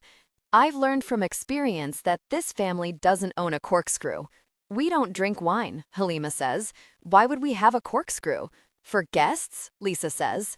Ami takes the bottle from the sideboard, holding it gingerly, as if it contains strychnine. Do you want wine? She asks Freya and Nathaniel. I'm fine with water, Freya says. Me too, Nathaniel says. Haroon looks at his friends, surprised at how at ease they seem. When he asked them if they wanted to join him for a family dinner, he didn't explain who would be there, or what dynamics to expect, or what the dinner was for. He didn't have to. They said yes as soon as he mentioned the meal, and once they were on the train, he couldn't figure out the right way to interject. Oh, by the way, the dinner is a farewell for me, because tomorrow I'm leaving for Pakistan to find a wife, even though I still love James and don't want a wife, and by the way, James told me to get really out of his life. That's not the sort of thing you just bring up out of the blue, particularly if you are a coward. Lisa stands up and takes the bottle from Ami. I'll just help myself, she says, and marches toward the kitchen. You want any, Steve? No thanks, babe. After she leaves, there's another awkward silence. The Lisa fireworks dispensed with, Haroon holds his breath, waiting for the main event to begin. For Ami to take a close look at the ledger, to ask questions about Freya and Nathaniel and Haroon's connection to them. Once that happens, everything will unravel, and Haroon will have no choice but to come clean. But Ami just asks Nathaniel if he too is gluten-free. Like she thinks this is a white person quirk? Definitely not, Nathaniel says, filling his plate. What's this one? He points to one of the platters. Sikh kebabs, Abdullah answers. And that one? A chargosht, Halima says. Crazy spicy. Maybe start with the kebab, Ami says. Nathaniel takes 3. Ami smiles. You have very nice friends, she declares. You should have brought them home sooner. Haroon does not smile back. He did not bring his friends to impress Ami. He brought them to activate her bloodhound nose. Surely his family would want to know what he was doing with these two people they've never met before. Surely Abu would be asking more questions than the perfunctory ones Lisa asked. Surely Ami's curiosity about the uninvited guests would not be mollified by the sight of one of them hoovering his plate like there was no tomorrow. About that, Nathaniel can't stop eating. He's already full from the first round, but this is an epic feast. He's never had such an epic feast, doesn't know if he ever will again. And this food? He closes his eyes to process the flavors. He has never tasted anything like them, but the flavors are still somehow familiar, even if he completely lacks the vocabulary to name them. Freya can name them: garlic, cumin, ginger, cardamom, nutmeg, clove. Spices her father used to cook with. Is there fenugreek in this? Freya asks, pointing to the biryani. Haroon's mother lights up. None of my children even know what fenugreek is, let alone how to discern it among the spices. It's used in Ethiopian food, Freya says. I've never had Ethiopian food, Haroon's mother replies. What's it like? Lots of stews and sauces, similar spices. You eat it with fermented bread, using your hands. Back in Pakistan, we would eat this with our hands too, Abu tells her, before meticulously wiping his right hand and using it to expertly scoop up meat, rice, and sauce in a neat pocket of naan. Freya watches him and does the same, only less expertly, and some of the sauce drips onto the tablecloth. Haroon's mother mops it up, waving away Freya's apologies. I like to see people eat. She glances at the kitchen, where Lisa is still doing something with the wine. I'm out of practice, Freya says. My dad's the Ethiopian, and he left years ago. My mom never liked Ethiopian food, so after he left, we stopped eating it. Freya wonders why that is. For the past few years, she has had plenty of money of her own, access to an entire city of tastes. She could have had Ethiopian food if she'd wanted to. But you remember the spices, Haroon's mother says. That part of you never goes away. I hope so, Freya says. You should cook your food from home. I don't really know how to cook. It's easy. I can teach you, Haroon's mother offers. I'm sure learning Punjabi food wouldn't be so different. I'd like that, Freya says. It's settled. You can come for a cooking lesson while Haroon is away. Away? Freya absorbs this news. Away where? She glances casually at Haroon, but his face is frozen into a screen grab of horror. And Freya understands, suddenly, belatedly, that she and Nathaniel were not invited to this dinner just because. I have a favor to ask, Haroon had said, as they'd sat on the bleachers, watching Finney and his friends play the game. At that point, Freya would have done anything for either of these boys, and a family dinner didn't seem like a big ask. How long are you going away for again? Freya asks Haroon, her voice easy and light. Not because she wants to know, but because she wants Haroon to know she'll play along. She'll keep him safe. 6 weeks, Haroon's mother answers. I'll be so lonely. I'll need something to fill my time. Excuse me, Halima says, sitting right here. Yes, Haroon's mother acknowledges. But you don't want me to teach you to cook? She looks adoringly at Freya. And Freya does. Freya does she? Halima says, in the universal needling tone of the younger sister. Maybe we can learn together, Freya tells Halima. For a second, she forgets that she's just playing along for Haroon's sake, and she imagines herself in Haroon's mother's kitchen, the steam rising out of the pot simmering on the stove, a wooden spoon, dipped and blown on, for them to taste. She glances at Haroon, who looks utterly miserable. There's that yank on her cord, and Freya feels Haroon's misery as keenly as if it were her own, even if she doesn't understand its source.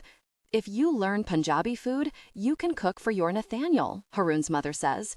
Your Nathaniel. Hearing Haroon's mother say it, validate it, warms her. She cannot hide her smile, doesn't even try. Maybe I will, Freya says. He seems to like the food very much, Haroon's mother says, watching Nathaniel wipe up any last smears of sauce with a piece of naan.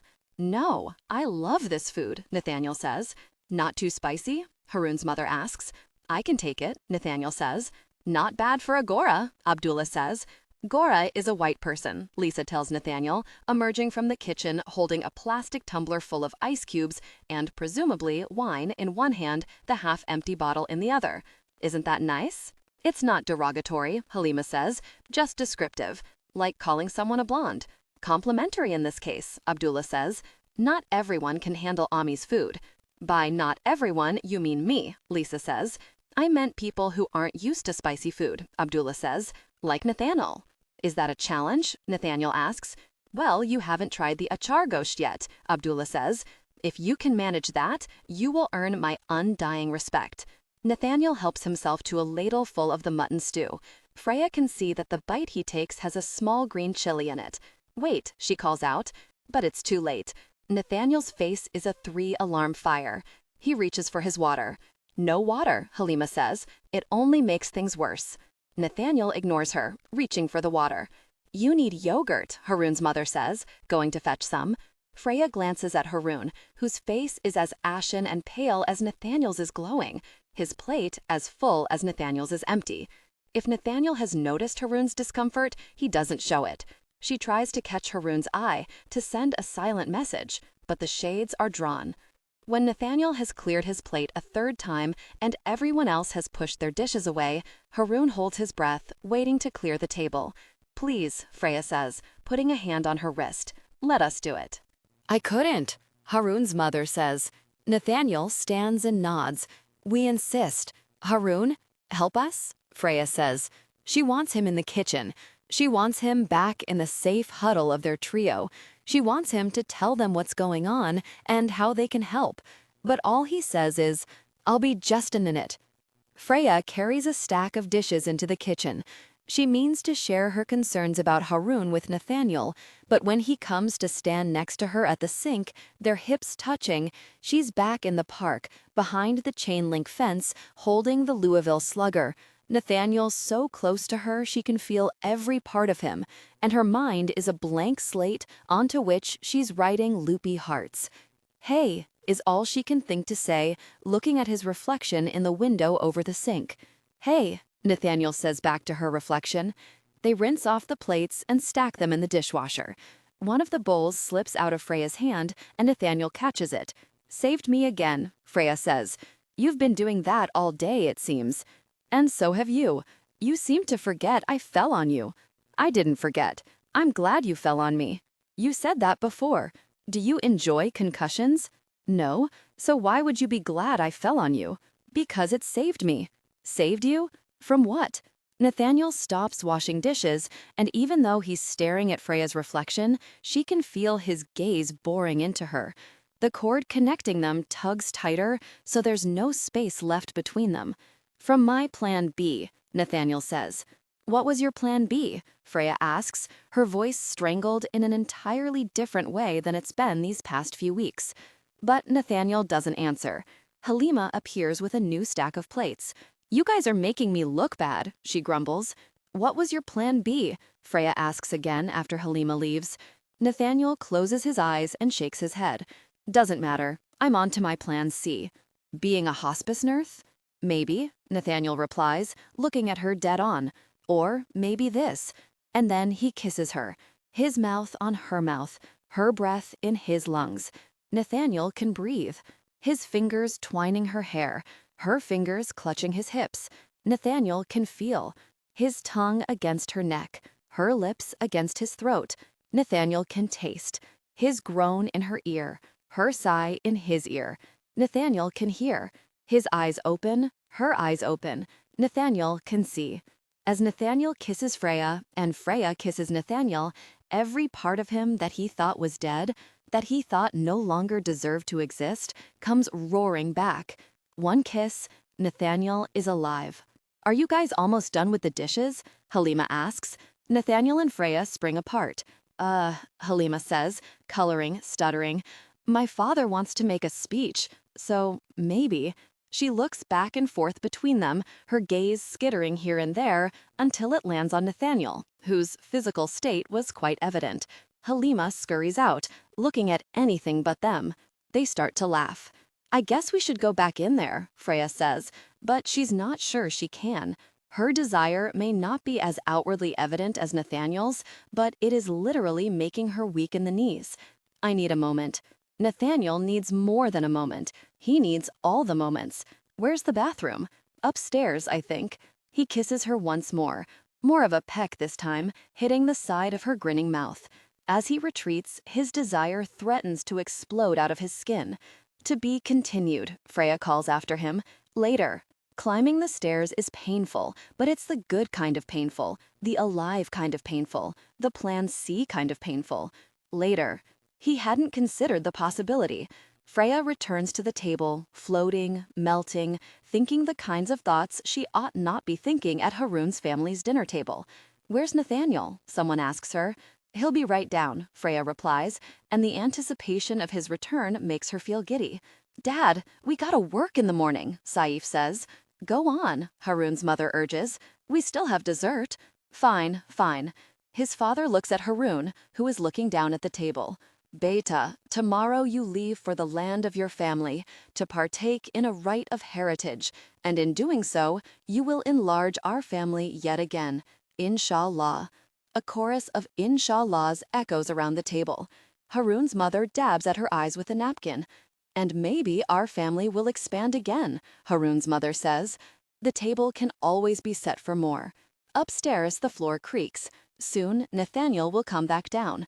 He will smile at Freya. The dessert will be eaten, the dishes cleared, and then. So let us all raise a glass to wish Haroun well, his father continues, to hope he finds as good a partner as I did. They all raise a glass, except for Lisa, who scoffs. Partner? That's what you call it? She turns to Freya. Am I the only one having a hard time with this? Freya, still levitating 5 feet off the ground, doesn't quite get Lisa's question. Is she objecting to Haroun being gay? If it makes him happy, why should anyone else care? See, Haroun's mother says, they probably have this in Ethiopia too. They have it everywhere, as far as I know, Freya says. And I really don't see how it's your business, Halima tells Lisa. It's his choice. And what about the girl? Is it her choice? Lisa shakes her head. Girl? What is going on? Freya tries to catch Haroun's eye, to say, help me understand. I'm here to help. I can be your plan C too. But he won't look at her. No disrespect, but between the burqas and the arranged marriages, Lisa continues, the way you people treat women is barbaric. Babe, Saif begins. You people? Halima fumes. My parents had an arranged marriage, and they've been happily married more than 25 years. She narrows her eyes. Let's see if you and Steve manage half as long. Because from what I've heard... Okay, Saif says, standing. Time to go. But we haven't had dessert, Harun's mother says. I don't want dessert, he says. Lisa, meet me in the car. Gladly, she says. She stalks off without saying goodbye, taking the half-empty bottle of wine with her. When the door clicks behind her, Saif turns to his family. This is why we never come here, because none of you accept her. Accept her? Harun's mother says. When she says such terrible things about us? She shakes her head. Why did you have to marry? An American? Because I am an American. Someone who doesn't respect us, Harun's mother says. Oh, so we're all supposed to be like Harun, the good, dutiful son? I'm not a good son, Harun mumbles. Please, Saif shoots back. You're the same sycophant you've always been. Saif, Harun's father says, an edge of warning in his voice. Freya is paying half her attention to the squabble and half her attention to the sounds upstairs. A toilet flushing, a sink running, the sounds of footsteps on the stairs, whistling. Nathaniel is whistling. He's whistling and smiling as he enters the dining room. Freya tries to catch his eye to warn him that something is going down, but he doesn't see. But she does. In sickening slow motion, she suddenly sees that everything's about to go sideways. She's felt this way before, and once again, she is helpless to do anything. I'm not a good son, Harun repeats. Of course you are, Ami says, and you're going to marry someone nice and bring joy to your whole family. Nathaniel, who only catches the bit about Harun getting married and who was drunk on that kiss, feels elation for his friend and relief. All day long, a melancholy has radiated off of Harun, even when he spoke of his boyfriend, and Nathaniel wondered why he hasn't called this James if something was amiss. He'd felt a kinship with Harun's sadness, with his secrets, but now it's different. Nathaniel has laters, and Harun does too. So, you're going to marry James? He says. Harun exhales. There it is. At last. James? Saif asks. Who's that? The hospice nurse, Hector, once told Nathaniel that you could tell when someone passed because the air changed. It's like the departing soul leaves a shadow behind. No one has died, but Nathaniel feels the sudden change in the room. Where moments before there had been plan C's and laters, now there is only emptiness. It's a feeling he knows all too well. He snaps back to reality as he takes in the heaviness in the room. Harun's trembling hands, Freya's contorted face. Did he do this?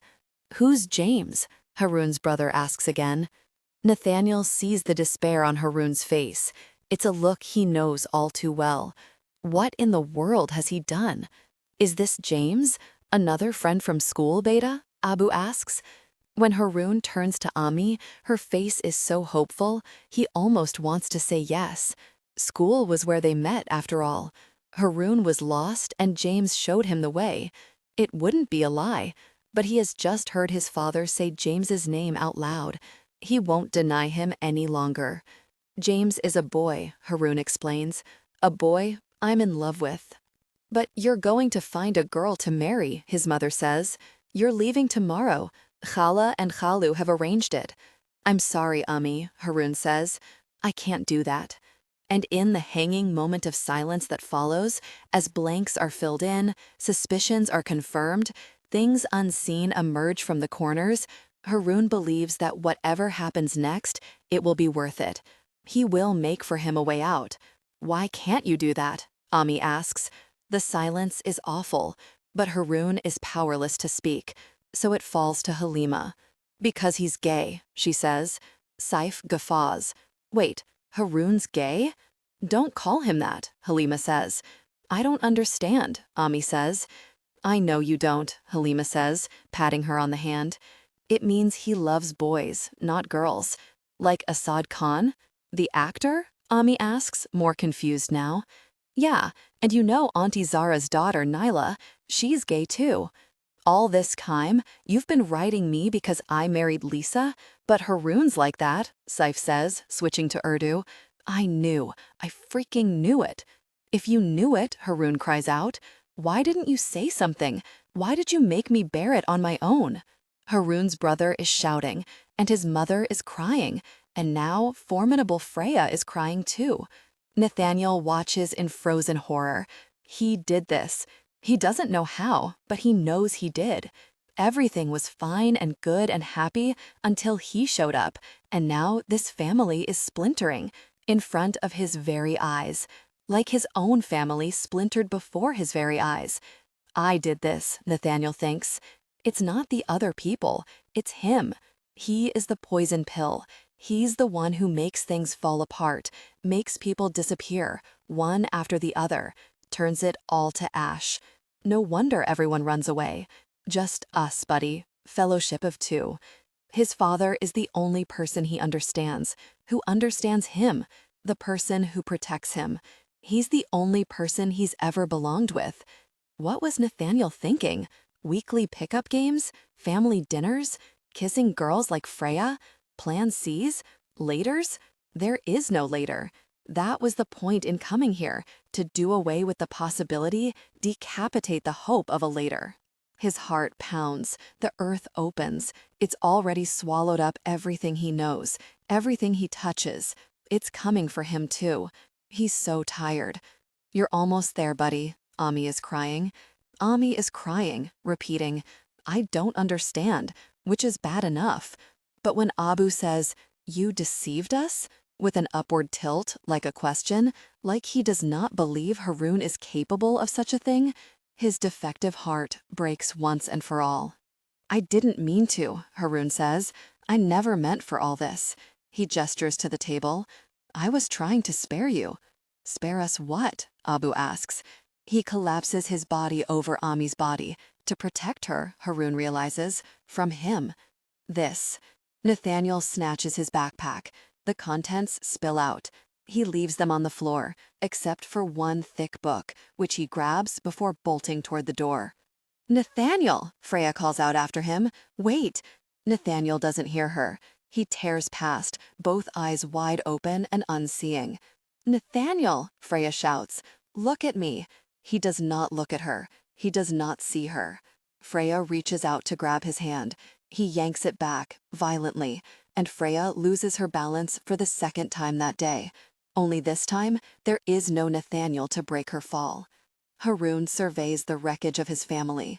Ami has run upstairs, Halima and Abu following her. Saif is gloating. Abdullah won't look at him. Yet it is the sight of Freya and Nathaniel that threatens to undo him. Before this moment, Haroon thought nothing could be as soul-killing as the look James gave him when he'd called him a coward and told him to get out of my life. But the way Nathaniel looks as he runs out of the dining room, pushing Freya to the floor, that is worse. Who but a coward would employ strangers to do such dirty, dirty work? Who but a coward would imagine this is the proper way to do things? The order of loss, Nathaniel. You know that saying about a frog in a pot? How you can put a frog in boiling water and it'll jump straight out, but if you put a frog in tepid water and slowly increase the heat, it'll adjust and adjust until it dies? Dad decided to try an experiment once to see if it was true. He caught a frog from the creek, put it in a pot of water, turned the burner to low. He stood over the stove, talking to the frog. He was convinced it would jump out once the water got uncomfortably warm, but it just sat there docile, swimming around. When it stopped swimming, Dad pulled it out of the water and put it back outside, but it was already dead.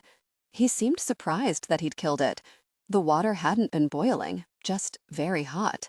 He got very quiet and broody, locking himself in his room for several hours.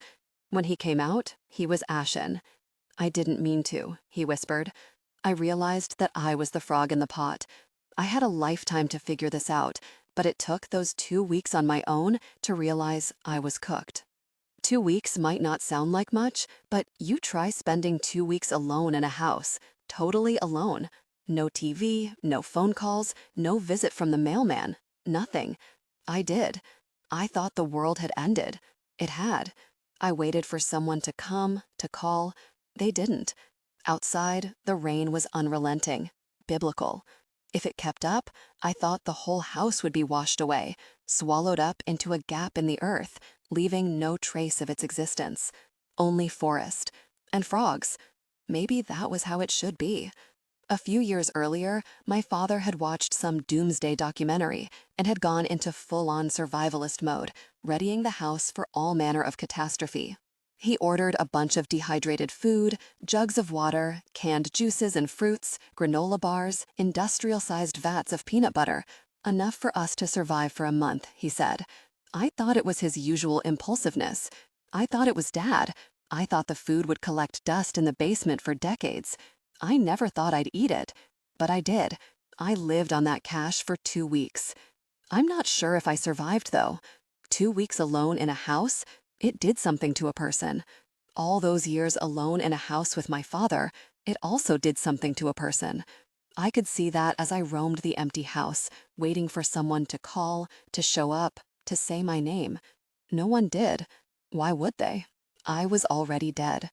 As the rain continued to fall and the phone continued to not ring and the doorbell continued to stay silent, I went through my father's things.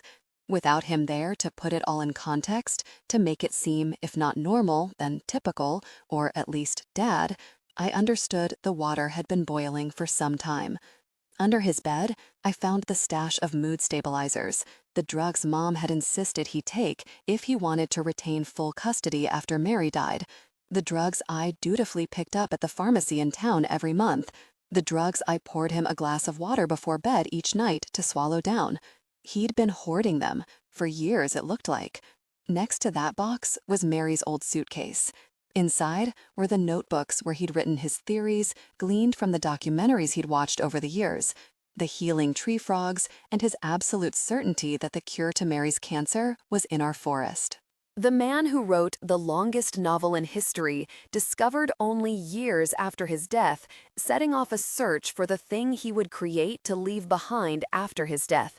The one about empaths, the one about suicide tourism, the one about the seeing blind man. There were pages and pages of notes, drawings, quotations. It seemed normal enough, Dad enough, until I got to the entry about people who had learned to harness all 100% of their brains. Dad had written pages and pages on this particular documentary.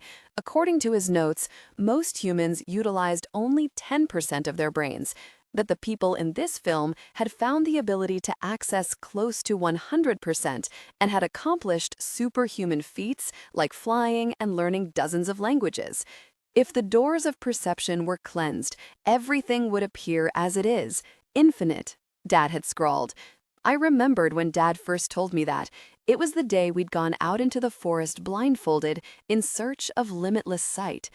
I knew my life had changed that day, but I belatedly understood that his had too. A lot of the films Dad watched were rife with conspiracy theories, which was why I'd stopped watching with him. This one had sounded particularly outlandish, but also familiar.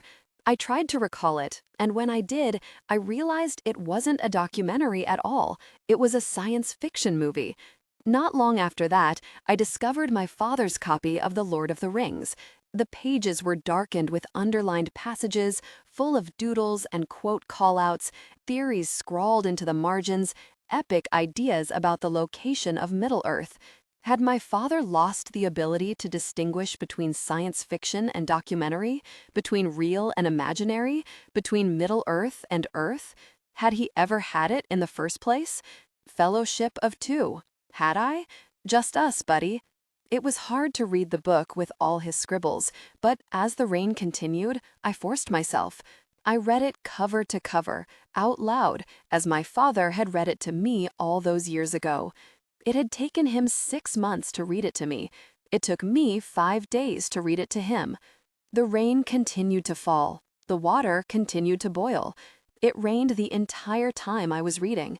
It was only when I got to the very end, when Sauron has been vanquished and Frodo and Bilbo leave the Shire, that the rain began to slow to a drizzle. I paused for a moment at the last page. My voice was hoarse. My nerves were shot. My heart was broken. And for a moment, I was transported back to the day when we finished reading the book the first time, before my mother left, before Mary died. "Why does Frodo have to leave?" I'd asked my father, distraught about the dissolution of the fellowship. "Why doesn't Sam go with him?" "Because Frodo was damaged in a way Sam wasn't," my father said. "Why?" "Because of the beautiful, terrible burden of the ring. Where is Frodo going?" "To the west, to the undying lands." "Does he go there so he won't die?" "I think so he can heal." "Can we go there?" "Someday, if we need to."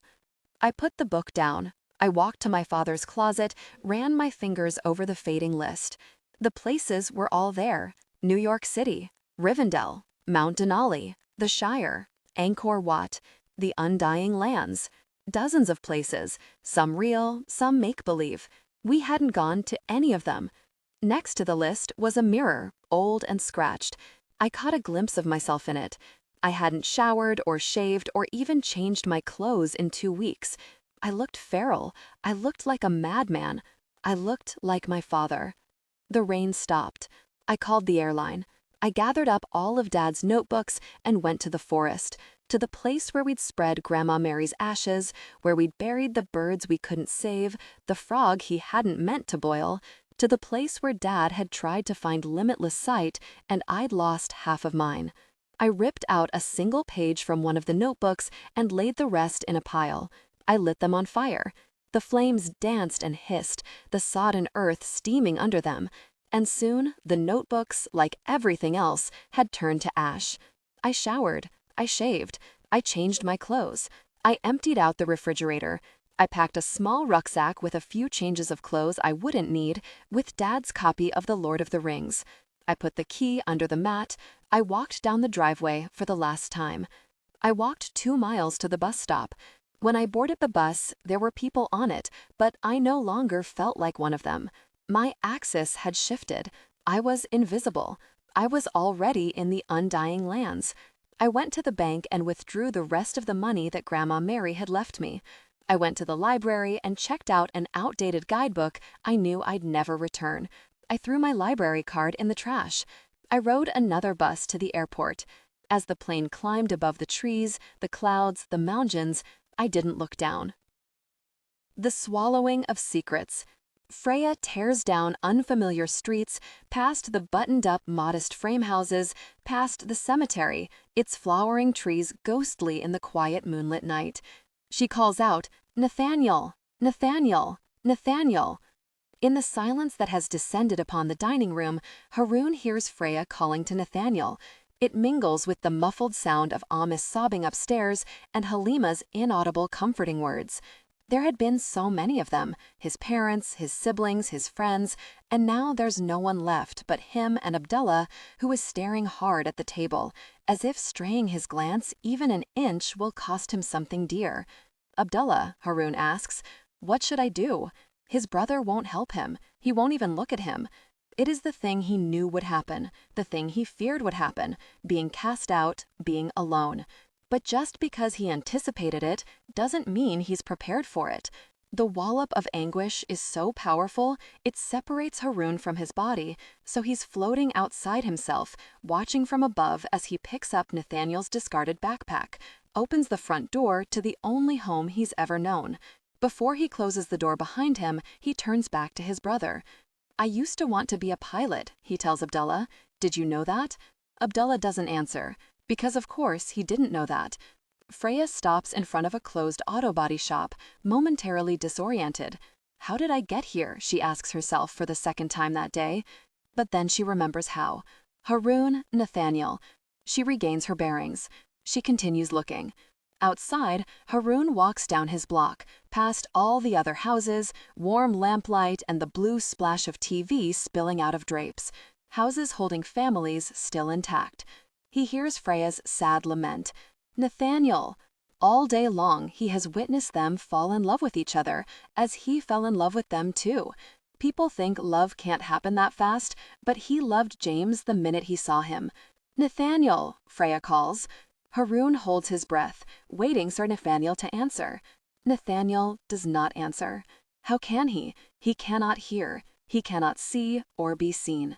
His world has collapsed once more, a black hole sucking up all the space where light, where love, where laters might live.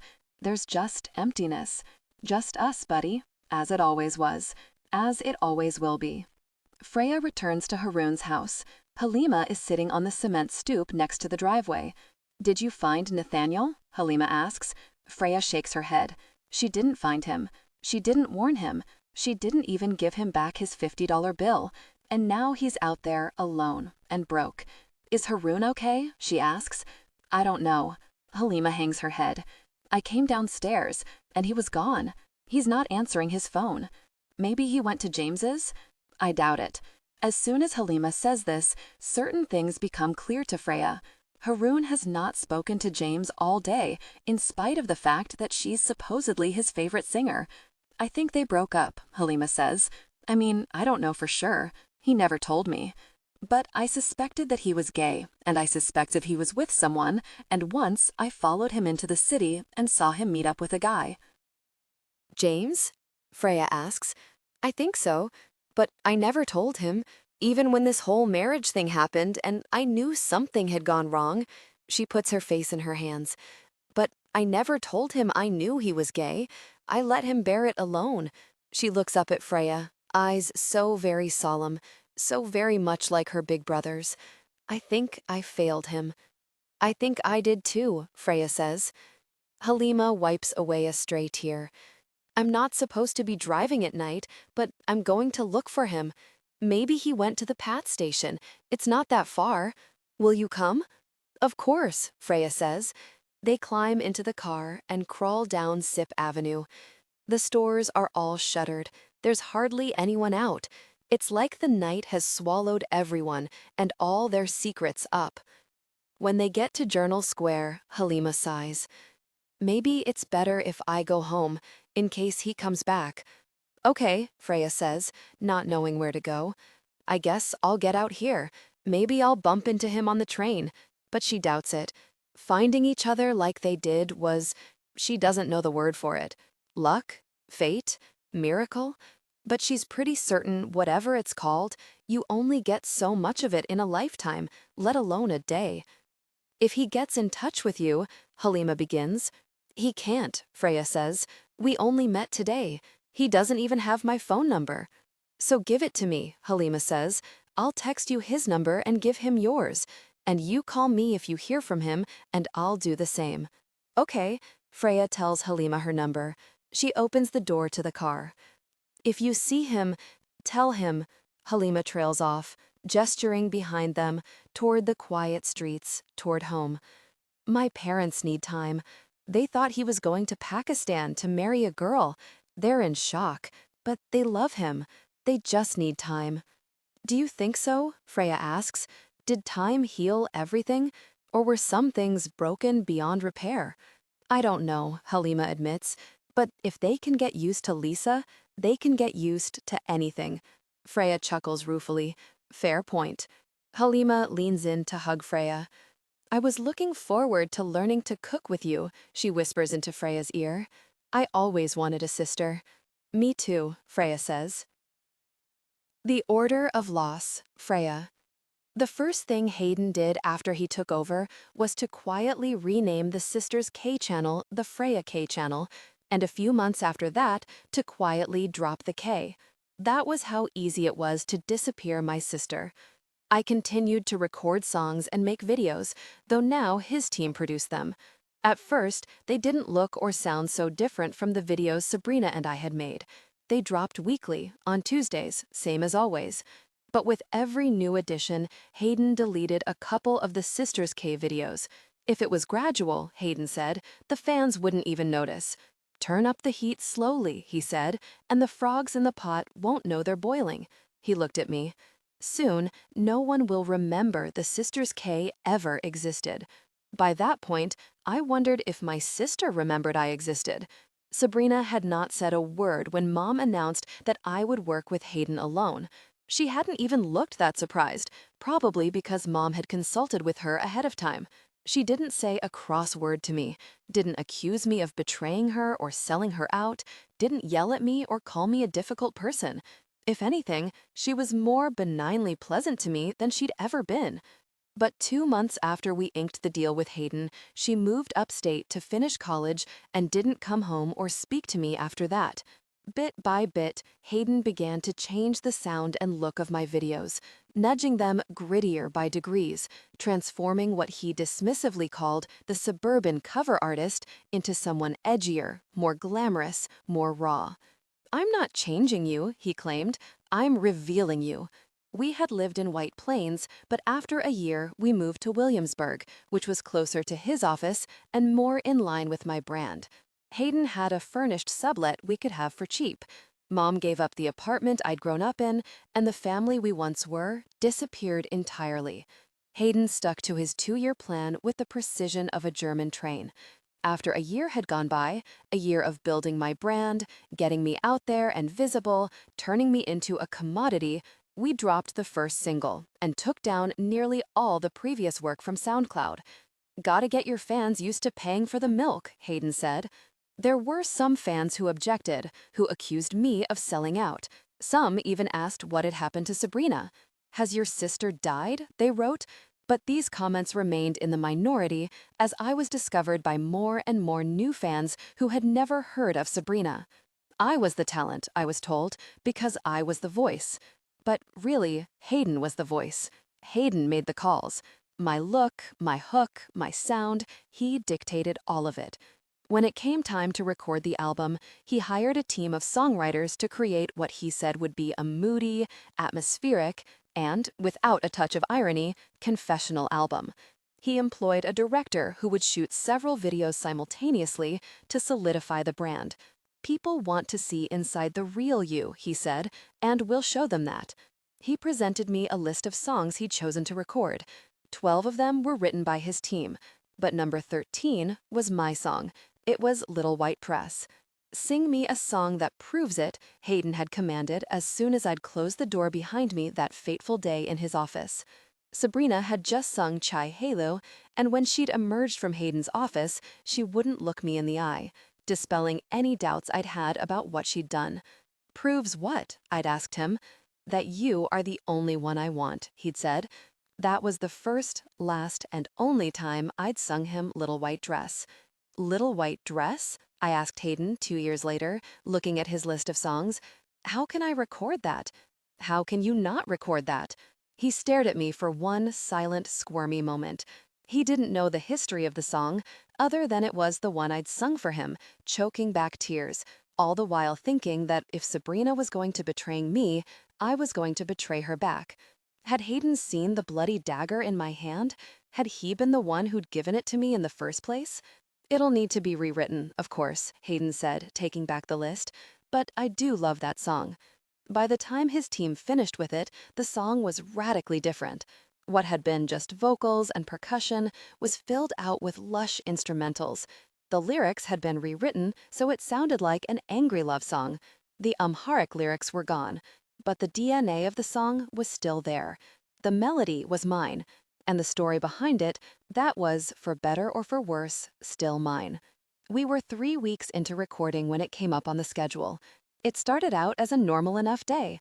I woke at 8, did some yoga, ate a light, nutritionist-approved breakfast, drank some herbal tea, no coffee on singing days because it was an irritant, though Hayden sometimes gave me a caffeine tablet to compensate, did a baking soda and water gargle, self-consciously warmed up in the back of the car Hayden sent to bring us to the studio.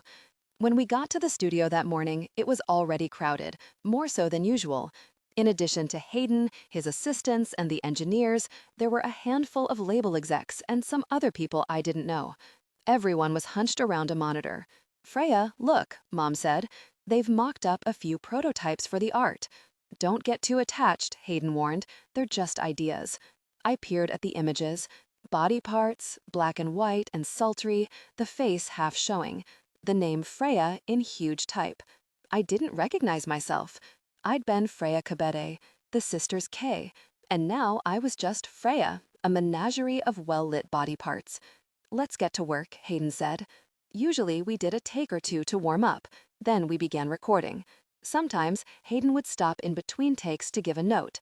Go soft here, hit that note harder. But this time he kept shaking his head. Nope, he said over and over. Not there yet. Not even close. This kept up all morning. When it was time to break for lunch, Hayden waved everyone out of the booth and came into the studio to talk to just me. He didn't say anything for a while, just stared at me. I looked around for my mother, an assistant, anyone, but they'd left me alone with him. Freya, he said, look at me. I made myself look at him. You're not giving me what I want. I'm doing what I've been doing, I replied. So I don't know what you want. I want you, he said. I want the real you. But who was that? The girl who'd been born singing? The girl who'd betrayed her sister? The girl who could be the next Lulia? The girl in pieces on the computer screen? I don't know who that is. Hayden tapped himself on the chest. I know who that is, he said. I've always known. It's why I chose you. So give me what I want. I just said I don't know what you want. More intensity? More growl? More volume? Tell me. From inside the booth, I saw Nick, the engineer, return. He pressed the intercom. We've got some pretty good takes, Hayden. She can maybe punch out a few lines and we'll get it in the mix. When I want your opinion, I'll ask for it, Hayden told Nick. He turned back to me. This song can't be done piecemeal, Freya. This song only works if we can hear your guts on a platter, hear your chest splayed open. So dig down deep and figure it out, and sing me that real song the way you sang it in my office. Hayden went back to the board, sitting beside a now frowning Nick. I put my headphones back on and I sang. I sang that song to the bone.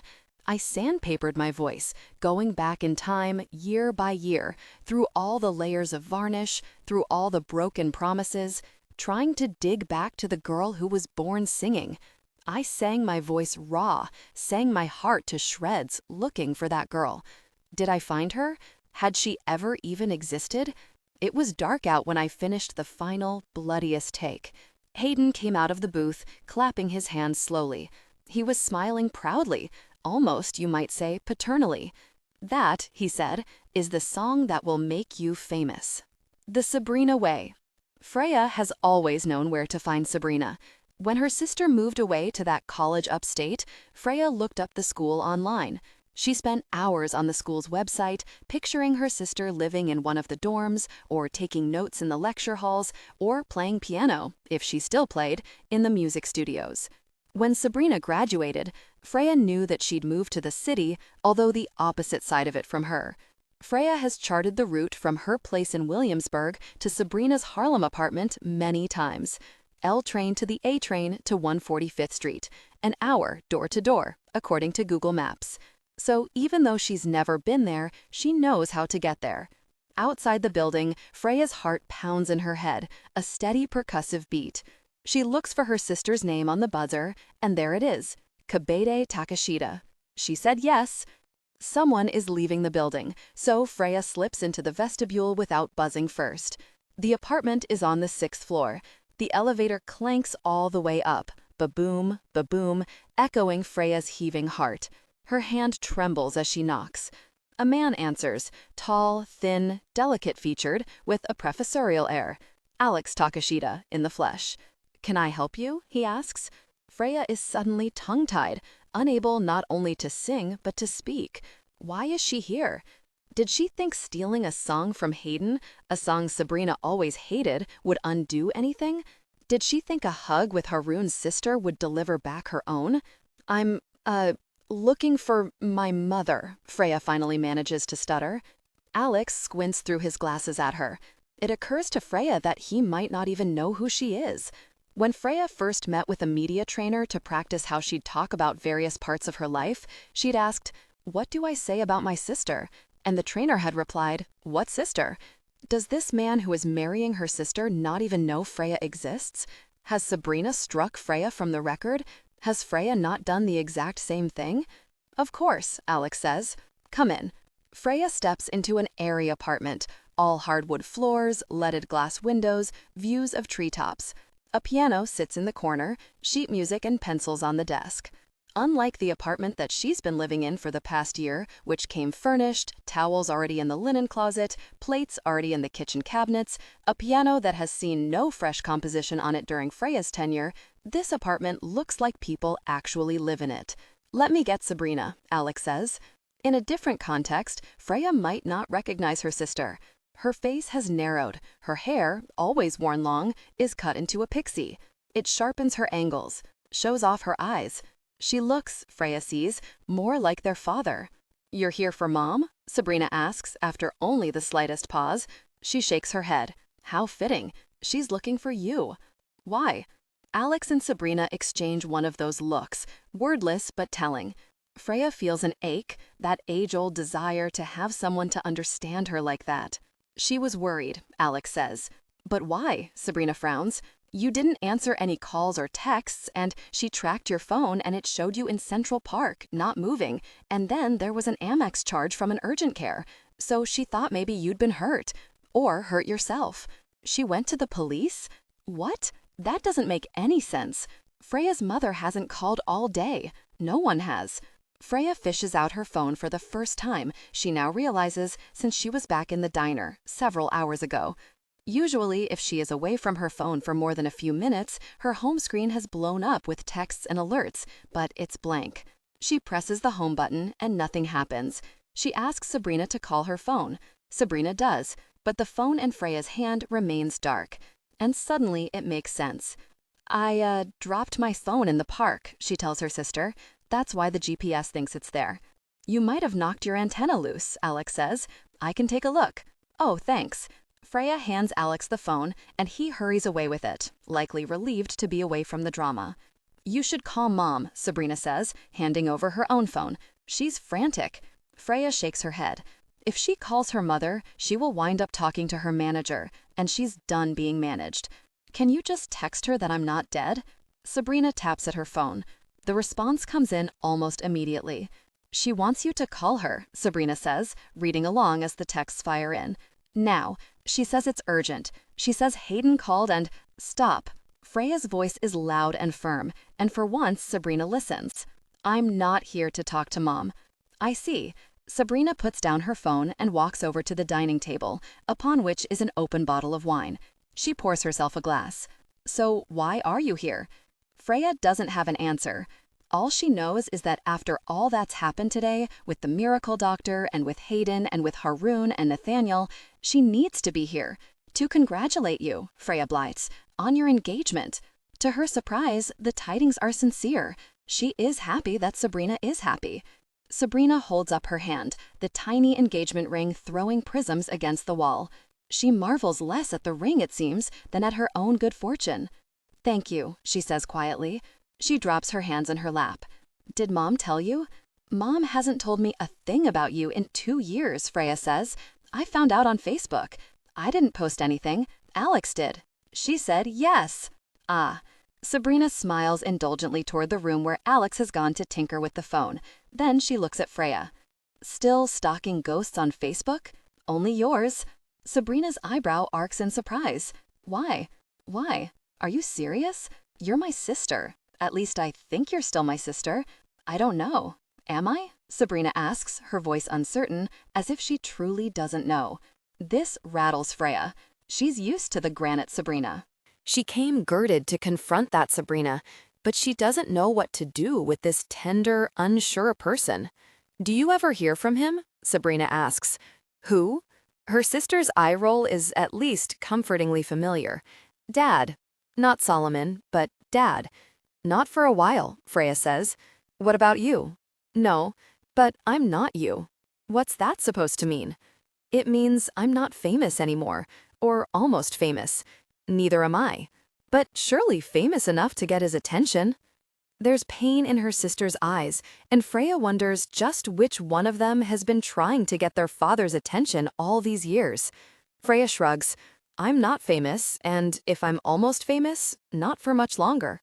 "What do you mean? Isn't it all about to explode?" Sabrina blows out her hands, an identical gesture to the one Hayden made for them years ago. "Mom didn't tell you?" "Tell me what?" "Never mind." She looks at Sabrina and takes a deep breath. It's now or never. Why did you sing Che Halu in Hayden's office that day? The instant she sees the blood drain from her sister's face, Freya understands that she isn't the only one who's replayed that day over and over again. Sabrina stands up to refill her wine, filling a glass for Freya too. Do you know what Hayden told me in his office that day? She asks, handing Freya the wine. How would I? I thought maybe he told you. Sabrina shakes her head. But then again, why would he? What did he say? He said I had a pretty voice, maybe even prettier than yours, and that I wrote a decent song, but that he wasn't interested in me, only you. I asked why. He just told me that I was a better singer than you, and we both know I wrote better songs. He was blunt. He said I wasn't interesting enough, wasn't special enough, and wasn't hungry enough. There are tears in Sabrina's eyes as she continues. And it wasn't like I didn't know. I'd seen how the fans reacted to you, seen how much you needed that. But I was so really annoyed. So I told Hayden he had it all wrong. You weren't hungry. You were desperate. That our father fed you a story about being born singing and then disappeared, leaving you nothing but that false legacy and a pathetic white dress. I told him that every song you sang, from that very first viral video to Little White Dress, was really about you trying to get him back. He didn't know about the original video, so he asked what song it was. I sang it to him. When I finished, he looked at me and said, "Where do you think hunger comes from?" It comes from desperation. And that was it. He thanked me, told me I was very helpful, and I realized what I'd done. Hayden was a shark circling you, and I poured blood in the water. But before I could fix it or warn you, he dismissed me and called you in, and I sang Little White Dress, and you sang Little White Dress. I betrayed you, only because I betrayed you first. Have you ever heard that song, Sabrina? Of course I have. I know you've listened to it, but I don't think you've heard it. What's the difference? Sabrina rolls her eyes, skeptical. The difference is everything. But Freya doesn't know how to explain it, so instead she sings what she can't say, sings what her sister can't hear. You must confess, I'm a white-hot mess, and I need you here, need you near to quench my fear. Freya's voice is strangled, as bad as it was that day in the studio, as bad as it's been every day since. She keeps going. Did the thing I said I would. Let music do what words never could. You're a thorn in my side, but loving you is how I survive. All that I said I wanted was a little white dress. All that I said I needed was a little white dress. Do you remember? We used to sing Ish-a-roo-roo-roo, Ish-a-roo-roo-roo, hush-a-bye, hush-a-bye, hush-a-bye. And though I obsess about being a black tar mess, I'd rather have you than a little white dress. The song sounds nothing like it did in the recording studio, nothing like it did on Freya's iPhone all those years ago, nothing like it did when she first sang it to her sister, trying to sing what she could not say. Don't leave me alone. I need you. I love you. But maybe this is how the song is meant to be sung, because for the first time, Sabrina seems to hear it. There's a tremble in her chin. Sabrina tries to tough it out, but the tremble becomes a wobble, and then her stony expression cracks, revealing the human who's always lived underneath. That song isn't for Dad, Sabrina says. No, Freya says, it's not. You wrote that about me, Sabrina says. I wrote that about us. Sabrina does something Freya has never once seen her sister do. She starts to cry. And Freya does something that, until today, she's never had the opportunity to do. She wraps her arms around her sister and comforts her. It doesn't last long, because it's still Sabrina. She quickly wipes away her tears and disentangles herself from the embrace. What in the world happened to your voice? She asks, the question delivered in a typically direct and indelicate way. In the Sabrina way. And for this reason, it makes Freya laugh. I don't know, she says, cracking up. I just lost it. You lost it? The laughter is infectious, and soon Sabrina is convulsing with it too. How'd you lose it? Did you leave it in a taxi? This makes Freya double over. I don't know why I'm laughing, she says. We had to stop recording. It's a total disaster. That's terrible, Sabrina says, wheezing for breath. What are you going to do now? I don't know, Freya admits, sobering up a little. Well, you'd better figure it out in 2 years, Sabrina says, wiping away an errant tear. What's in 2 years? My wedding. Why would I? Freya trails off as she understands what Sabrina is asking. Sabrina, who also never knew how to say things, you want me to sing at your wedding? Not if you sound like that. And if I do? Sound like that? The question hangs in the air, and Freya is terrified of what she just asked, what Sabrina might say. And then her sister says this. Well, come up with a plan B. Something expands in Freya's chest. Acorns, after all, eventually bloom. They seed new oak trees, whole groves of them. Or even a plan C, Freya murmurs. Got it working, Alex says, emerging with Freya's phone. It's blowing up with the day's missed notifications.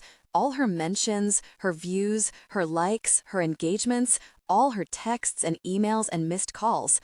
There are several voicemails from Hayden she knows she will never listen to, and dozens of texts from her mother that she will have to find a new language to respond to. The phone continues to buzz with the things Freya mistook for love. Buried amid all the noise is Halima's text with Haroon's number. Buried amid all the noise is actual love. In the quiet of that moment, in the sanctuary of that love, something happens to Freya. She is lifted outside of herself, outside of this apartment, outside of her own loss, and into Haroon's.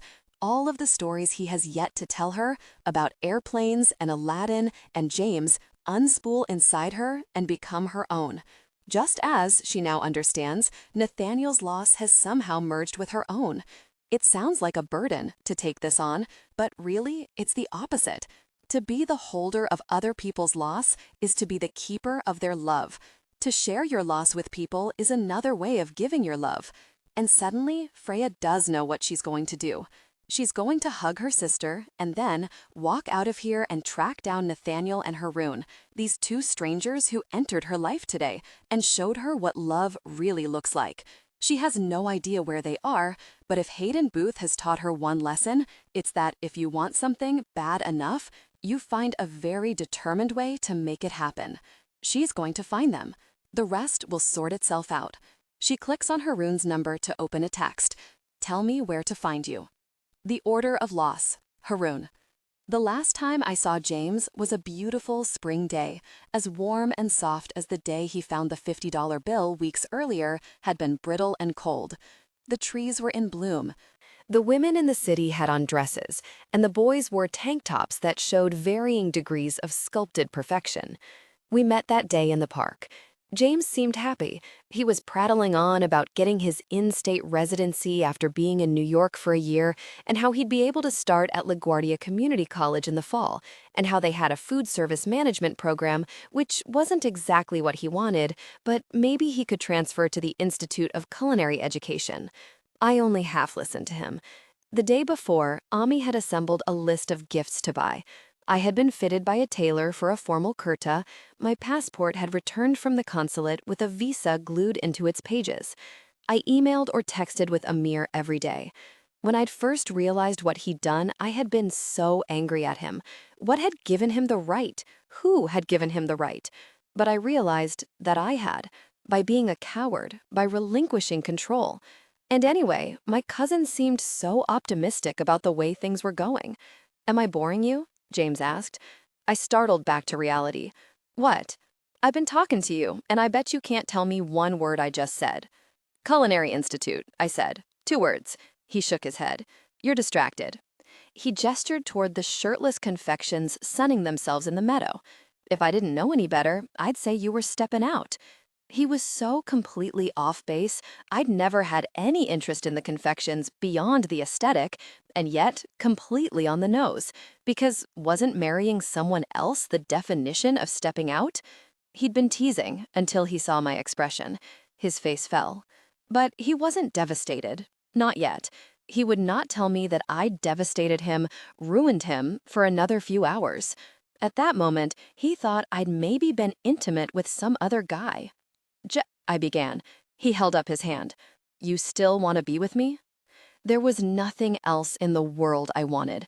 I nodded. Then, I don't want to know. Do what you gotta do.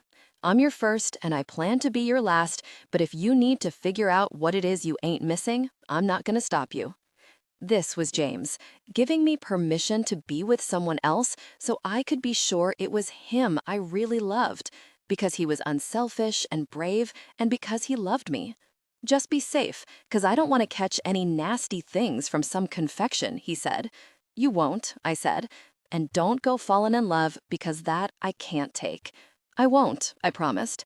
For the rest of the afternoon, I let him think that I was being intimate with some guy, and I let myself think that if he was okay with me being intimate with some guy, maybe he'd understand me being with some girl whom I wouldn't even be intimate with, not that often anyway, and whom I'd certainly never love. After that, we had an okay afternoon. We fell asleep in Sheep Meadow and got food from the halal cart James liked best, and walked all the way to the top of the park, where, hidden by foliage and ferns and caressed by the welcoming spring breeze, we shared a deep connection. James was normally chatty during their intimate moments, but that day, weighed down by what he thought was my infidelity, he was quiet. I, on the other hand, who was normally quiet, was so overcome with love and fear and anguish that I expressed my feelings aloud. Just you try to find someone better than me, he said after. He smiled the saddest smile, and I knew that marrying a girl so I could keep hiding James from my family was not the same as being intimate with some confection. Next Thursday, he said, as we exchanged one final kiss under the cherry tree before he went uptown and I went home. Park again, if the weather holds. How easy it would have been to say yes, to milk one more day out of it, to come up with some excuse about why I'd be away for 6 weeks, to continue doing this with James for as long as I could, to continue deceiving him into thinking there was a future for us when I'd known all along there was not. I put my hand atop James's chest. His heart beat strong and true under my fingertips, his open, loving heart, willing to shelter me and my secrets and my insecurities and even my infidelity, willing to pay a price for things he cared about. My heart was defective, not because it loved the wrong person, but because it beat in the chest of a coward. But even a coward has his limits. Even a defective heart knows right from wrong. I moved my hands to the sides of his face, drawing him to me the way he had done that first time we'd kissed. I have to tell you a secret, I whispered, and for that one beautiful moment before I spoke again, there was James's face, exquisite, expectant, all heat and warmth, that the spring will return, that the sun will shine on all of us, waiting to receive my secret, as he'd received me. Broken hearts. Haroon has always known where to find James. When he hopped from one couch to another, from cousin to aunt, Haroon found out the location of the latest crash pad, committing it to memory. It made him feel better, knowing where to find him in case he lost him. He could have gone to James's aunt's apartment any time. He could have made some excuse for where he was going and taken the path to Manhattan, then transferred to the subway uptown all the way to the last stop. End of the line, James said, and walked the 5 blocks and knocked on the door and surprised James for no good reason except that he loved him. But he didn't. Until now. His hand trembles as he rings the buzzer. There is so much he has to say to James. That he has told his family, and it was every bit as bad as he thought it would be, but that he finally understands, maybe a little, what James meant when he said coming out to his father was worth the fallout. He'll never live down the terrible thing he made Nathaniel do for him. But the shame that has ridden atop his shoulders, an invisible and heavy stowaway since he was 9 years old, has begun to, if not disembark entirely, at least pack its bags. And that, as James might say, ain't nothin'. And he wants to tell him about Freya, about this astonishing day. Maybe he won't believe him, but Haroon will play him the song that's tucked into his keychain, and when he hears that voice, he'll believe. But mostly, he wants to tell James that he's sorry, and he loves him. He's buzzed through, and he climbs the stairs to apartment 3C. He knocks.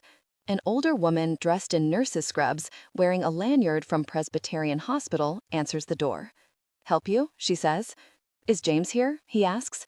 The woman, who must be James's Aunt Colette, looks directly at Haroon. Her eyes, Haroon sees, are the same eyes as James, brown and gold and warm, at least until she seems to understand who he is, and the suspicion rolls in like a cloud and removes all the warmth. You? Colette says. You him? Haroon nods. Colette walks over to the couch on which James is sleeping. Jay, she calls, someone here to see you. There's a split second when James wakes, pillow creases on his beautiful face, pussy circles under his eyes, when he's still in that hazy limbo between sleep and wakefulness. Haroon knows this place from the times they would fall asleep together in the park or in a quiet corner of a Starbucks or even on a subway when James would drift off. It would always take him a minute to emerge from sleep, to remember where he was. In that moment of in-between, Haroon can see that James still loves him. He blinks, and it's gone, and James is awake and cold. What you doing here? I came to see you. I'll leave you to it, Colette says, touching James on the shoulder. I already told you I don't want to see you again. I'm not going to Pakistan. I'm not marrying some girl. I told my family tonight. The words tumble out in a breathless confession. There's a flicker of interest on James's face, and his expression softens the tiniest bit. He nods. It's a start. How'd that go? As expected. James nods again, like he knows. Because he does. And I love you, and I'm sorry. Haroon begins to cry. He takes a tentative step toward James and sinks to his knees. I'm so sorry. At first, James stands stiff as a board, and Haroon thinks it's over for him. But then he feels James's tentative touch on his head, hears James's soft voice say, "It's okay," and he thinks maybe it'll all work out.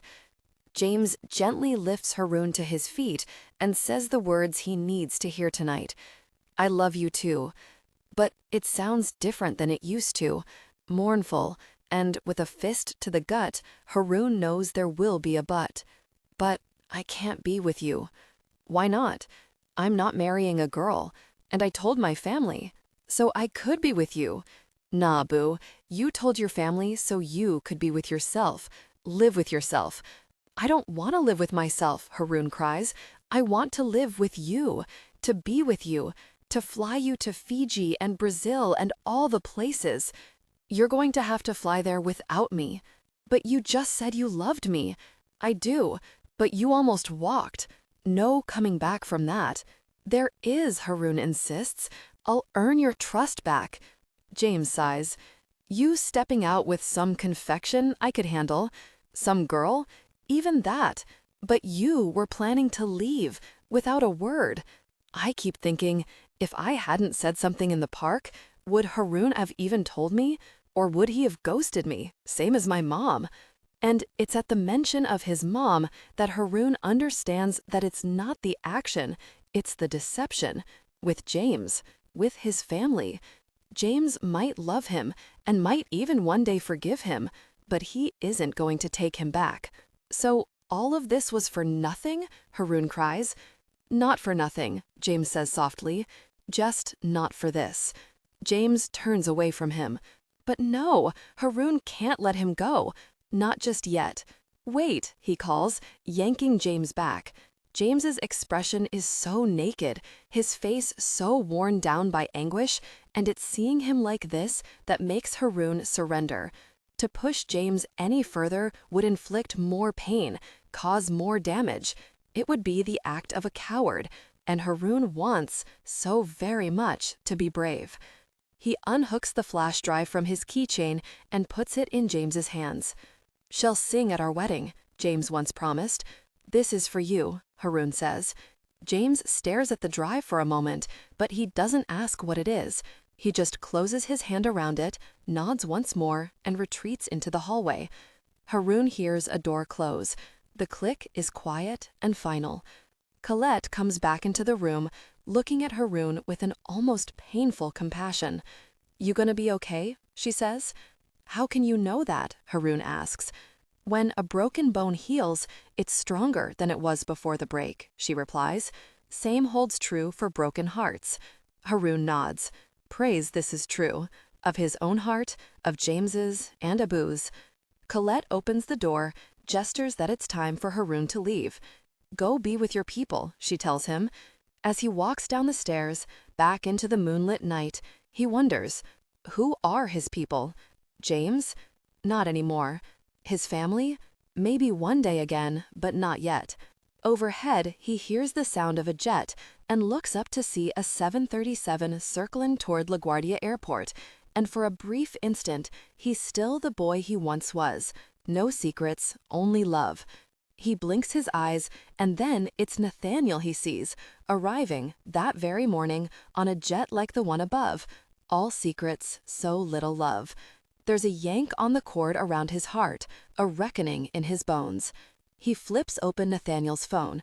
He will call his father, speak to Nathaniel, reassure him he did nothing wrong. He will help him track down Freya so they can continue to fall in love.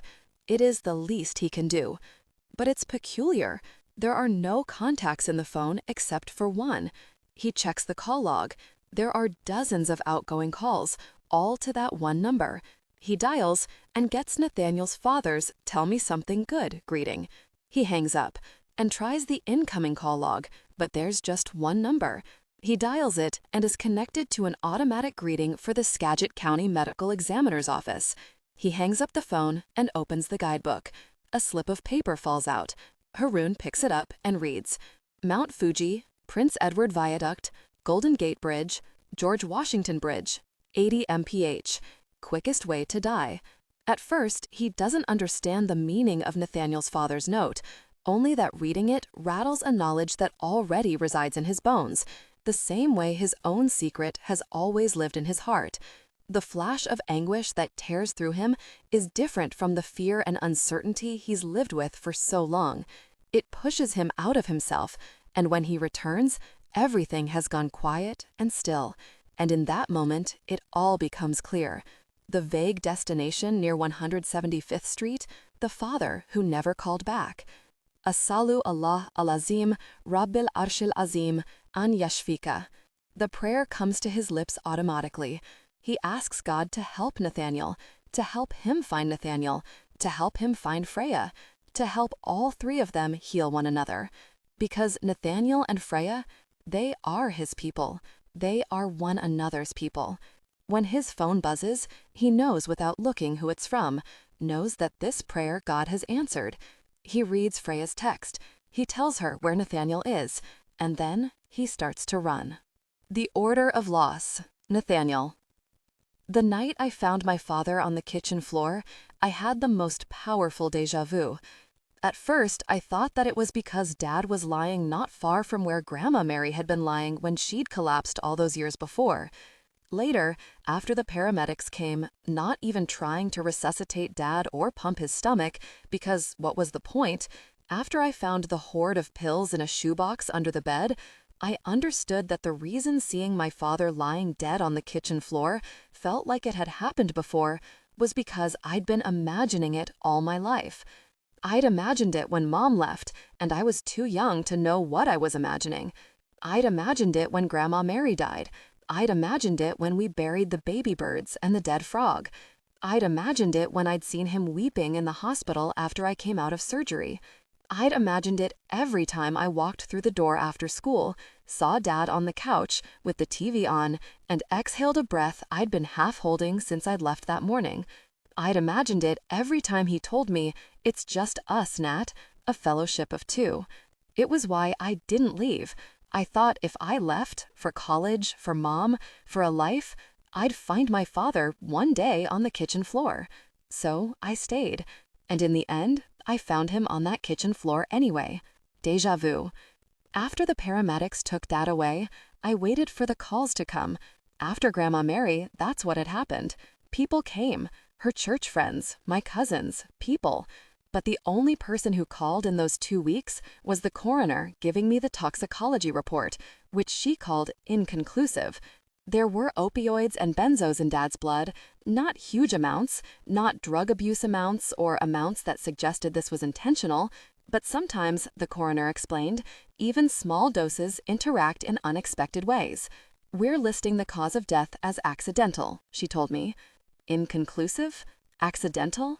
What did that mean? What do you want us to do with the body? She asked. I had no idea.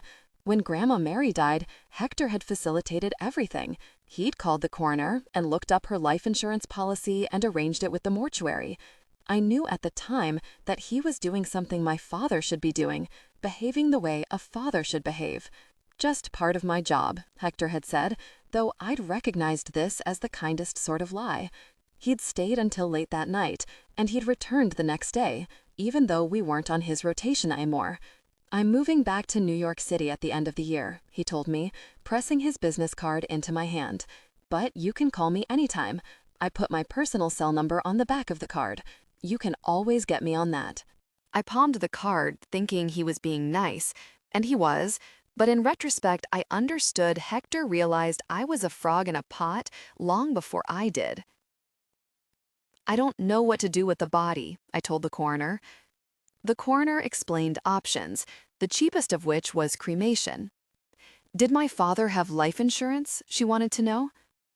Was it on purpose? I asked. Another pause. We're listing the cause as accidental overdose, she replied. You should still be able to collect his life insurance if he has it. That wasn't what I was asking. Was it on purpose? I repeated, my voice starting to break. I need to know. We can't divine intention, but we are listing it as an accidental overdose. Did he do it on purpose? The silence on the phone was terrible because it was so familiar. It was that lag between people asking you if you were okay and waiting to hear that you were fine. Sometimes, she began falteringly, it's better to just leave these things be. How do I do that? Well, she said, you just do. She paused again. I could hear how itchy she was to get off the phone. This wasn't her job. She was not a grief counselor or a psychologist. She was a coroner calling with the good news that I could collect Dad's non-existent life insurance. She wanted me to tell her it was all good. It's what everyone wanted me to tell them, though they must have known it wasn't all good. How could it be all good? Do you have someone you might call? She asked. Who? My mother?